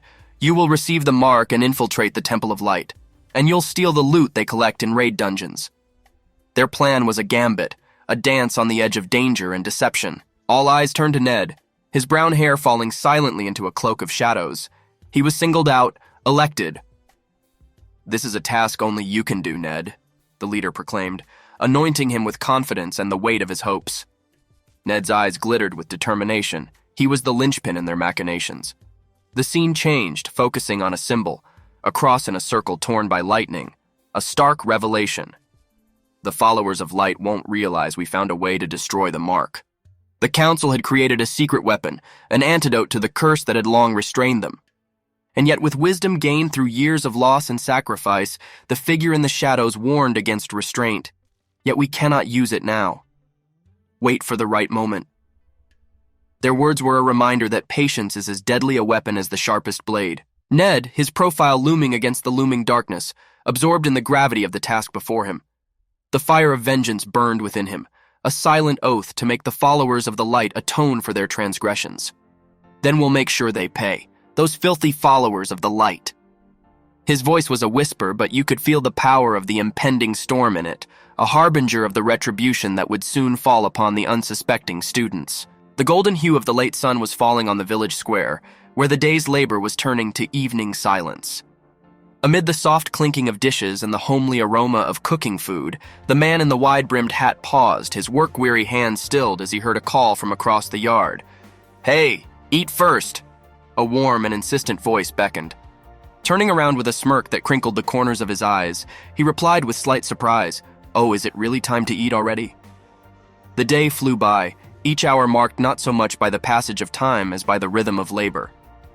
The two villagers walked side by side, their conversation a low murmur amidst the general chatter. "I guess this is how we work every fucking month," one of them muttered with a hint of disappointment in his voice. He cast a glance toward the village perimeter. "Come on, why does the barrier keep getting damaged?" The question hung in the air, testifying to their fatigue and the relentless cycle of repair and destruction. "Protecting the temple is an unacceptable luxury," the other replied with a resigned sigh. "That's why we have to build such a barrier." There was a self-confidence born of necessity in his words, a community building defenses with its own hands. In the shadow of a wooden palisade, one of the villagers demonstrated a defensive movement, a practiced and precise gesture toward an imaginary enemy. "That's how I'm going to hit the head," he explained, and there was a confidence in his movements that belied the simplicity of his defense. The routine was sharply broken by a call. "Hey guys, I think it's someone from the temple." Surprise reflected on every face, and a wave of alarm passed through the crowd as all eyes turned to the unexpected guest. A figure stood at the edge of the village, commanding and out of place amongst the rustic nature. The villager, clothed in the humility of his position, approached the newcomer with cautious deference. What brings you to this humble place?" he asked. The stranger with the temple emblem who reeked of otherworldliness was a messenger of change, and the reasons for his visit to their humble village were as yet unknown. In the quiet of the village, the air became tense with anticipation, as the stranger from the temple asked a question to the gathered locals. "How many residents are here?" His voice was devoid of warmth, with some purpose still to be revealed. The peasant, a simple man in a modest cloak, answered the question with a frown on his eyebrows. "What? I guess about 50 people or so," he replied, a note of confusion in his voice. He couldn't understand why such a detail interested this imposing newcomer. "Not bad," came the reply, and the corners of the temple visitor's mouth lifted upward in the semblance of a smile that never appeared in his cold eyes. His words hung in the air. There was a veiled meaning in them that made the villagers exchange anxious glances. Suddenly the scene changed, twitched with ripples like an agitated pond, and there was a memory of shame and anger. "What a humiliation he has given me," the stranger muttered, turning his thoughts back to the time when he was brutally attacked and his pride was torn to shreds. The pain of that moment seemed to fuel a grim determination, and he declared with venomous resolve, "I will never forgive this. I'll make sure he pays 100-fold. His oath was a whisper of malice, a promise of retribution, chilling and absolute. And then with a laugh cracked the calm of the evening.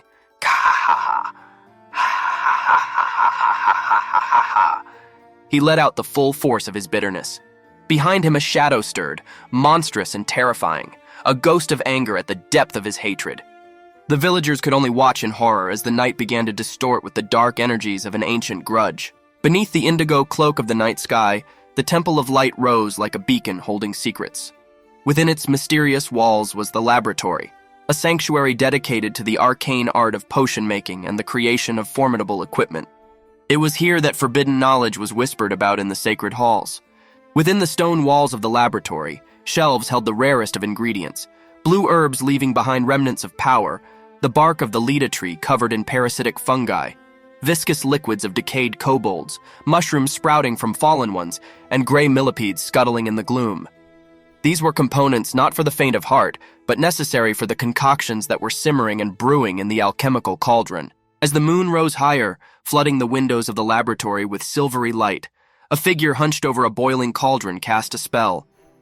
If you boil these ingredients together with the poison of the Spider Queen, it was a recipe dancing on the edge of darkness, a potion that held the whispers of death. The moment of revelation came when the glass flask was raised to the light and a liquid appeared in it, shimmering with the midnight hues of a starless sky. "Everything is ready," the alchemist announced, triumph and anticipation in his voice. He lifted the vial that contained the 72nd of the Poison King Fade's deadly elixirs, the infamous Zagan, whose reputation was as deadly as the night was dark. In the silence that ensued, the silence was broken by a plea for shelter. "I will die if Ned and the other Inquisitors interfere with my work, so help me," the alchemist pleaded, turning to the nun who had sworn him to protection. He reasoned coldly and calculatingly. His life was a coin in the temple treasury, and his death was a loss they could not afford. The nun, dressed in the habit of her order, was faced with a dilemma. The oath to protect was sacred, but abetting such dark deeds was a path fraught with shadows. He wasn't wrong, and I helped him, but... The thought flashed, a tacit admission that perhaps some oaths were too dangerous to keep.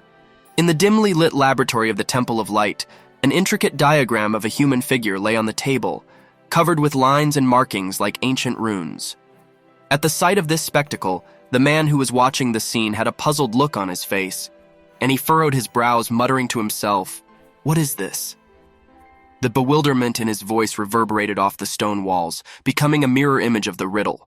The alchemist, a man with a sharp mind and sharp facial features, turned away from the parchment, his attention drawn to the essence of the arcane tree. "Arcane wood, hard as metal," he proclaimed, a fact known to few, a secret promising untapped potential. Among the alchemical devices and vials, an alchemist was explaining the art of acupuncture to a curious nun, deftly wielding fine needles. "They're called acupuncture needles," he said with the patience of a teacher. "In the East, they are used for medicinal purposes." His voice was a bridge between worlds, between mysticism and medicine. The scene shifted to the needles, which were now dipped into a mixture carefully diluted in exact proportions. "Dip the needles in Belial and Zagan diluted 1/100 for 10 minutes, he instructed. The precision of the task was as important as the ritual itself, a dance of time and concentration. When the last needle was removed from the tub, a reflection of newfound truth gleamed in the alchemist's eyes. "The poison is very simple. Its only use is to kill a man without much effort," he began, and the statement had the weight of common knowledge. But when his gaze returned to the shadowed corners of the room, he finished. "Or so everyone thought." The subtext hung in the air, laden with the promise of coming revelations. In the underground of the Temple of Light, a new chapter was being written in which the deadly dance of poison would find a new partner, a target capable of transcending death and perhaps taking hold of life. In the shadowy corners of the Temple of Light, where the scents of herbs and the alchemy of poisons wafted, a lone figure worked with deft and tenacious hands. With each needle dipped into the green elixir, he pondered the upside-down world. Who would have thought? His thoughts were a tapestry of history and regret, woven from the dark threads of an age when demons walked the earth and the gods in their distant abodes stripped humanity of the very powers it once possessed. As the man plunged thin needles into the compound, there was a whisper of protest against the past in his voice. When a race of demons invaded our world, and the gods took away the power they had given us. The betrayal of the divine was a wound that time had not healed, to think we all relied on poisons. The revelation sounded not with pride, but with grim resignation. The needles, now glistening with the emerald hue of poison, were an unlikely choice for salvation, evidence that they desperately relied on the deadly art for defense. The tale took an abrupt turn when, without warning, the man collapsed, his body convulsing, a sharp cough escaping his lips, and he clutched at his chest. The nun, whose vestments contrasted sharply with the dark tile, rushed to his aid with a shout of alarm. "Wow!" "Dear customer," there was panic in her voice as she saw him fall and the poison needle plates scatter beside him. However, all was not as it seemed. The man stood up, his body showing snake-like vein marks, untouched by the venom that affected smaller creatures. He turned to the nun, mystery and confidence in his tone. "Don't be surprised at what will happen. When I give you the signal, do it."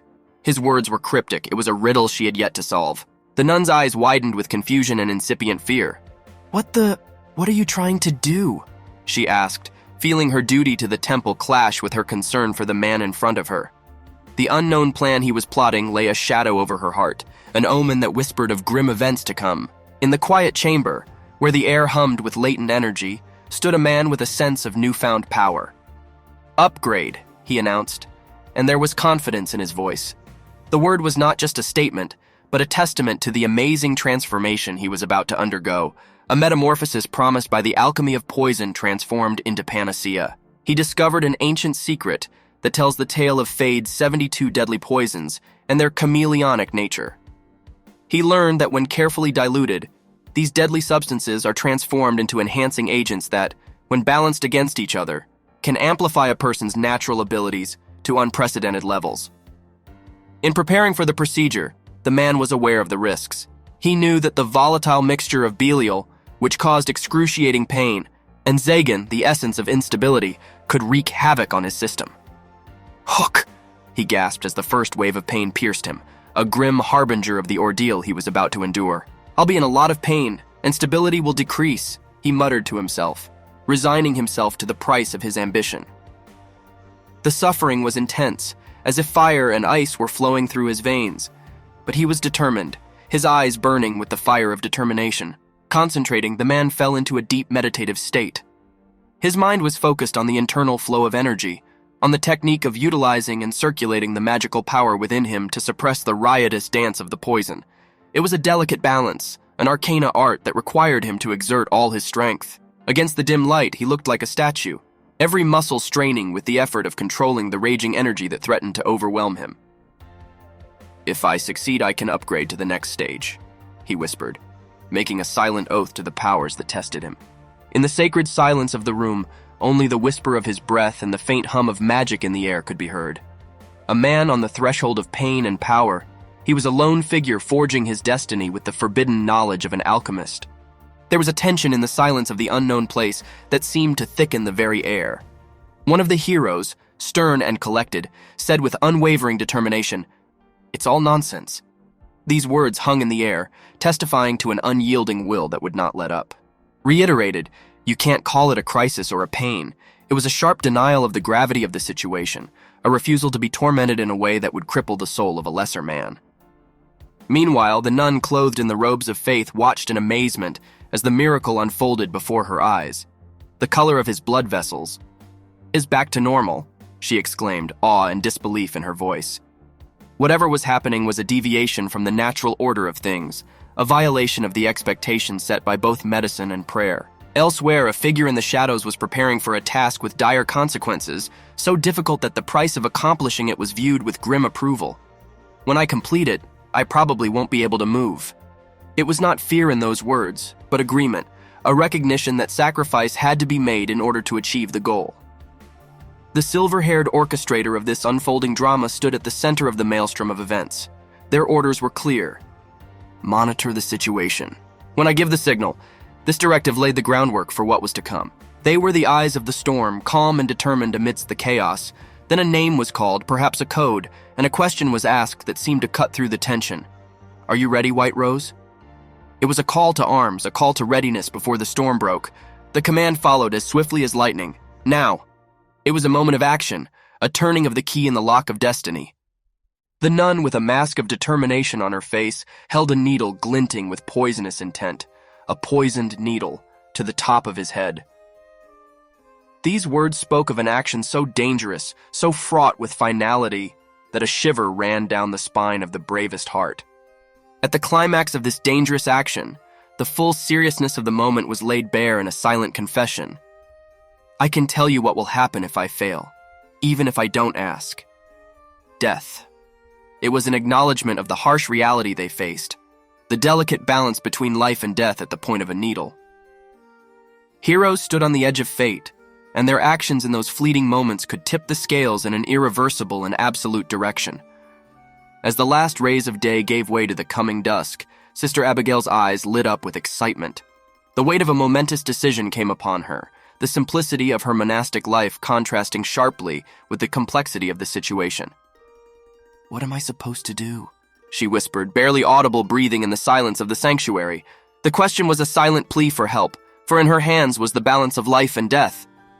Time passed, and as the heavens donned their night mantle, mottled with the distant lights of countless stars, the scene shifted to the northern forest that sheltered the Temple of Light.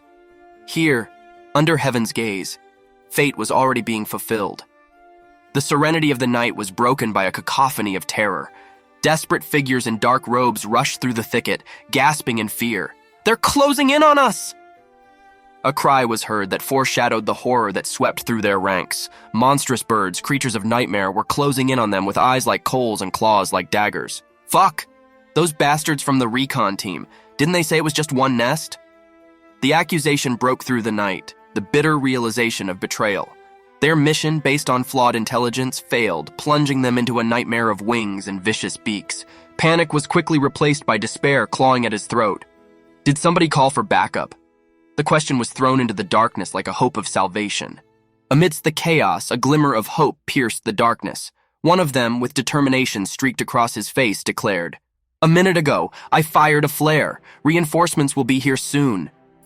His words were a lifeline, a promise that their struggle had not gone unnoticed, that their fate was not yet sealed. In this tapestry of fear and faint hope, Sister Abigail's inner torment is echoed in a tangible struggle for survival in the heart of the forest. Her moment of indecision, fraught with unseen consequences, mirrored the immediate danger facing the band of brothers under the trees. As they clung to life, she clung to clarity, each waiting for deliverance in her own way. Under the cover of night, the forest came alive with stomping feet and desperate breathing. Brother Matthias, hooded in brown, pushed his weakening legs forward. "Run to the temple," he gasped, repeating a mantra that invigorated his spirit. But his call was abruptly cut short. A guttural kiak burst from him as unseen forces gripped his body in a brutal grip. The world narrowed to the pounding of his heart and the visceral need to survive. "It's about 5 kilometers to the temple," he thought, and the distance echoed in his mind with a mocking echo. "And it takes over 20 minutes to walk to the temple, even in broad daylight." The darkness seemed to laugh at him, and the temple was an elusive sanctuary that mocked his misfortune with its distance. As he trudged through the thicket, the night sky, covered in a tapestry of indigo and silver, was obscured by the monstrous shapes of birds.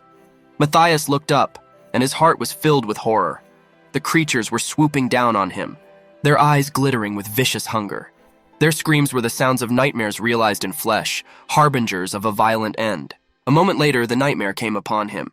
The bird, whose beak was a spear of death, descended upon him with the force of a hammer blow. Matthias's scream was lost in a flurry of feathers and rage, his body becoming a picture of shock and agony as the creature's beak found its target. The attack was relentless. More winged attackers joined him, their claws like daggers aimed at his soul. Once on the ground, Matthias could only cover himself with his hands, his sword useless against the onslaught. Every bird was a shadow of death, and in their unyielding eyes, Matthias saw the end of his desperate flight.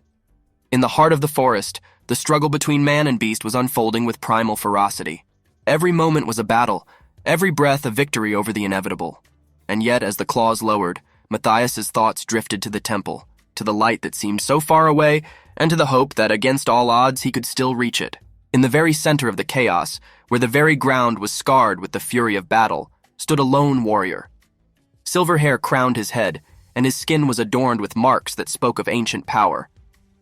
Kneeling amidst the rubble and disembodied flames, he was the eye of the storm, the calm in a world maddened by violence. Energy flowed through him, blue flames licking the air, silently testifying to the power he was summoning from within. Abruptly, the warrior rose to his full height, his body a pillar amidst the swirling maelstrom of dust and spirit fire. His presence was a challenge to the sky, an insult to the winged horrors that descended upon him. From his lips came a sound that was part battle cry, part war song. Kee! He broke through the noise of monstrous screams. Birds of prey circled over him with malicious intent, but the warrior was unshaken. His mind was a fortress. "There are 12 monsters left outside the dungeon," he counted silently, and that number became fixed in his mind. Total number of bird monster neckbones? 12. It was a grim tally, a list of enemies to be defeated, a score to be settled by his hand alone. Immediately, a glimmer of hope flickered in the air. Reinforcements from the temple. Are they here yet?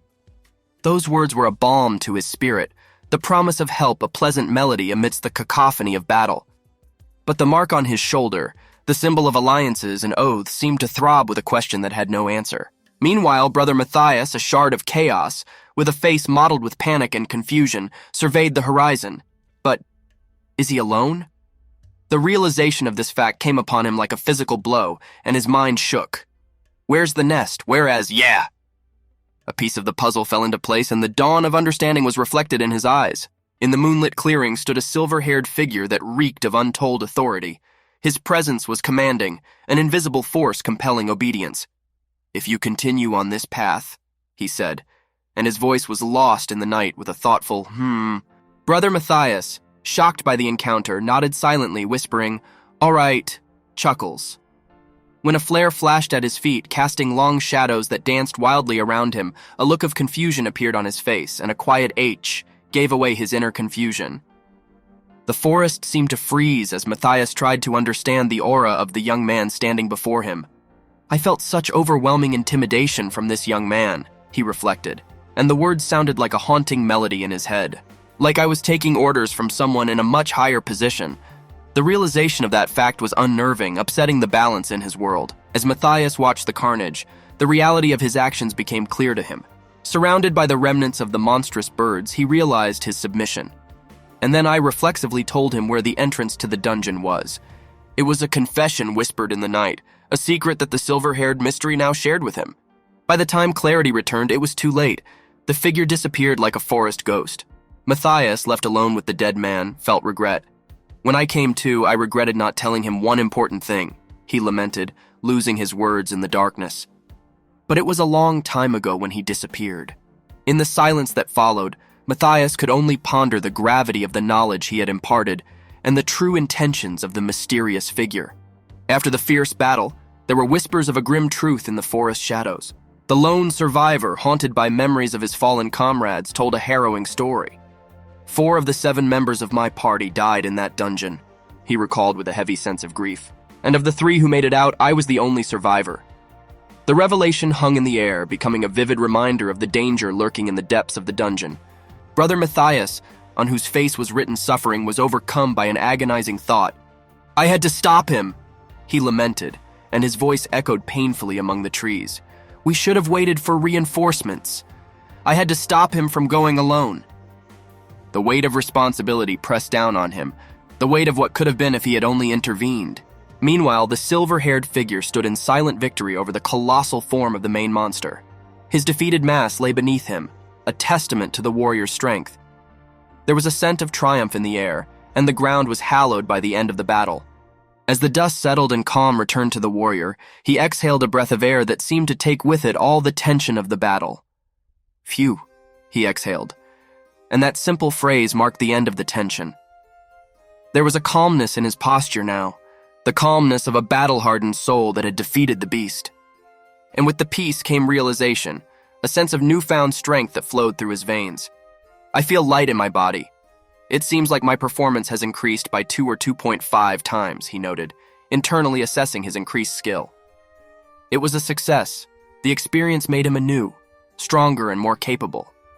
With the proper equipment, it's worth a try, he pondered, contemplating the future with the wisdom of a man who knows the true price of victory. As the noise of battle settled beneath the night sky, Jafir stood staring upward. A green flash like a comet born from the earth swept over him, drawing a line of hope against the darkness. It was a beacon whispering of crises averted and battles won. In its light, he pondered his future actions, the tools he would need on uncharted paths. What gear should I take? He pondered, and the question hung in the chilly air.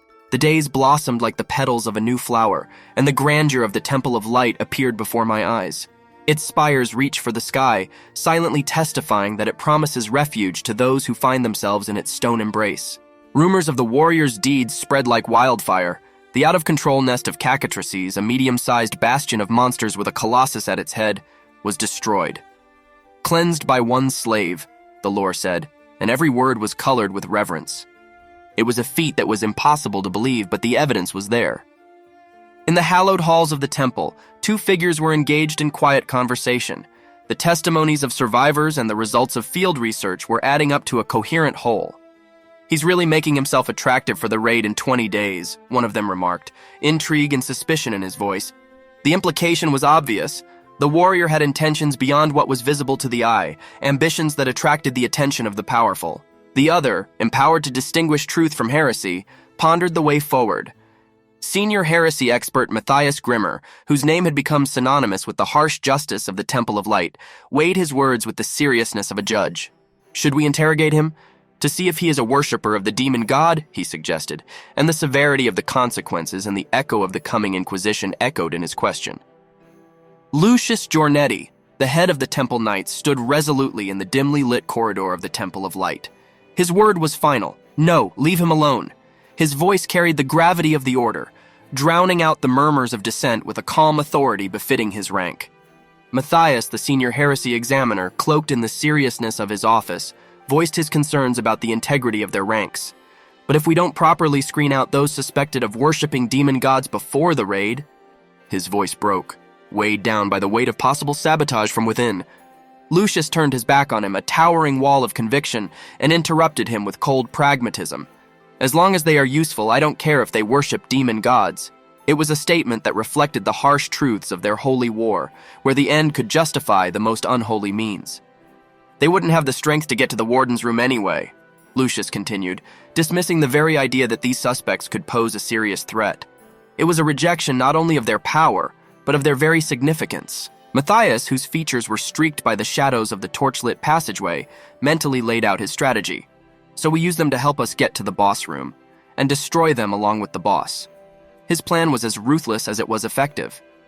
It envisioned the use of willless people as meat to fulfill their sacred mission. Within the sacred walls of the Temple of Light, two old friends walked down a dimly lit corridor, their cloaks whispering against the ancient stones. Matthias, the senior heresy examiner, addressed the vanguard leader of the raid group, Lucius Giornetti, not by title, but as a friend he had been friends with for 2 decades. He outlined his plans, and their shared history was clearly evident in his words. Lucius, the head of the Temple Knights, responded with a chuckle that echoed rumblingly in the cool air of the aisle, a rare sound of mirth in a place so often filled with solemnity. "Ha ha ha!" He laughed, and that sound signaled their connection. With the warmth of long-standing trust, he teased Matthias by saying, "That's why I'm showing this to you, my best friend, since you're so worried." They stopped in front of a door, grand and imposing, its design a testament to the power and mystery it guarded. In a gesture of intimacy and privilege, Lucius presented Matthias with the awe-inspiring sight of the Spear of Shining Light and Michael's winged shield. These were not mere weapons, but relics of legend, their very existence the domain of sacred texts and divine lore. Lucius, head tilted carelessly and proudly, admitted that these artifacts required a personal sacrifice from him, a third of his vast fortune. Matthias, hardened by years of service and the Inquisition for heresy, could not hide his surprise. In front of him lay legendary items I had only seen in books. His voice betrayed his astonishment, which is not often characteristic of a man of his position. As a final reassurance, Lucius placed a comforting hand on Matthias's shoulder, reinforcing to him the reality of their victory. That tedious dungeon, which we had spent 10 years of our lives clearing, was now over. "You don't have to worry about a thing." The confidence in his voice promised an end to their ordeal together, the closing of a chapter that left behind the echoes of battle and the heaviness of vigilance. In the dim light of early morning, the training grounds were filled with the sounds of clanking metal and determined shouts. At the head of it all was a figure with long, flowing blonde hair, whose eyes burned with the fire of ambition. "I will be invincible in this raid," he said, a confidence bordering on prophecy in his voice. Elsewhere, in a spacious room, 3 young warriors were making preparations. One of them, with sandy hair, reached out with a groan. "Damn, I haven't warmed up yet," he complained, his muscles aching for action. "Why are there so many people on the training ground?" his companion inquired, looking out the window curiously at the noisy scene outside. The question hung in the air until the orange-haired member of their trio, holding the bottle carelessly in his hand, made a careless suggestion. "Probably because of the raid," he pondered, taking a sip. "Rumor has it that there are only 2 or 3 places left for slaves, so they're trying to stand out." His words painted a clear picture of despair and hope in the ranks, in stark contrast to their own detached demeanor. "Tut-tut-tut, we had nothing to do with it," he continued, waving away his feelings with a swig of the bottle. The other warriors exchanged glances, one of them wrinkling his face in confusion, not understanding his comrade's indifference. In the hallway of a neighboring building, a white-clad figure moved silently with the grace of a dove. She stopped, and the sunlight illuminated her with a heavenly glow. Something caught her attention. Whispers coming from the training ground, or perhaps scraps of phrases from the young warriors' conversations. "Oh God," she said quietly, and there was an expression of slight surprise on her calm face, and her green eyes reflected a story yet to be told. When a group of warriors greeted the white-clothed woman, one of them couldn't hide his disdain. "Hello, sister," rang back with feigned politeness, colliding with the grin of another who couldn't resist hissing. "Hi, Tilda. Pay your interest on time, cunt Tilda." A mixture of reverence and contempt hung in the air. Their faces reflected confusion as they watched the nun remove herself from their chambers. "What's going on? Why is that demon sister coming out of our room?" One of them muttered, suspicion and fear in his voice. The nickname Demon Sister was a paradox for her serene appearance. It hinted at untold stories and rumors. In a secluded room, away from prying eyes, a man with hair as white as the first winter's snow sat in quiet repose. His presence was like a quiet lake, deep and calm. "You are here," he said, greeting his visitors with an unnerving calmness that did not hide the tension that stalked them like a shadow. The warrior's eyes were caught by a glint on the man's finger. A ring, simple but eye-catching. He was with his sister until now. The ring on his finger. "Could it be?" whispered one of the warriors, and the dots connected in a silent storm of realization. What's that ring?" the other stammered, and the fear in his voice colored the words with shades of horror. The white-haired man looked at the ring with an impassive gaze, as if it were just a trinket. "Just someone gave it to me," he answered, and there was none of the heaviness in his voice that his companions gave to the gold ring. His indifference only added to the mystery, shrouding the moment in a shroud that was neither wholly threatening nor wholly benign. In a world woven of magic and machinations, the purification ring was more than just a piece of jewelry. In its golden loop lurked the power to alter mana flows, a beacon of defense against the darkest curses. Its power, framed in the ancient text, spoke of daily deliverance from the power of evil, a single use of the curse remover that could turn the tide of fate. The ring appeared on the finger of a man marked by alabaster curls, his silhouette bathed in the soft glow of magic. "The white rose gave me something pretty good," he thought, and his lips curled into an understanding smile. The gift was not a mere token. It testified to the grace and favor of the giver, a boon from an ally clothed in robes of piety. The white rose herself, a nun whose eyes danced with a mixture of piety and skill, stood with a confidence that echoed through the halls. "After reinforcement comes equipment," she proclaimed, her voice a melody of strength and confidence. The ring was only a sample of her capabilities, a hint of the treasures she could bestow. "Tell me anything you want. I'll get everything for you," she offered, and her words were the bridge between desire and fulfillment. The man, whose white hair stood out sharply against the shadows, recognized her abilities with the respect characteristic of those who act not only with intent but with understanding. She had prepared something for me before I even asked. "She has common sense," he admitted, admiration and intrigue audible in his tone. Her foresight was a rare commodity that he, in moments of quiet reflection, knew how to appreciate. He chuckled softly but meaningfully. "She's got a nose for money," he remarked. This statement painted a portrait of the White Rose not just as a saintly figure, but as a player in a larger game, a game where perception was as valuable as the gold that lay in their pockets. In the shadow-shrouded corners of the kingdom where secrets were the blood of power, Sister Agnes stood, dressed in her habit, and her eyes betrayed the seriousness of her secret dealings. "I heard about it from an informant on the black market," she admitted, her voice a whisper in which you could feel the weight of her vast network creeping into the underbelly of society as deftly as a snake in the grass. In the midst of this chaos stood a man with hair as white as moonlight, with the composure of a man who had met death and come out of it victorious. His figure, scarred by the scars of countless battles, moved with the grace of a predator. "Suspiciously good hunting skills and strengthening the body with poison," he pondered, piecing together the scattered evidence. Things are starting to fall into place. It was then, in the midst of the tumultuous dance, that he discovered a truth that hung in the air like the scent of blood.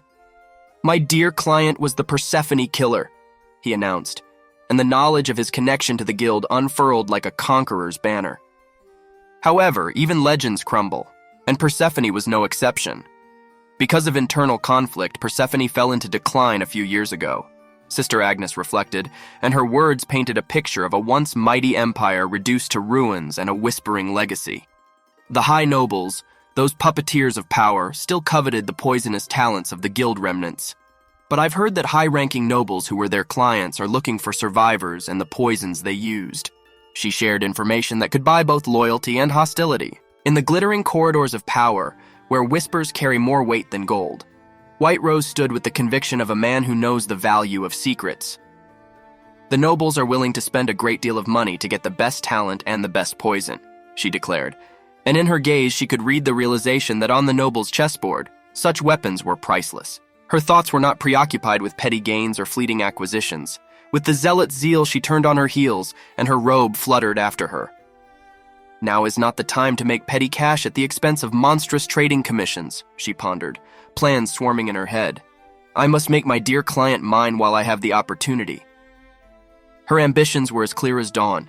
She wanted to bring the formidable assassin into her service to use his shadowy abilities to her own ends. Unaware of this, the alabaster-haired man watched her machinations with detached amusement. She seems to be severely misguided. He whispered into the silence of his chambers, a smirk playing on his lips. Assassin, my ass. His chuckle was a soft sound that spoke of unsolved mysteries and plans within plans. Yet in the misinterpretation he saw a positive side, a thread of opportunity in a tapestry of complexities. Well, it's gonna be okay. No, that's even good, he pondered, narrowing his eyes slyly. The rumors White Rose was spreading could serve as bait, a siren call for those he wanted to lure out of the shadows. As night engulfed the world with its obsidian grip, a cloaked figure appeared against the starless sky. If the White Rose spreads rumors about me, he'll find me himself, he muttered, silhouetted sharply against the darkness. There was a promise in his tone, a confidence that the unrest she would cause would lead to a long-awaited confrontation on his doorstep. There was an air of camaraderie and banter around the white-haired interlocutor in the dimly lit room. One of them, sweat glistening on his forehead, leaned toward him with a mixture of awe and envy. When did you develop this relationship with your sister? You're amazing. A ring is a gift, he said, mistaking the sign of alliance for a symbol of a more intimate connection. Laughter and teasing ensued, and then another comrade clapped him on the back. So that's why he didn't come back all night, he said, and the group's admiration showed in their smirks and teasing. As a man, you deserve my respect, big brother. The white-haired man took their praise with a raised eyebrow, tacitly acknowledging their fallacy. In an effort to get off the subject, he cleared his throat, and a serious expression appeared on his face. Anyway, I have a lot to tell you about the dungeon, he began, ready to recount the dangers and depths from the underbelly of their world. But no sooner had he begun his story than a sudden knock at the door cut through the merriment like a knife through silk. There was silence in the room. Heads turned in the direction of the sound. Everyone tensed, preparing for action. Who's there? One of them asked, his voice flat but wary. The door creaked open, revealing an empty hallway, but it wasn't the absence that caught their attention. It was a knife planted firmly in the wooden door and held down a note that fluttered like a captive bird. Narrowing his eyes, the white-haired man approached, his movements cautious but smooth. The note, a silent harbinger of challenge or threat, was an unwelcome end to their brief respite. Everyone knew that in their line of work, such reports rarely boded well for good news. On the wooden table, lit by the slanting rays of dawn, lay the crisp parchment of an urgent order form. On it was written an order, hastily scrawled but unmistakable in its urgency. Depart immediately and return after analyzing the situation. The map sketched with precision spoke of the journey ahead, the mission of Goethe's group shrouded in mystery. In the cramped room, two members of the group leaned over the letter, expressing curiosity and bewilderment. What kind of person leaves an emergency order form like that in secret? One of them pondered, skepticism in his voice. Strange man, agreed his companion, but his attention was drawn to a seal embossed on the corner. A sign of authority from the chief of the hunting team, but it seems to be an official document, he added, realizing the reality of the situation. The signature is really his, and the content is written by Ned. These words hung in the air, confirming the authenticity of the call to action. It could not be ignored. Holding the order in his hands, a man with hair as white as winter frost looked at him with a hard stare.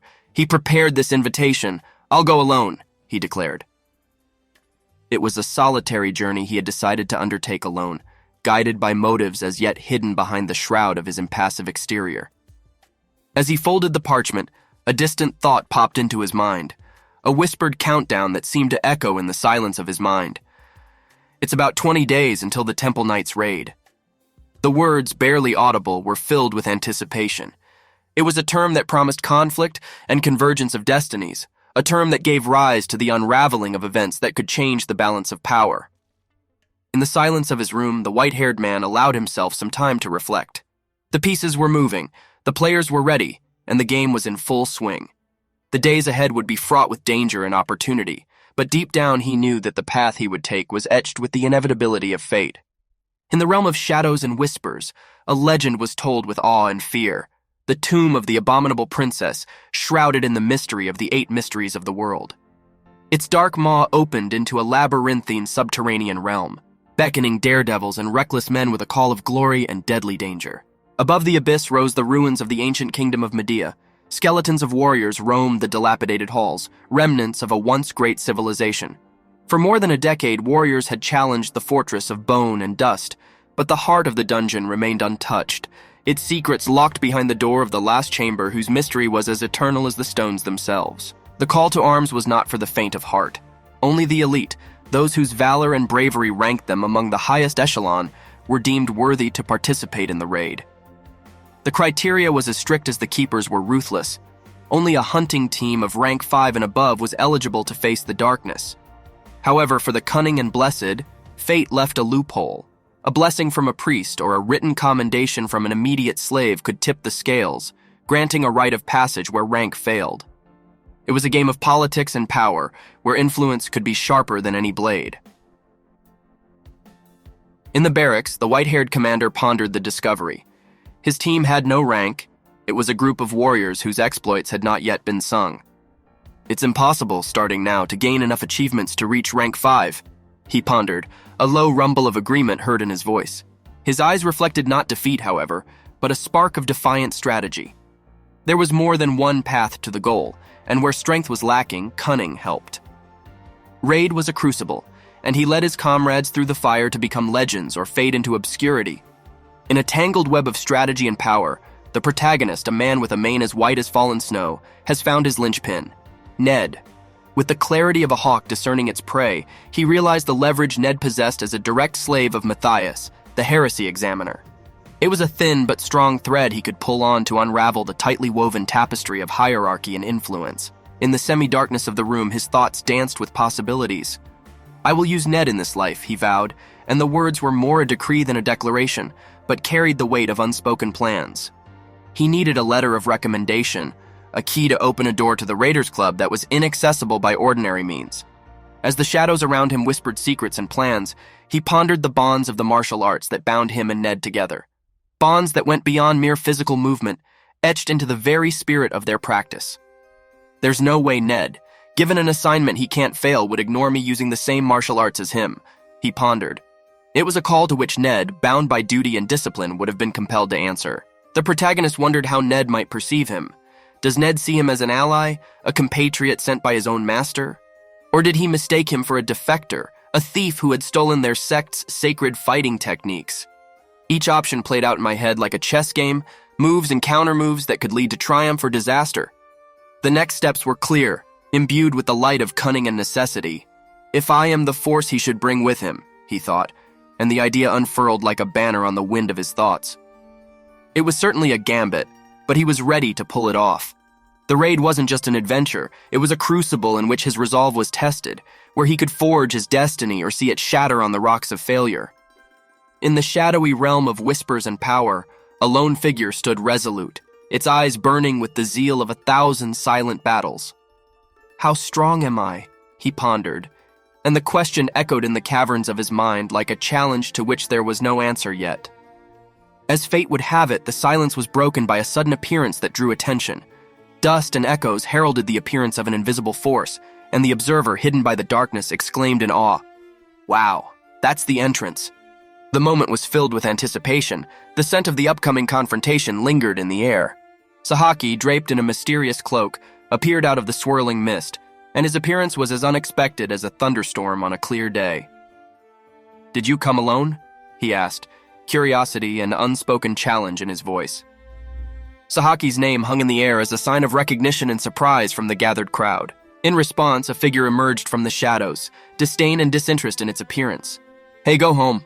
I don't feel like playing with you," he said, waving away the significance of the meeting like one wards off an annoying insect. It was a rejection of the game that Sahaki seemed so eager to make. The laughter that followed, however, was neither light nor dismissive. It was the sound of an obsession, a thought tightly wrapped around his opponent's face. "You've been on my mind for the last 10 days, he chuckled, every syllable of which was evidence of a fixation that had been building up for days and nights, a prelude to the inevitable clash. Amidst the harsh landscape, where every whisper of wind carried the weight of former battles, stood Jafir with his back turned to the world. He was an enigma wrapped in a cloak of loneliness. The scars that mottled his mouth were not only a physical flaw, but a testament to the restless nights they spawned. "Because of the pain from the scars on my lips that I got because of you, I can't sleep well," he proclaimed, and a mute oath hung between the unspoken words. Not far from him, his opponent swung his blade with the confidence of a man who believes in the sharpness of his steel. "I'll show you my new power. Be ready," he boasted, and the phrase hung in the air like a challenge. But the bravado was quickly over. The ground abruptly enveloped him, and he was defeated. The victor stood, his cloak fluttering softly, his gaze cold and contemptuous. "Fool," he spat out the epitaph of his opponent's stupidity. The winner, however, was no fool. His thoughts were rushing around like a storm. "Ned is a brutal perfectionist. There's no way he'd test me with Sahaku alone," he pondered, narrowing his eyes. The pieces were falling into place, each a move in the chess game they were unwittingly playing. His fist clenched, but not in anger, but in anticipation. A single muscle twitched, the only evidence of his readiness. He must have prepared something else, he concluded. There was no fear or hesitation in his voice, only the calm confidence of a warrior, hardened in the fire of countless battles, ready for the next challenge, whatever it was and whenever it came. On the desolate battlefield, a cloud of debris hung in the air, obscuring what was happening below from view. The protagonist stood unwaveringly in the center of this chaos, and his voice broke through the noise with a defiance that was both a call to arms and courage. "Stop looking and come out," he said firmly. "I'll take you all in." It wasn't just a proclamation of battle, it was a testament to his unwavering courage. A shadowy figure emerged from the swirling dust, its laughter echoing ominously to the bone. The sound was a grim prelude to the atrocity to come. The figure, shrouded in an aura of darkness, seemed to draw in the light, representing the omen of doom. This harbinger of retribution, with a face hidden from view and a voice streaked with bitterness, accused the protagonist with words full of contempt.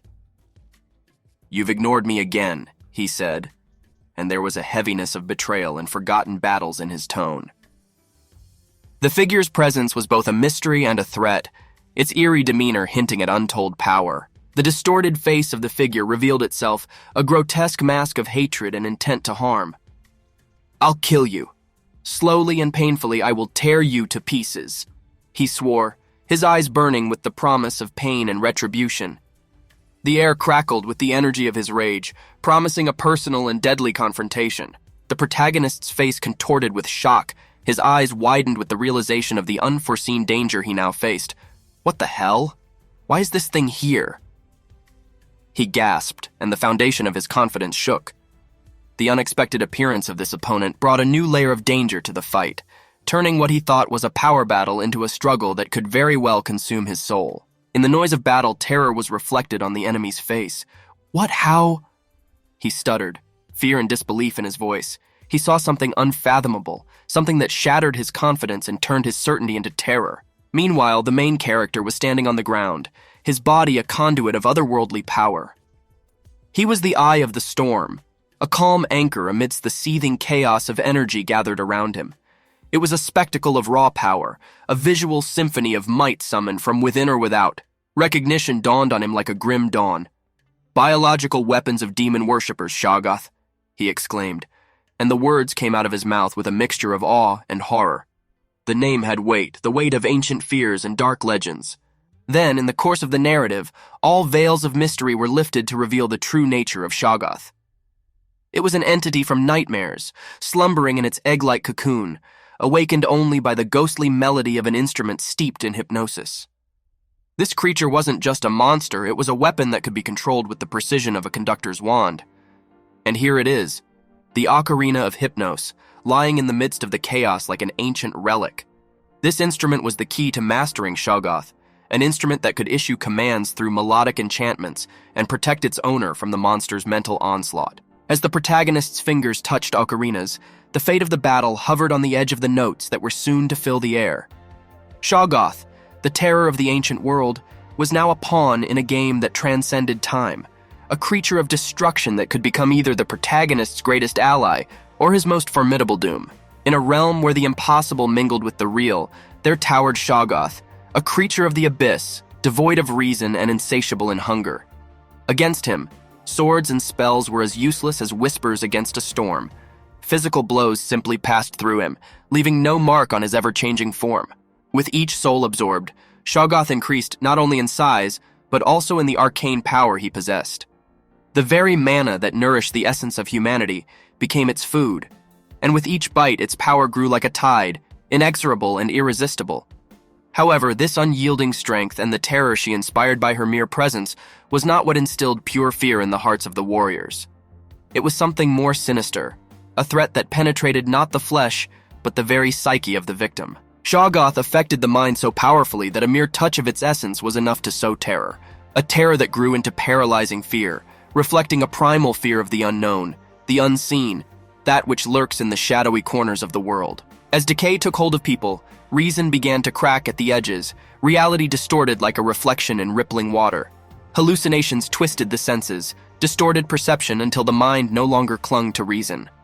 At the zenith of this decomposition, when the psyche could no longer withstand it, the victim fell into a mad frenzy, becoming a puppet, dancing on the strings of the evil will of the Shoggoth.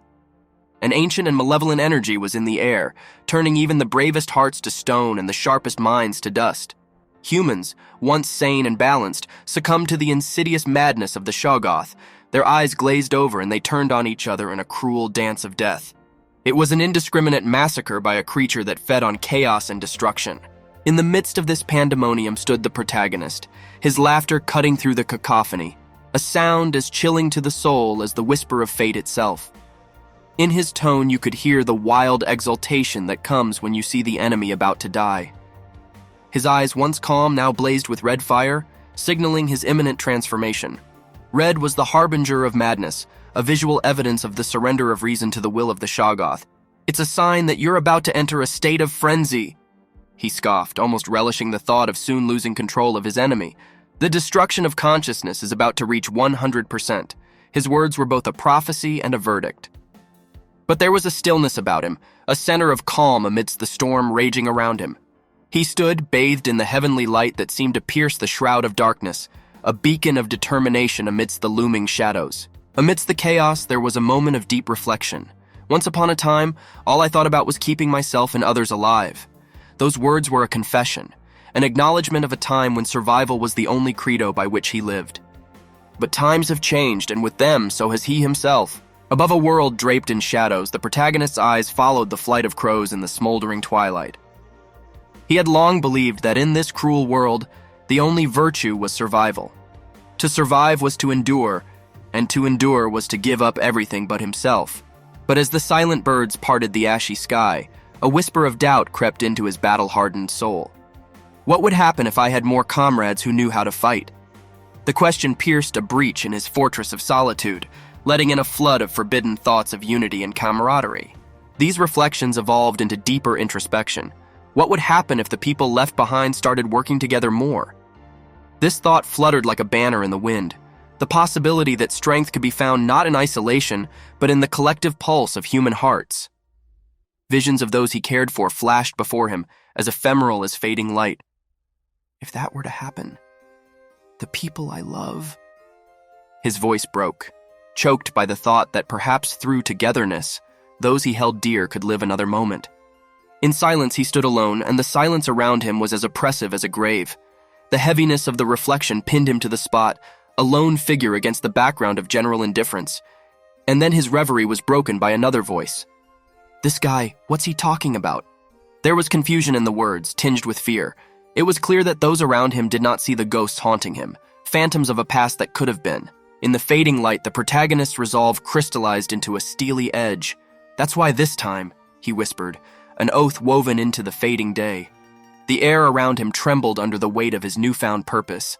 Gone was the man who sought only to survive. In his place stood a guardian of hope, a beacon in the coming darkness. He reached out to the fallen, to those who longed to find the strength to resist the despair that came with it. "I saved those I could have saved," he stated, and there was a quiet storm of conviction in his voice. With each word he told of his transformation from lone fighter to soul leader, and gave a chance to those who have the desire to become stronger. But there was also one who could not be saved, one whose heart was consumed by shadows. "You won't be one of them, though," he said with contempt in his voice, like a sharp blade stabbing into the twilight. The silhouette of the antagonist loomed on the horizon of the war-torn world as the specter of betrayal. The protagonist fixed his gaze on his interlocutor, and his question cut through the silence. "How many people have you fed to that monster?" he asked. The answer was engraved in the emptiness of the antagonist's soul, in the lives ruined for the sake of an empty victory. "Oh, you filthy trash." The protagonist's condemnation was a thunderous roar, a righteous anger for every innocent dragged into the abyss. His anger was a storm, a maelstrom of justice for the blood spilled in the footsteps of an antagonist. He lunged, and his figure turned into a vengeful blur. The protagonist struck not only with the strength of his arm, but also with the full power of his spirit. It wasn't just a battle of flesh, it was a clash of ideals, a final confrontation with an enemy that had abandoned humanity for personal gain. In the silence of the impending storm, the protagonist assumed a position of unyielding strength. He summoned an ancient technique known as the dragon roar, whispered about with awe and fear in the east. It was the art of the unseen, the unspoken, reserved for those moments when only the extraordinary could break through the darkness. With a wave of his hand, he unleashed a flurry of blows, a dance of destruction that blurred the line between human and divine capabilities. The air itself seemed to quiver in anticipation as the hand, guided by the wisdom of forgotten masters, prepared for the final blow. The palm struck a sure blow not just to the flesh, but to the very essence of the enemy. A mist of blood coughed up by the enemy met the protagonist's blow, and the world held its breath. In the same instant, drops of blood burst forth, their purple shroud torn away by the force of his will. And from the tattered remnants of the bloody mist, a bolt of lightning was born. It swept through the air, becoming a living testament to the main character's strength, a vivid display of the secret art of the Dragon King style. With a wave of his palm, he summoned a storm of electric fury, and each bolt became a piercing spear aimed at the enemy. The antagonist's body shuddered under the blows, each thrust a symphony of pain, an elegy to the end of time. "Instant death," the hero proclaimed, and his voice sounded a quiet rumble against the fury of the storm. It must have been very painful, for there was electricity running through his entire body. As he stood over the defeated man, there was a final phrase in his tone.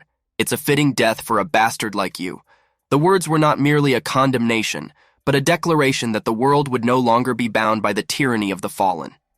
He shifted his gaze to Shoggoth, an abomination defying the laws of nature. Physical attacks don't work on a Shoggoth, he thought, almost to himself, as if recalling a passage from an ancient tome. His eyes, blazing with the knowledge of past battles, realized the need for the fury of the elements and holy might to purge the land of this evil. The protagonist, relying on the power of the elements as his ally, realized that the creature was vulnerable. His time was at an end. "It's smaller," he remarked with cold precision, "so if I attack it again, it will be destroyed." In a realm where arcana were as real as the wind, a lone figure stood amidst a storm of dark energy, and the ground beneath her was scorched by the force of the power contained within. Eldritch whispers hovered around him, but he held back and a faint smirk played on his lips. "But there's no reason for me to waste my magic power," he muttered, making the decision not out of fear but out of strategy. A man in a cloak, fluttering like the edge of a shadow, brought an ocarina to his lips. This instrument was an anomaly amidst the chaos, a simple thing that held secrets that even ancient stones could not whisper. He played a melody that seemed to permeate the very fabric of reality, each note a thread pulling at the seams of the world. The tune was known as Shoggoth's breakdown chord, a sonic key capable of unraveling the bonds of magic itself. As the last note echoed out, a voice carried by the wind expressed surprise. "You know how to play this song, I'm surprised." There was genuine surprise in his voice, for the song was a secret that was jealously guarded by the demon god cult. It was a melody that was not to be known to anyone outside of their secret circles, a melody with the power to destroy the indestructible. In the secret chambers of the cult, the whispers turned to screams. This song is the secret of our demon god cult. Temple intelligence couldn't get their hands on her. The words hung with a heavy cloud of suspicion that perhaps there was a traitor in their midst, a whisper in the shadows that would betray their most sacred trust. And then, as if summoned by the notes of a forbidden melody, another figure emerged from the swirling mist. His hair was styled in an autumnal cascade, and his eyes glowed with secrets and untold stories. "You know a lot, Ned," someone acknowledged, respect and wariness in his voice. Ned's reputation went before him, a connoisseur of the unseen, a keeper of forbidden knowledge. In a realm where the line between shadow and light was as thin as a whisper, a warrior stood on the threshold of destiny.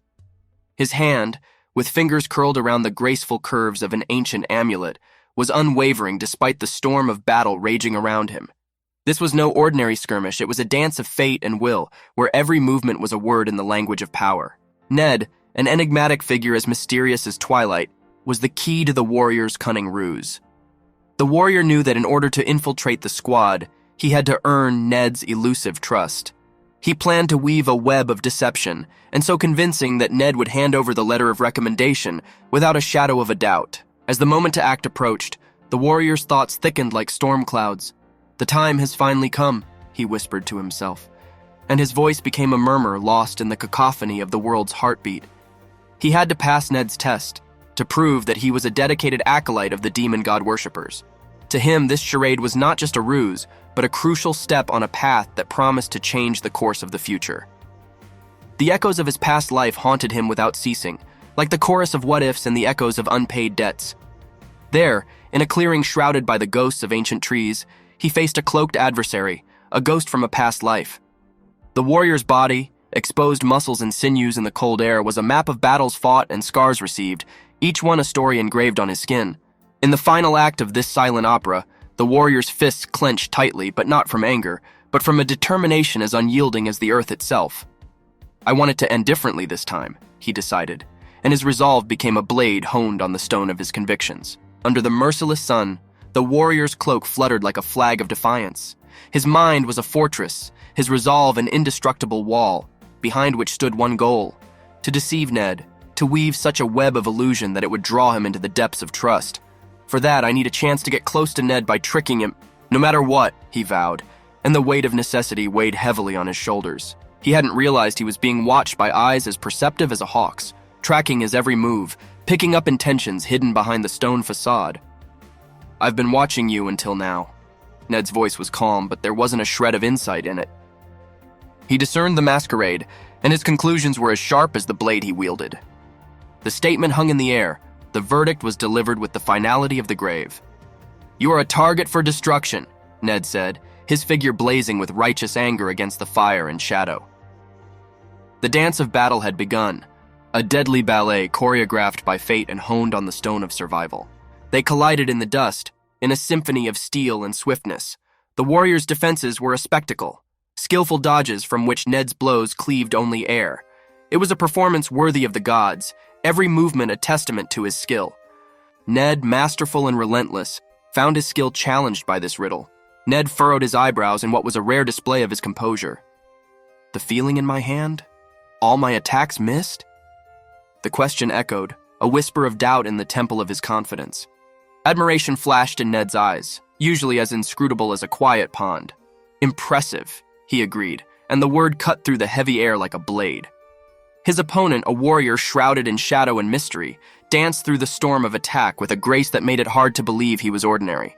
Just to think you could slip through all that and even counterattack, Ned pondered aloud, and the thought left a rare trace of warmth in his voice. The cloaked warrior met Ned's gaze, his facial features like the mask of a calm provocateur.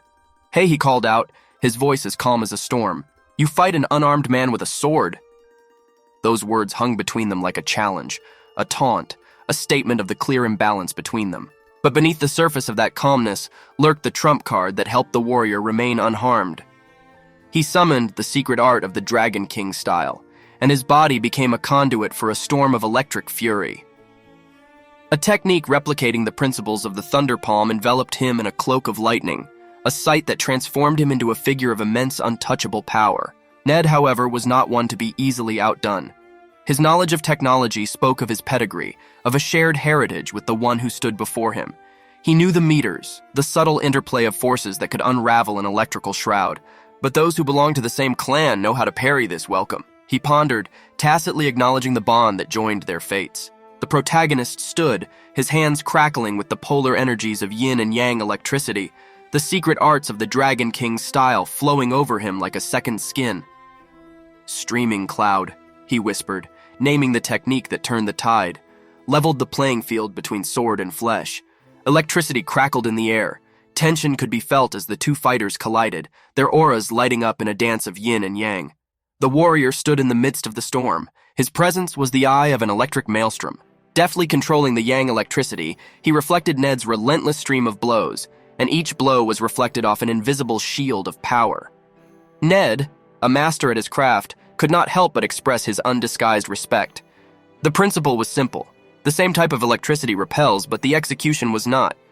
How could you slip through all that and even counterattack? He pondered, his voice sounding like a low rumble against the hum of charged particles in the air.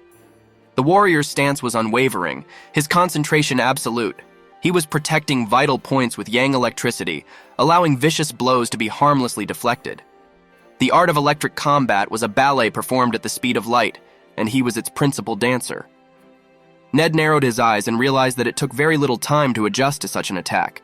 It can be done, but only in this instant, he admitted, nodding at the warrior's split-second accuracy. It dawned on him, this was not cheap mimicry, not a copy of a skill that could simply be replicated. It was skill, pure and hard-earned. The explanation was simple and clear, like a lesson for the ages. The balance of electricity was key. Too little and the attack will hit the target, too much and it will be deflected. Time, place of attack, amount of electricity, all these factors required perfect harmony. Warrior technique was a secret art, requiring a level of skill that spoke of years, if not decades, of hard training. The Dragon King's style was not just a set of moves to be learned, but a path to be traveled, and he traveled it with diligence and honor. And as the dust settled and the sparks faded, there was a new recognition in Ned's gaze. Real, he declared, and the truth was undeniable. The warrior before him was not a pretender to the throne of the electric martial arts. He was their master, a master of the Dragon King style, his power resonating with the ancient rhythm of battle, a symphony of lightning and heritage. Confusion furrowed Ned's brow, a line drawn deep under the weight of his thoughts. But it's even more confusing, he muttered, and the revelation discouraged him. The sacred art of the Dragon King style was a closely guarded secret, its knowledge passed down to only two, himself and his older brother. The warrior standing before him wielding the same art was a mystery, an impossibility that shouldn't be. Who the hell are you? The question escaped Ned's lips, the demand for truth echoing across the battlefield. Eyes narrowed, trying to peer into the veil of mystery that shrouded his opponent. The air seemed to freeze as a new presence appeared in the narrative.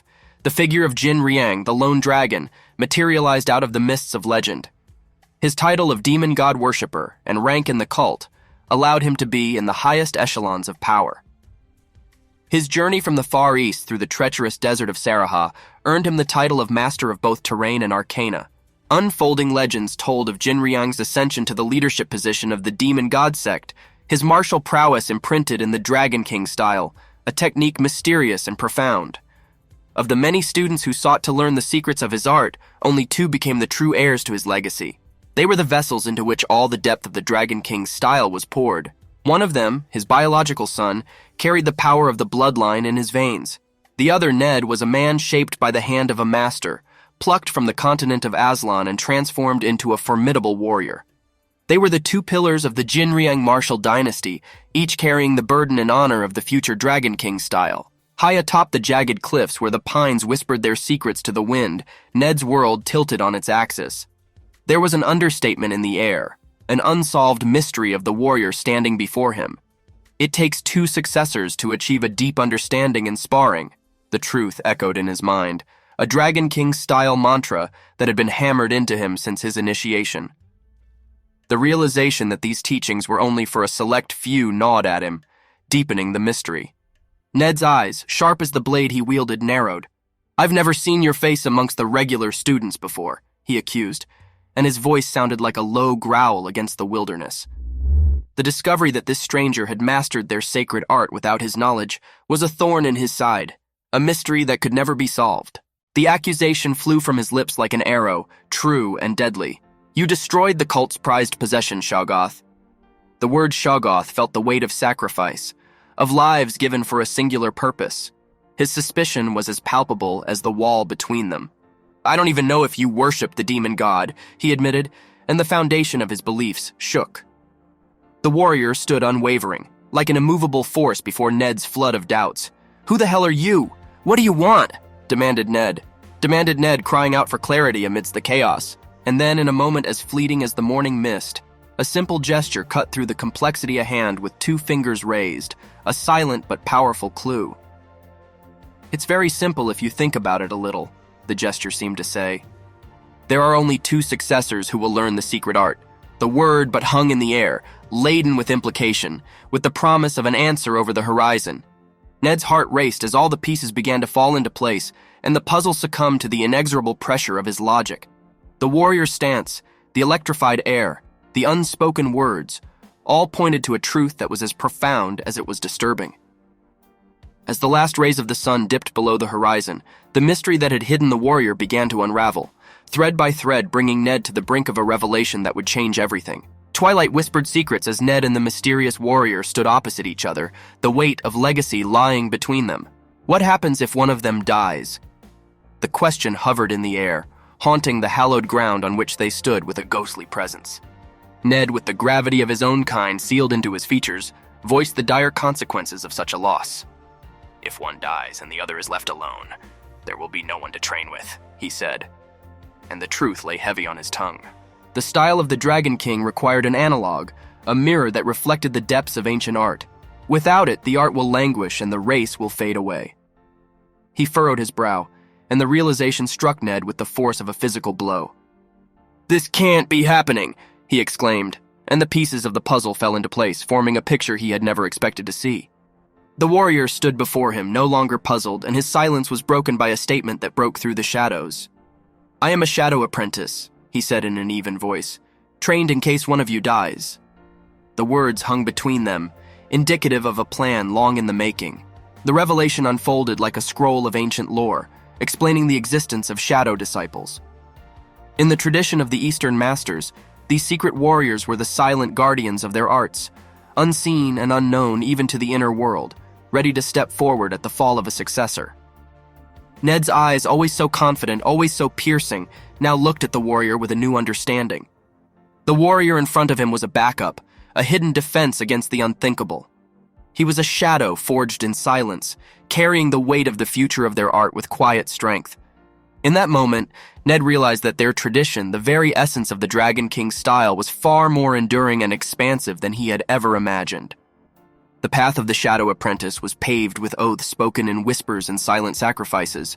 They were the invisible doppelgangers of the successor, just as skillful, just as formidable, but unlike their counterpart, their fate was sealed in darkness. If the official successor flourished and acquired the mantle of master, the shadow was extinguished. The life was extinguished to prevent the erosion of power, to prevent the threat of internal strife. The protagonist, cloaked in the anonymity of his role, confirmed the harsh truth of his existence. Yes, it's not something I just made up, he murmured, his voice a steely thread whispering through the still air. His personality was real, as tangible as the blades he wielded, as defined as the tradition he came from.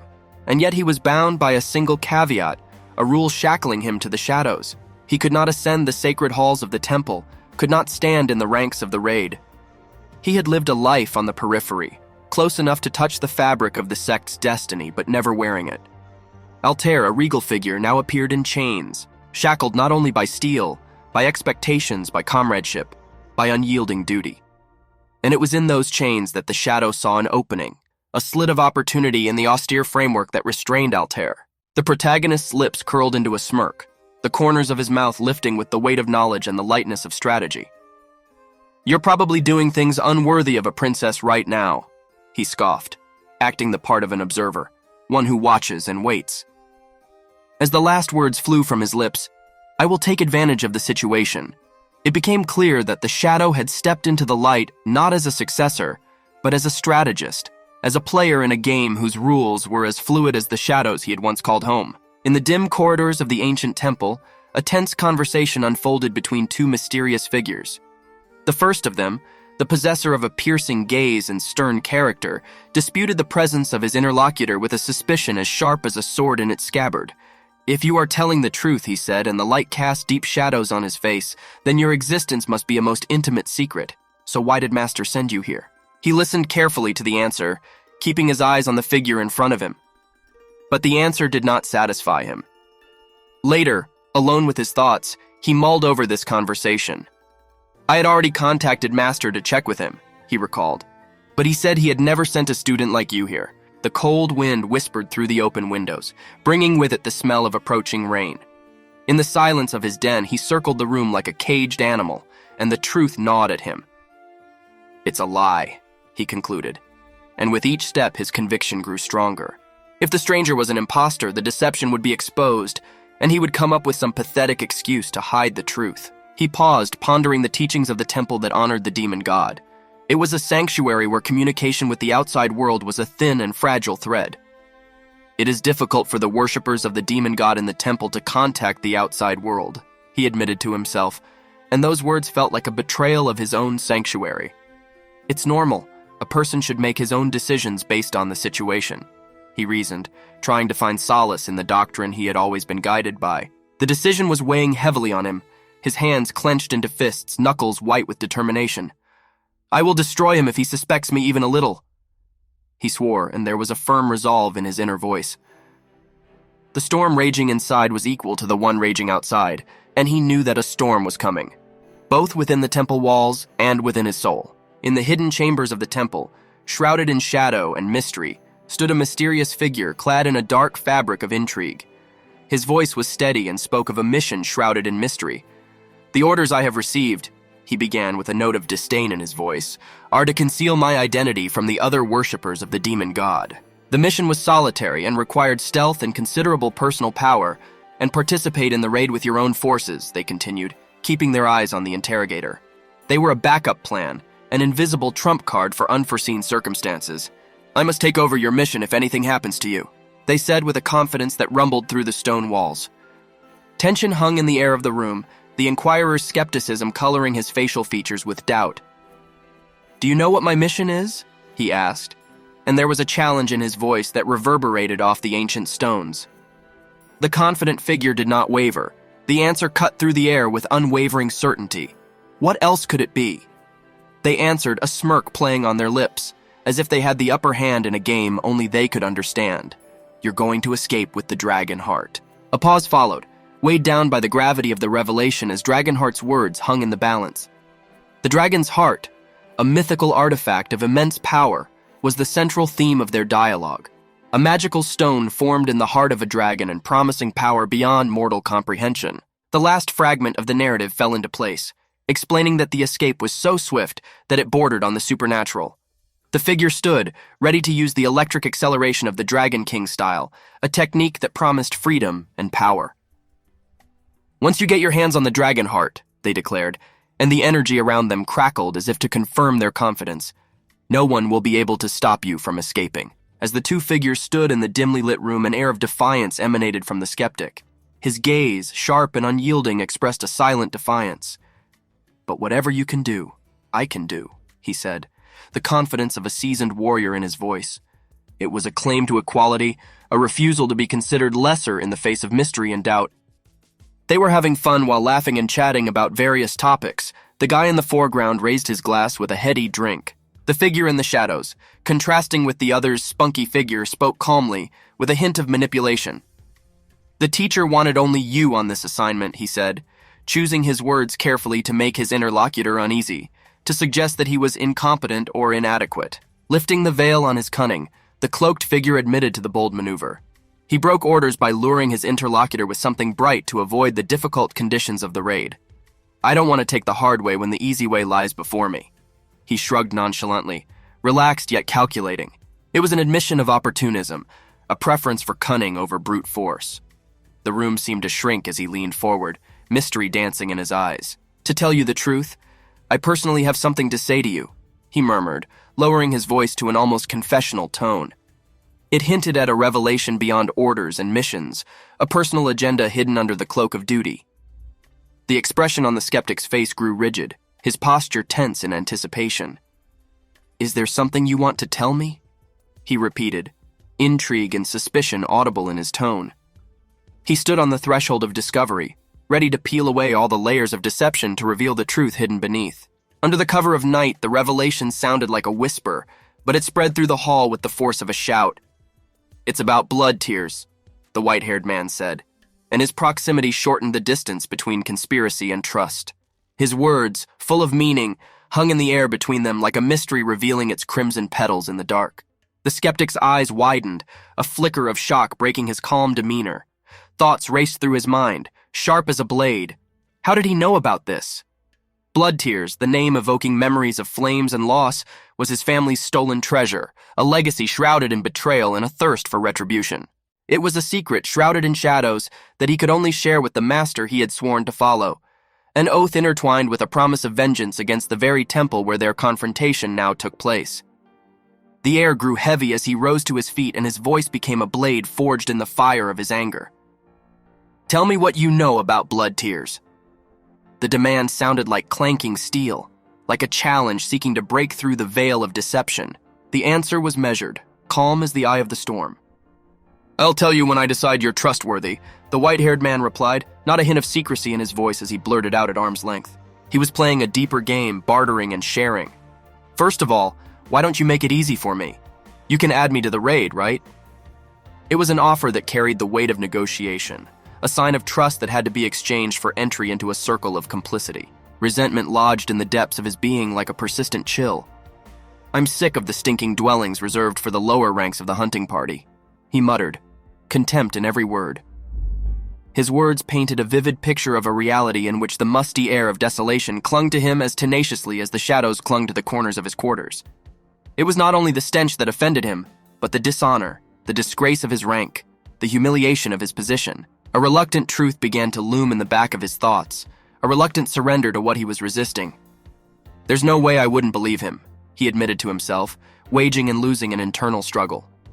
The walls he had built brick by brick of skepticism and doubt began to crumble under the weight of necessity. Piling the full weight of the revelation upon him, he beckoned the white-haired enigma with an order that tolerated no objection. "Follow me. You have to come with me to a place," he demanded. The sense of importance in his voice cut through the air, a clear sign that there was a turning point in their game. The path led them to an abandoned building, shrouded in the gloom and whispers of the past. The building stood not far from the temple, its silhouette in stark contrast to the night sky, like an abandoned sentinel guarding forgotten secrets. The climax of their journey unfolded in the darkness of an abandoned room. Standing before the flock, shrouded in expectation, he solemnly announced, "My brethren, I have brought the last one." The words echoed, filling the space with their significance. It was a moment of revelation, the last piece placed on the chessboard in a game that crossed the chasm between revenge and union. In the cold twilight of the evening's events, the skeptical character now known as the successor to the Master of the East took a new look at the white-haired figure beside him. "His name is Jeffir," he announced, and his voice sounded commanding. "He was sent by the Master to help me in my mission." With that simple statement, he dispelled the shadows of doubt that had crept into Jeffir's soul, confirming his purpose and place in their ranks. Confirming his identity wasn't a mere formality. It was the key that gave Jeffir entry into the circle of trust. Jeffir himself, still a silent observer, finally spoke, and there was a note of respect and perhaps curiosity in his voice. "I found you very attractive," he said, recognizing the seriousness and importance of the successor's role in their mysterious brotherhood. The air stirred as a new figure emerged from the depths of the room. Matthias Grimmer, whose name signified authority in the demon-worshipping hierarchy, gave Jeffir an honorable recognition. "Be honored that you are helping the successor of the Master of the East, young brother," he said, reverence and expectation in his deep voice. The successor then revealed the scale of the action to come. "The slave candidates for the members of the raid team," he began, raising his hand in a command gesture, "who will follow the heresy investigators and the hunting team, have decided to become 40 of us worshippers of the demon god," he said. It was a statement that spoke of scale, of an elaborate plan involving many, each a cog in a vast machine of vengeance and dark faith. Matthias Grimmer, realizing the significance of the moment, decided to reinforce his goal with clarity and conviction. "Since there's a newcomer here," he said, giving Jeffir a piercing glance, I'll explain the raid strategy again. You have to memorize it. There shouldn't be any errors.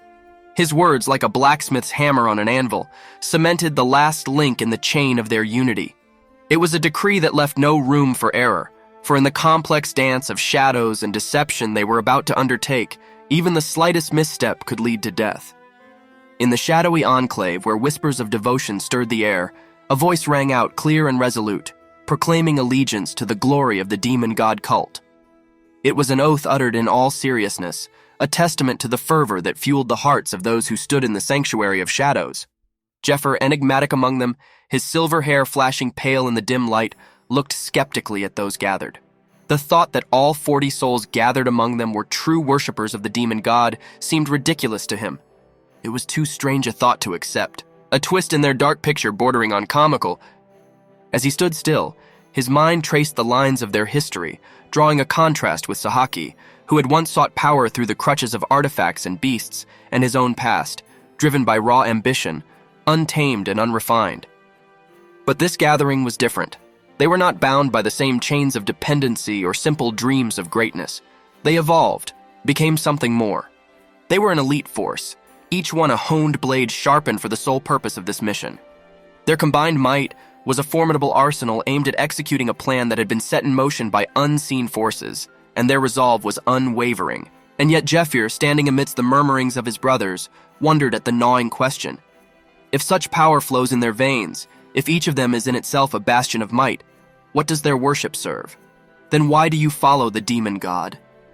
He pondered, and the question hung in the air like a ghost, challenging the very foundation of their gathering. Distrust and exposure hovered in the air as the skeptic, cloaked under the weight of his role, faced the disturbing truth. Jeffer's disclosure was an unspoken message from their master, a whisper of doubt that echoed loudly in his mind. The fact that he revealed himself means that Master does not fully trust me. It wasn't an easy pill to swallow. The bitter taste of betrayal was palpable in his thoughts. The shadow of blood tears loomed over him, a secret that should have been kept in the innermost sanctum of their pact.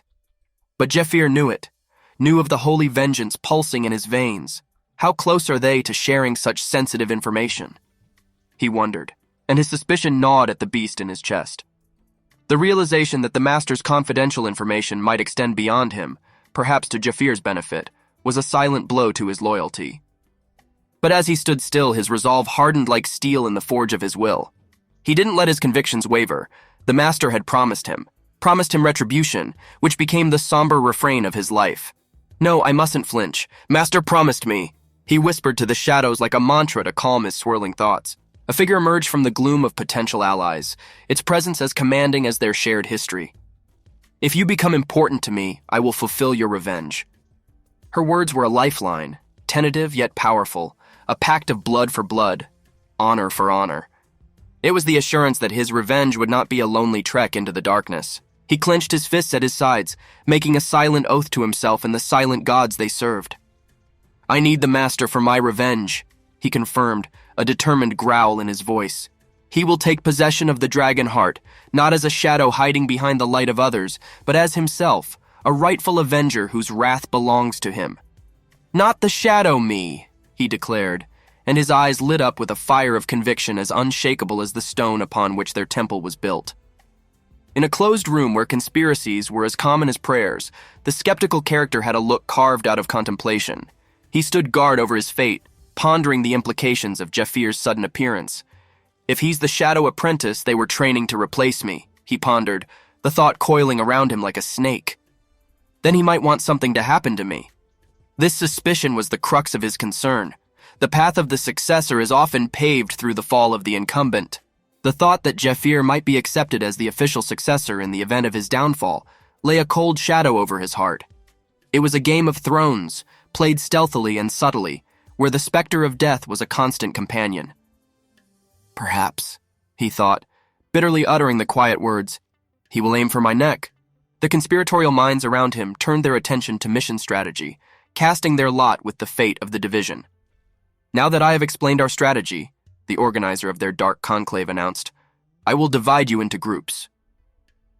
These words sounded like a call, a summons to order and purpose. With methodical precision, roles were assigned. The escort team was tasked with bringing Brother Ned to safety, and the attack team was to confront the fearsome Knight Captain Lucius. Each participant was a piece on the board, each group a moving part of a plan greater than themselves. The skeptic, the heavy mantle of his role resting on his shoulders, turned to Jeffir, trying to tie their fates together by logic and necessity. "Since we've been assigned the same mission," he suggested, "isn't it natural to be in the same group?" It was a question that left no room for argument, a statement that bound them together in the intricate dance of their dark ballet. In the dim light of dusk, as shadows cast long, uncertain lines across the room, Aiden stood at the window, a riot of thoughts reflected in his golden eyes. The world outside the window was unforgiving, and full of those who would not hesitate to take away the accomplishments he had fought so hard for, and even life itself. As the day was winding down, Aiden pondered his options. The threat was real, and his conclusion was obvious. It was far better to keep a potential enemy in his circle, to monitor and manipulate him, than to let him hide in obscurity. Across the room, Victor waited with a patient immobility that didn't match the tension of the moment. His snow-white hair, in stark contrast to the darkness of the room, seemed to almost glow. As Aiden turned away from the window, their gazes met, and there was an unspoken agreement between them. Victor held out his hand, his voice firm. "I will be in your care." It was a declaration of trust, a surrender to Aiden's tutelage and a partnership that could change the course of their intertwined destinies. Aiden's thoughts, constantly staring ahead, couldn't help but return to the shards of his past life, reflected like a broken mirror on the floor of his memories. He had already seen this scene, felt this trust, and was committed. It was a past filled with revenge and misguided faith that led to his demise, but history would not repeat itself this time. He was sure of it. A figure appeared in the shadows, shrouded in nameless gloom. Known for his loyalty and patience, this observer, Nolan, was a chess piece that had yet to be played. Aiden knew his worth, realizing that an ally like Nolan, while loyal, was far more valuable than an adversary. Looking down at Nolan from above, Aiden was almost contemplative. If he manages to sway this man to his side, Nolan's unwavering character will prove invaluable in the turbulent times ahead. It was all about changing the balance, taking Nolan's loyalty and turning it into a linchpin for future victories. As if echoing Aiden's thoughts, Victor's voice broke through the silence again, confirming their newfound union. "I too will be in your care." It was a mutual understanding, a shared commitment to move forward on a path full of unknowns but promising victory over adversity. In the pre-dawn silence, under the cover of the last of the night's shadows, Silas stood alone. He was haunted by the ghostly threads of connections he had once cherished, but now all of them were lost to the winds of fate and recklessness. There were countless of them, each one a whispered promise or a broken bond. But there was one he knew he had to bring back from the abyss, a bond that was the key to unlocking his full potential. It was a connection not with anyone, but with a formidable figure shrouded in flame, a silhouette filled with power and mystery. This was the same mentor who had once suggested Silas go through the labyrinth of higher martial arts techniques. His mentor's voice seemed to echo in the flames, a challenge that was both a suggestion and a plea. Would Silas help them escape their shared purgatory? And then, in the crucible of decision, Silas's face hardened, his eyes flashing with the fire of determination. A scathing sneer escaped his lips, a challenge thrown at the feet of his erstwhile mentor.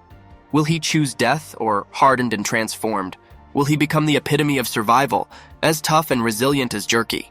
The narrative then reveals the truth, a memory sealed into the core of Silas's soul. His teacher Ned, who taught him the Dragon King style, was the eccentric connection that turned Silas into the strongest of men. Ned's lessons were not only lessons in combat, but lessons in life and resilience. When dawn came and the world awoke, the sky itself seemed to hold its breath, a canvas of the world painted in blue and white strokes. It was a new day, heralding change and speaking of battles to come. A proclamation sounded in the heart of the city. Piercing through the usual noise of life, it announced the names of those who had been chosen for the unusual trek. The raid team was to venture into the depths of the tomb of the abominable Princess Dungeon, a task as dangerous as it was prestigious. Those who were drafted were listed, their fate sealed by the call of heroes, and their new lives as warriors in training began at 6 o'clock in the morning. In the halls of the secret assembly, a group of cloaked men bent over tattered maps and ancient texts. Their faces were shrouded in mystery, their identities guarded as closely as the mission they were to accomplish. In front of them lay a parchment with a decree of silence. Mouths were to be sealed, conversations limited to the circle of trust. The weight of impending mystery hung in the air, and every participant knew the price of indiscretion. An alabaster-haired figure stood among them, her gaze penetrating the shroud of shadows. It was Calum, the architect of their grand scheme, whose mind was a fortress of strategies and plots. In his eyes, he could faintly see the satisfaction of having succeeded in realizing what he had planned. He whispered under his breath, "It's time to settle things," a mantra for carefully orchestrating the chaos to come. The scene changed, and the story plunged into an abyss of danger. The Black Steel Spider Dungeon has appeared, a place where nightmares become reality, and its arachnid guardian a portent of the trials to come. Nearby, the cockatoo's nest raged, a cacophony of screams and anger that promised a battle where only the fierce or foolish would dare to tread. And yet in the midst of this picture of danger, a clever ruse was revealed.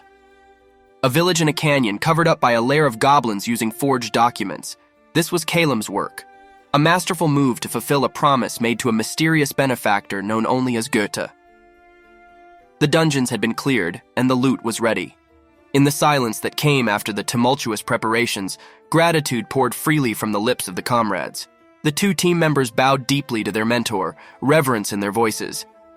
"Thank you, Jafir. Big brother, thank you for everything so far," they said goodbye with the bittersweet relish of departure. "Please take care," they added, and their words became a talisman to ward off trouble from the uncertain path that lay before them.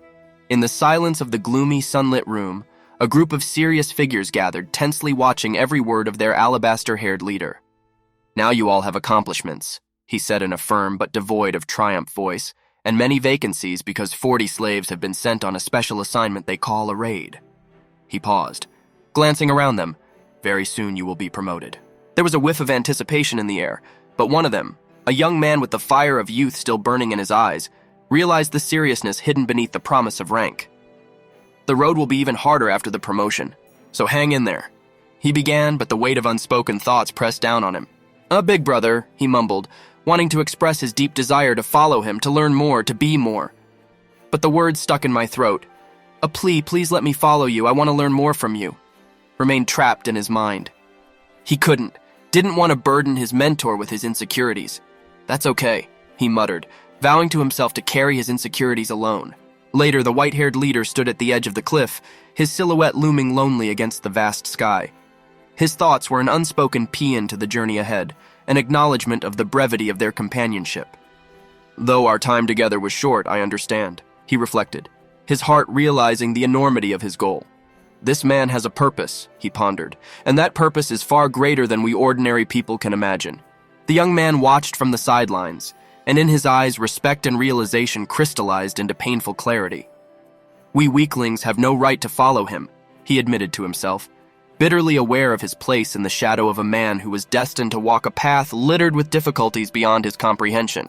In the dim light of the training room, the white-haired leader, commanding attention by his mere presence, gave an order that bore the seriousness of an ancient prophecy. "If you train yourself to death," he proclaimed, and there was a cascade of determination in his voice, "the day will come when you can walk beside me." The young man, who had been tormented by doubts before, and now that the glove was thrown at his feet, could only look at it questioningly, and his heart raced with anticipation of such an honor. "Then follow me." The leader waved his hand, turning on his heels and throwing on a cloak that whispered stories of 1,000 battles. The hall, filled with tension and ambition, watched him look over his shoulder. "I will expect great things from you," he said, and the young man and his companions bowed deeply, words of gratitude and awe in their voices. The leader looked into the faces of the young warriors, their eyes burning with the fire of newfound purpose and determination. "Two people who should have been dead by now are alive," he said with a smile on the corner of his lips. Their survival was a testament to his judgment, and in their glowing gaze he saw a reflection of his own indomitable spirit. But as the day faded and shadows stretched across the walls of the hall, the leader's thoughts grew as dark as the coming night.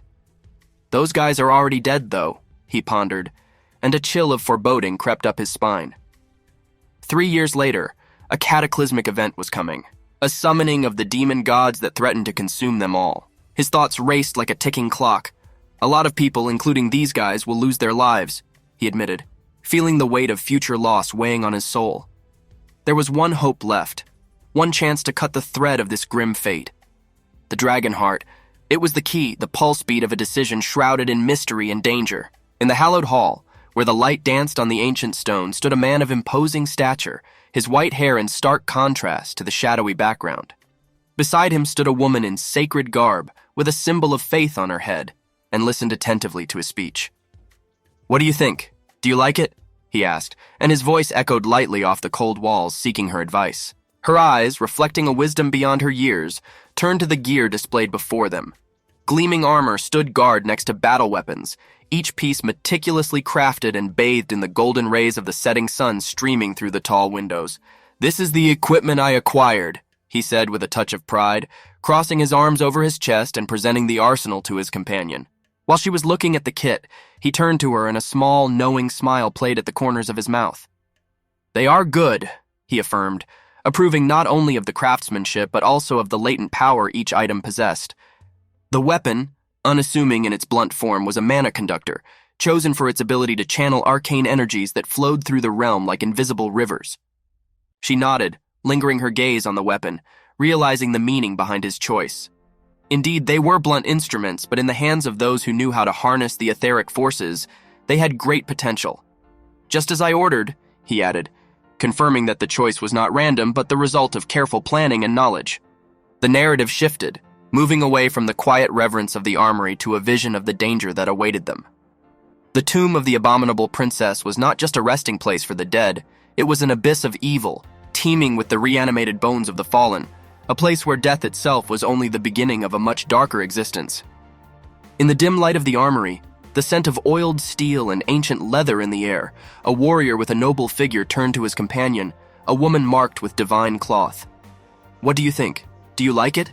he asked, and his voice echoed in the hallowed space, weighed down by the weight of impending war. She stood silent sentinel, eyeing the weapons he had gathered. They glittered with deadly promise, each object reflecting not only the flickering light of the torch, but the necessity of its purpose. "This is the gear I acquired," he announced, his posture as firm as the armor he presented. A smile of quiet confidence touched his lips as he assessed the hiding place. "They're good," he confirmed with obvious satisfaction. Each weapon, each shield, each armor was chosen not for its ability to maim or bleed, but for a far more important attribute: the ability to channel the etheric force of mana. Among this multitude was a weapon. Unremarkable to the untrained eye, but to those versed in harness it was priceless. Dumb, yes, but built to harness magical energies, it was perfect for the task at hand. "Just as I ordered," he murmured, more to himself than to his interlocutor, pleased with the workmanship. The tomb of the abominable princess was where they were headed, a furnace of reanimated bones and evil spirit. Living skeletons, if such a term can be applied to the dead, roamed its cursed halls, mocking the natural order of things by their very existence. That's what he was preparing for. To defeat a skeleton, you have to break it with a blunt weapon, he explained, and this statement was not only a lesson in tactics, but a rule of engagement. Blades that cut through flesh and squeezed out blood were of little use against these hideous creatures. Only the crushing power of blunt weapons was sufficient. When the man promised to purchase the entire arsenal, the woman looked at him, disbelief evident in her question. "Really?" she asked, but he was already reaching out for the weapon that had caught his eye, a sword that glowed with an inner light, its point singing of past battles and coming victories. "I especially like this one," he said, raising the twilight sword, an artifact of ancient power shrouded in mystery and legend. It wasn't just a weapon, it was the key to victory, a beacon of hope against the darkness they were about to face. In the muffled silence of the temple's armory, the faithful woman tilted her head, frowning her eyebrows in thought. "I bought it at the request of an esteemed customer," she murmured with a note of skepticism in her voice. "But against skeletons, the long sword isn't very effective." She met the warrior's gaze, searching for an answer, pondering his logic. The warrior, a man whose experience was imprinted in his facial features and calm demeanor, didn't hesitate. His inner monologue revealed a broader perspective. "It's not just skeletons that should bother me in this dungeon." His fears lay deeper, woven into the story that the skeletons were merely a facade for the greater threats lurking within the ancient walls. As if summoned by his thoughts, the narrative unfolded, presenting a being of light, a figure enveloped in the grandeur of the Temple of Light. The creature was woven into their destiny, seeking to complete a chapter that had lasted 10 long years, a crusade to purge the dungeon of darkness. The tale took an increasingly darker turn. There were whispers of worshippers of demonic gods, fanatics willing to plunge into the abyss for the survival of their creed. Their presence hinted at unspoken rituals, sacrificial altars hidden in the heart of the dungeon where blood and shadow mingled. Amidst these revelations, the warrior stood as a lone figure against the raging storm, his silhouette crackling with the energy of determination. "The entire party are my enemies," he proclaimed, resolutely declaring his willingness to confront the legion of cultists. His journey took place against the backdrop of arcane warfare, where every spell cast and blade swung could tip the scales between light and darkness. Under the cover of dusk, a lone knight stood resolutely within the crumbling walls of the ancient castle. His task was clear: get through the dangerous labyrinth and get the elusive dragon heart. It was an object of immense power. Legend has it that it would grant its possessor untold power, a prize worthy of facing the legion of shadows that stood in its way. The knight known as Ned bore the brunt of this campaign with stoic determination, though doubts hovered around him like the fog that enveloped the castle. Trust was a scarce currency, and its path lay not only through enemy territory, but also through the treacherous terrain of split alliances. In the silence of the castle, the name Ned rang out, the one who held the knight's trust, the one whose loyalty was as mysterious as the secret prophecies carved into the stones of the castle itself.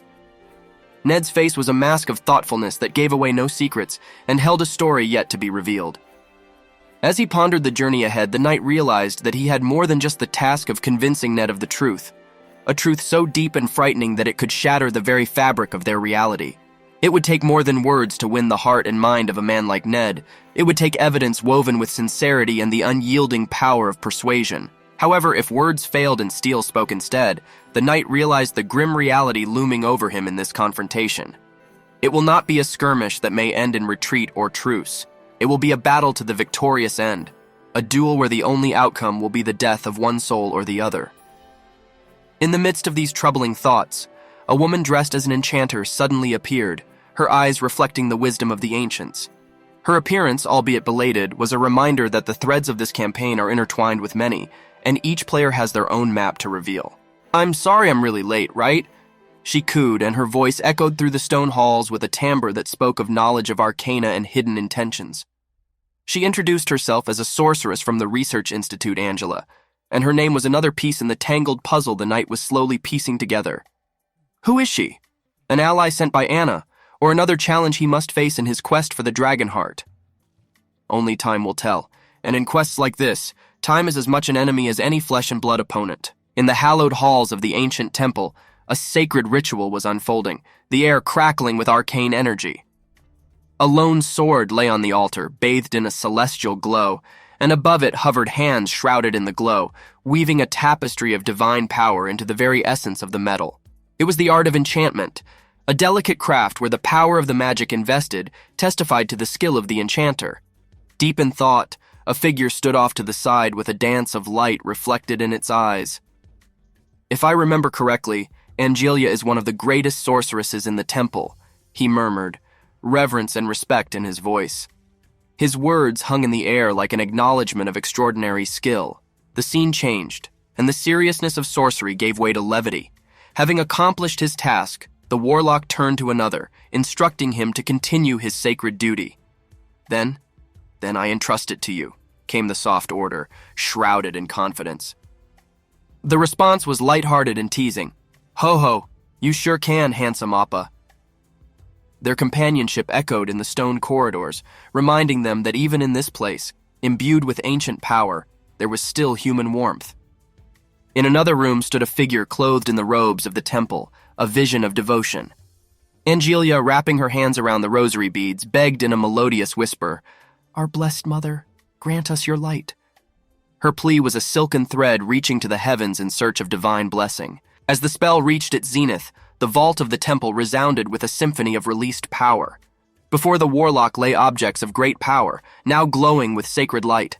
The blessed dusk sword, the griffin feather robes, the sturdy leather boots, the mace of trials.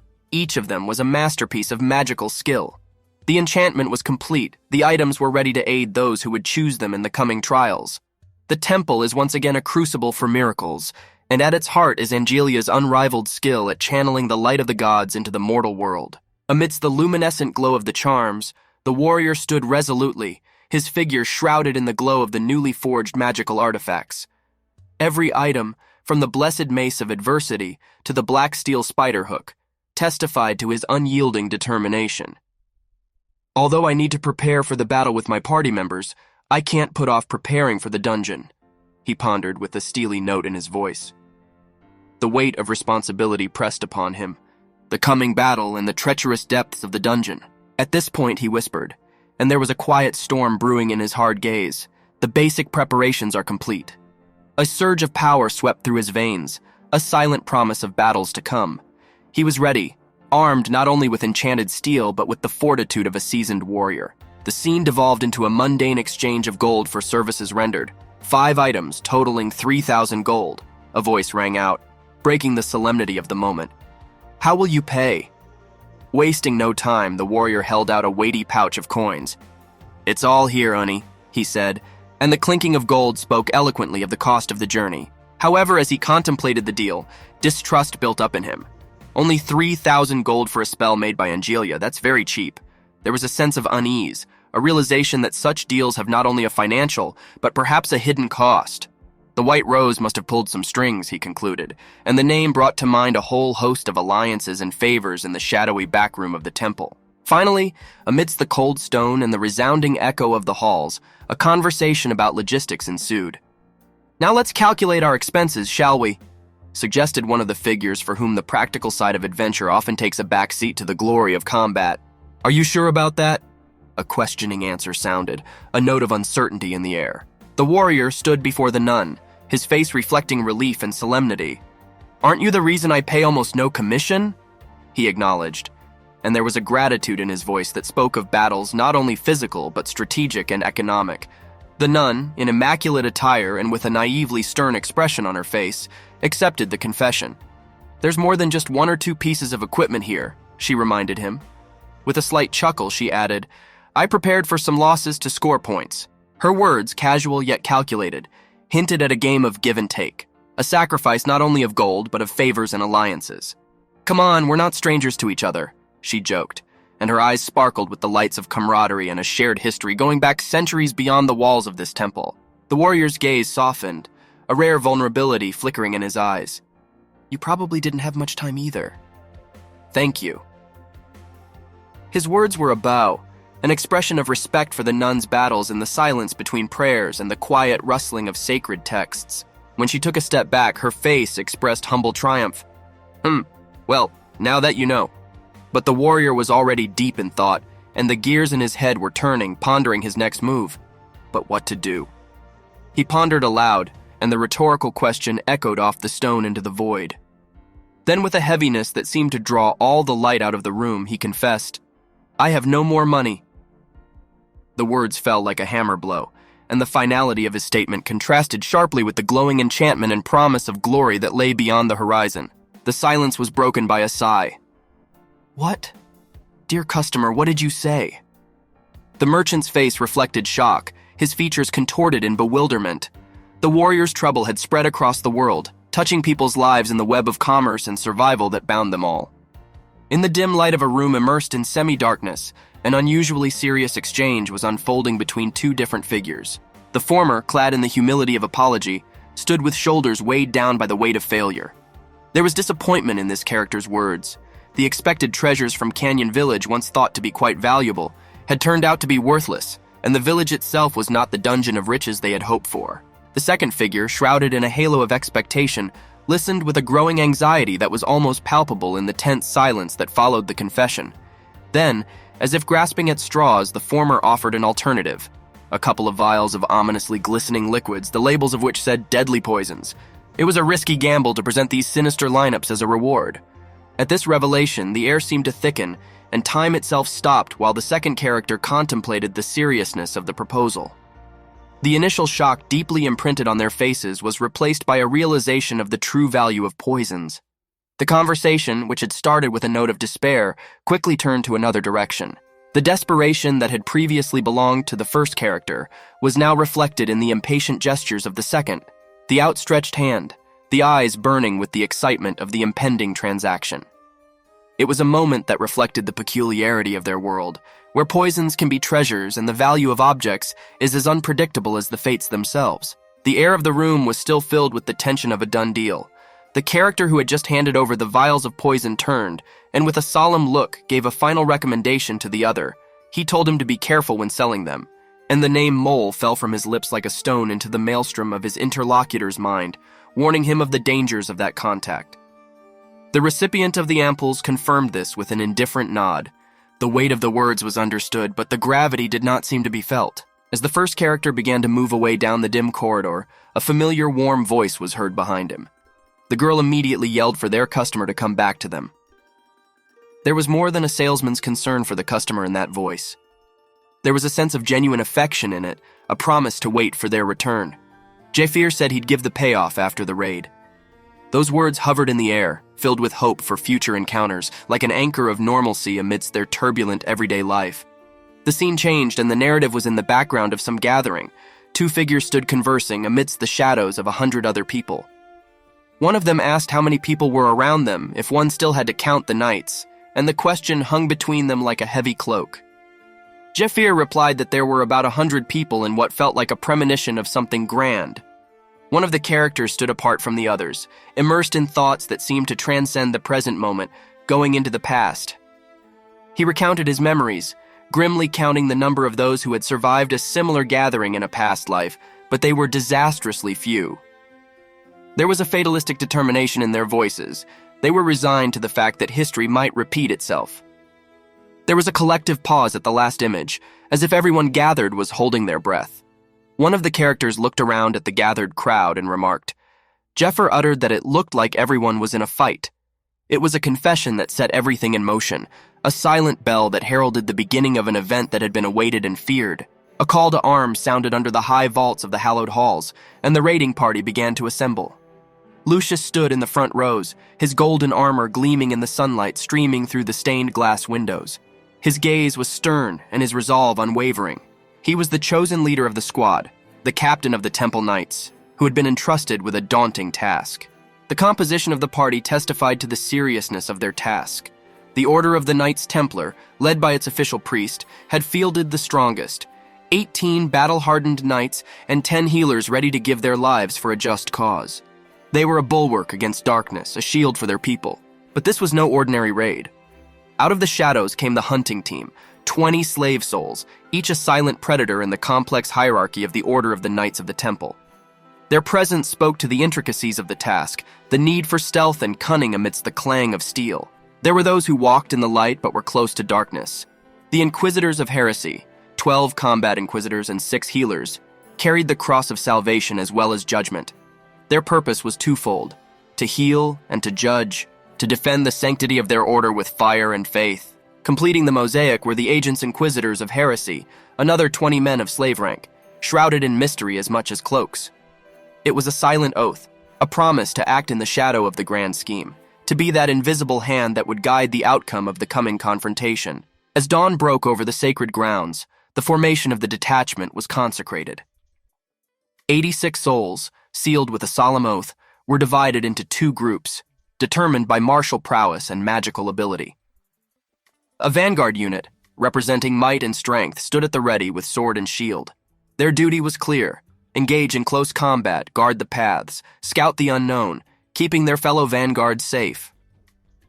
The last group, made up of mages and healers, were the lifeblood of the party. They held staffs that conveyed the very essence of support and restoration from a distance beyond the reach of the sword. The command of these divided forces was entrusted to 4 distinguished individuals. Captain Healer Arno, with a gaze as calm as the still waters of a sacred pool, was a beacon of hope and recovery. Captain Leona's escort captain stood beside him, her presence as calm as it was formidable, and a testament to the power contained in protection and support. Towering over everyone gathered was Party Captain Lucius. His command was not only a strategy, but a blessing. His raised hand not only directed the course of battle, but bestowed a silent blessing on his charges. His authority was absolute, not only by virtue of his rank, but also by virtue of the divine favor he bore. The concept of stigmata, a divine gift marking those loved by the gods, was revered. These holy bearers, called saints or holy girls, were living conduits of the heavenly will, their hands glowing with the light of the patron deities. And Lucius, The Saint of Light was a revered figure, marked from childhood with the luminous seal of a deity who promised him, after his earthly demise, to ascend to the heavenly halls. The raid participants stood on the threshold of their holy work, their roles predetermined both by their skills and by the divine hierarchy that blessed their mission. They were not just warriors, they were the chosen instruments of a higher will. Each step forward was a step in a grand cosmic gambit, each breath a whispered prayer for victory and survival. In the silence that precedes the storm of an arduous trek, the raiders gathered, their spirits buoyed by the presence of those they considered almost otherworldly. Among them, saints and holy sisters were revered.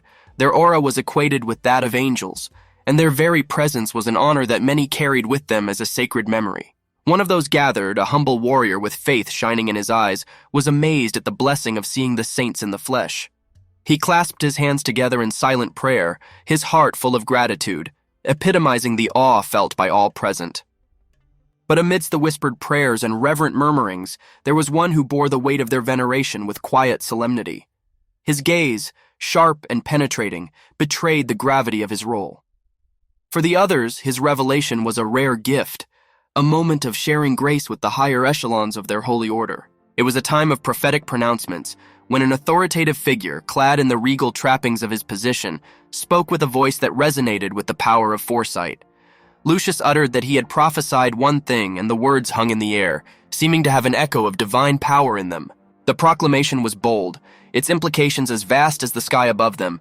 With this raid, they will conclude a saga that has lasted 10 grueling years.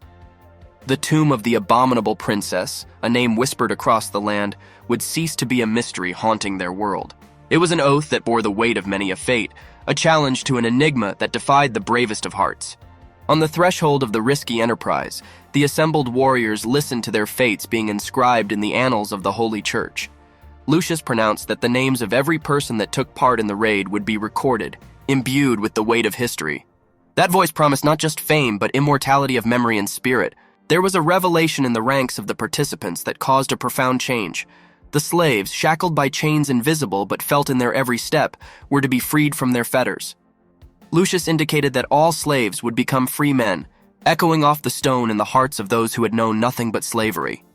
It was the promise of a new dawn, a future where the shackles of the past would be broken and forgotten. Party Captain Lucius, the Saint of Light, whose very presence was inspiring, urged his comrades to be ready for the coming trials. Lucius urged the people to endure the rigors of the training that would begin today, and there was a call to arms and hope in his voice, and together with him they will walk the path of glory.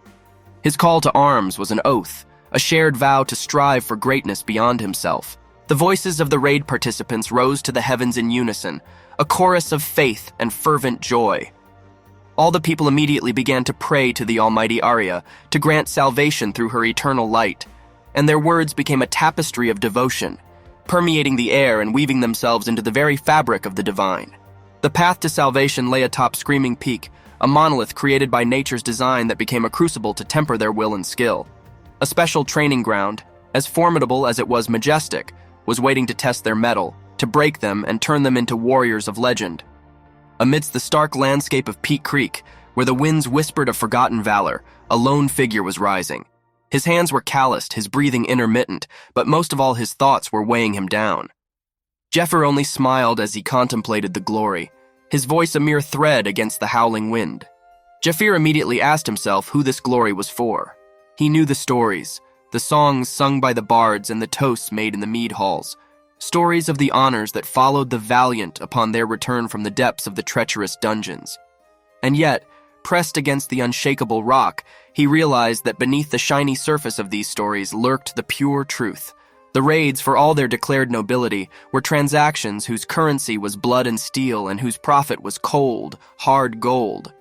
In the humming halls of power where the game was being played, a piece of stone from the very dungeon they sought to conquer was flaunting like a talisman. Mathis pronounced that the knights should become accustomed to the dark power that emanated from the crystal, reminding them that the darkness they would face was not just a physical opponent, but a ghostly one, an evil that clung to the soul. The realities of their activities were exposed not in the clash of battle, but in the clinking of coins.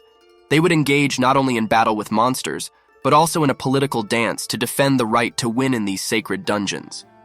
Assembling a raiding party, securing investments, supplying gear and potions, Each was a carefully calibrated piece of the complex puzzle that was their trek. The narrative of heroism unraveled thread by thread, revealing a complex and pragmatic tapestry. For the raiders, the ascent was not just a physical climb, it was an existential realization of the nature of their path, a realization that in the pursuit of glory, they were also pawns in a greater scheme, pieces moving across a board where the hands of unseen players guided them not to the light of legend, but to the glow of gold. The long years of preparation had paid off. The labyrinths of the dungeon had fallen silent, defeated by the age of struggle. The raiders, with armor crumpled and faces etched with fatigue and triumph, stepped out into the light of a world awaiting transformation. As the shadows of the dungeon receded, the once forgotten lands came to life. The land freed from the shackles of darkness became the basis for new roads and cities. What was once a realm of whispers and fears now echoed with the sounds of construction and the laughter of those who dared to reclaim it. The victors watched investors' chests stuffed with gold swell and land values rise like the sun on a new day. They fought not only for glory and honor, but for the promise of prosperity that beckoned the ambitious and the bold. It was an undertaking of grand proportions, in which the threads of valor and commerce were woven into a single victorious tapestry. Under the cover of the prosperity gained, however, lurked the truth of their conquest. It turned out that the great Temple of Light, a beacon for the pious and hopeful, was merely a strategic outpost of the revered St. Lucius. It was from here that plans were made to clear the tomb of the abominable princess, and it was here that the raiders were turned into instruments of victory. Temple's training grounds became a crucible for practicing the raiders' skills. The instructor uttered for all the people around to consider these lights as magical attacks by the opponents, as balls of light danced around the students, mimicking the arcane volleys of an unseen enemy. They ducked and dodged, their bodies reacting with a grace born of tireless training. One raider grumbled to the other about how difficult it was, his voice hoarse with exertion. Jafir wondered what, if anything, this was even remotely like a real fight. The mock battle was but a shadow of the war they had fought in the depths of the dungeon, but it was a necessary rehearsal before the trials to come. In silence, the two seasoned warriors exchanged words of strategy and restraint. Ned immediately told Jafir that they were not allowed to use the Dragon King's techniques in such a place. His words held the wisdom and scars of past battles. They were warriors of a different breed, their skills honed not only in the clash of swords, but also in the shadow dance and the fine art of survival. The sun was sinking toward the horizon, casting long shadows on the training ground where the clanging of weapons had finally fallen silent. The coach immediately shouted that the task of defeating 5,000 golems had been accomplished, giving the tired warriors a short respite. They lowered their arms, breathing heavily, and the golden light of twilight enveloped them like a well-deserved cloak. A seasoned veteran with eyes widened with admiration watched from above. The man immediately pronounced that the knights had done even better than he could have imagined, lingering his gaze on the fallen Neda and Jafira, who dotted the battlefield like strange earth fruits after a storm. It was a testament to the growing skill of the raiders, especially noticeable in those who had previously known nothing but chains. The priest immediately said that it was Ned and Jafir who did the best job, nodding toward the pair whose interaction on the battlefield was as fluid as a choreographed dance, and whose movements were a language of silent coordination and mutual trust. When the dust settled, an unspoken but palpable question hung in the air. He wondered if they might actually succeed in clearing the dungeon this time. It was a whisper of hope, a flicker of faith that perhaps, after years of toil and loss, things might change in their favor. The healers moved among the ranks, their hands glowing with the soft light of recovery. One of the healers announced that she had completely cured the wounds and fatigue. Members of the vanguard, her voice was both a balm and a call to unite. Her presence promised not only recovery but also accelerated learning. 2 weeks under her care would bring progress equal to a month. As the break ended, the coach's voice cut through the chatter. The coach immediately pronounced that it was now time for them to start practicing from the beginning. It was a call to return to work, to the relentless pursuit of excellence that tolerates no weakness or hesitation. As the raiders regrouped, the true nature of their scheme became clear. It was a battle not only against the physical difficulties of the dungeon, but also against the limitations of their own bodies and minds. The healer's magic was an integral part of their training, each spell woven into the overall tapestry of their endeavors. The day was winding down, and with it the end of an era of relentless preparation. The announcement came from up high. The coach yelled that this was the end of practice. The sense of accomplishment was palpable. There was a tangible electricity in the air as the warriors were praised for their perseverance. Not a single soul was lost due to the grueling regimen. The coach immediately pronounced that they were all in for one hell of a dungeon march starting tomorrow. The real test was yet to come. Warriors were called to the simple pleasures of life: eating, drinking, sleeping. Tomorrow will demand everything from them, and they deserve this brief respite. As night hid the sky, the stars testified to their determination, the calm before the storm of their greatest challenge. However, not all hearts were won over by the promise of rest and fun. In the dim light, two figures stood in the distance, their voices murmuring softly against the evening chill. Jafir asked Ned if he hadn't eaten his portion today either, and a concerned furrow ran across his forehead. The other, silhouetted against the fading light, replied with a calmness that did not match the seriousness of the challenge ahead. Ned pronounced that he had eaten as much as was necessary. The reason was as practical as it was surprising. Ned pronounced that he had to maintain his weight to get stronger. It was a strategy, a calculated choice in favor of agility over strength, in favor of quickness over endurance. It was the discipline of a warrior who knew his body as well as his blade, who understood that every ounce could tip the scales between victory and defeat. The first warrior, moved by the logic and sacrifice of his comrade, pushed the plate away, and in that simple action an unspoken pact was born. Jafir immediately set his portion aside and declared that he wouldn't eat then either. After all, their mission was the same. If one fails, the other will take the brunt of their shared fate. In the dimly lit room, you could almost feel the tension that hung heavy like dense drapes enveloping the stone walls. Ned, with eyes narrowed in a piercing stare, broke the silence with a teasing drawl of voice in which a challenge could be heard. Ned wondered if Jafir was really still trying to outdo him, his smirk almost as sharp as the sword he probably wielded. Opposite him stood another figure whose expression was carved from stone, unyielding and stern. Jafir replied coldly, not to let Ned make that face, but the corner of his mouth twitched upward in a ghostly semblance of a smile. He held out his hand and revealed a small vial filled with a mysterious liquid that glistened even in the semi-darkness of the room. Jafir assured what he had brought Ned something good. Mischief and solemnity mingled in his tone. Holding out the bottle, he declared with a confidence that belied the simplicity of his gesture. Jafir pronounced that this drink would warm Ned faster and allow him to move faster. It was an offering, a gesture speaking the unpronounceable language of battle comrades. The liquid in the vial glowed, promising unknown advantages in agility, or perhaps strength.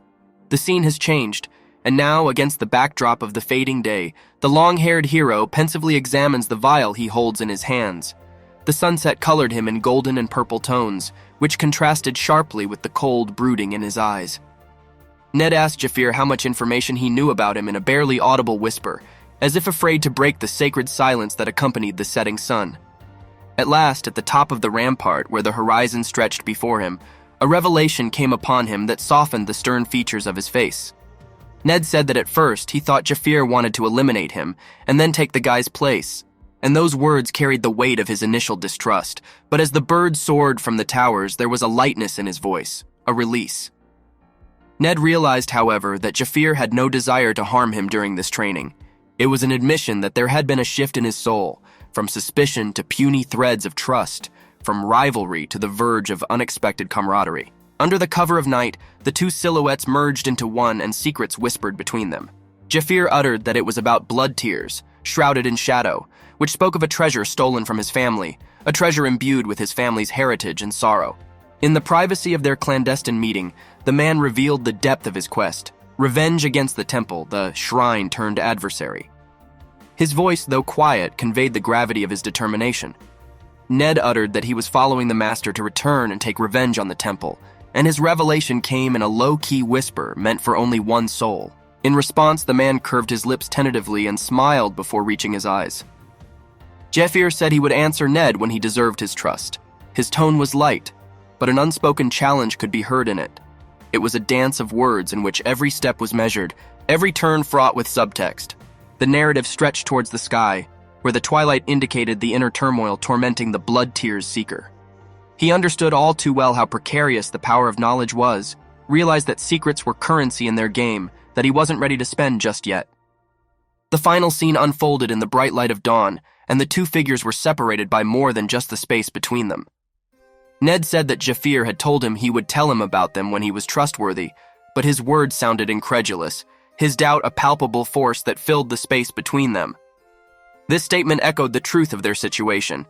Trust was not a commodity to be easily exchanged, and words were only a veil over intentions that had yet to be revealed. In the thickening twilight, the questions hung in the air like the last rays of the sun, fading but persistent. Ned immediately asked what Jafir was hiding, and what he wanted in return for that information the long-haired figure demanded. Trying to untangle the tangle of unspoken words and hidden desires, his eyes, sharp and searching, searched for truth in the semi-darkness. The other, staring deep into himself, spoke with a measured pause in which the weight of new understanding was felt. Jafir immediately thought of Ned being different in this world, and that simple admission bore the mark of transformation. It was a recognition that something fundamental had changed in who they were talking about, a shift from what was to what could be. Memories flashed like the tip of a blade, revealing a time when violence was the only language they used to communicate. Jafir remembered that Ned had tried to kill him first, and his voice had sounded steady, like a symphony of steel and shadow in their deadly dance. Jafir should have called the girl the White Rose Monster Broker.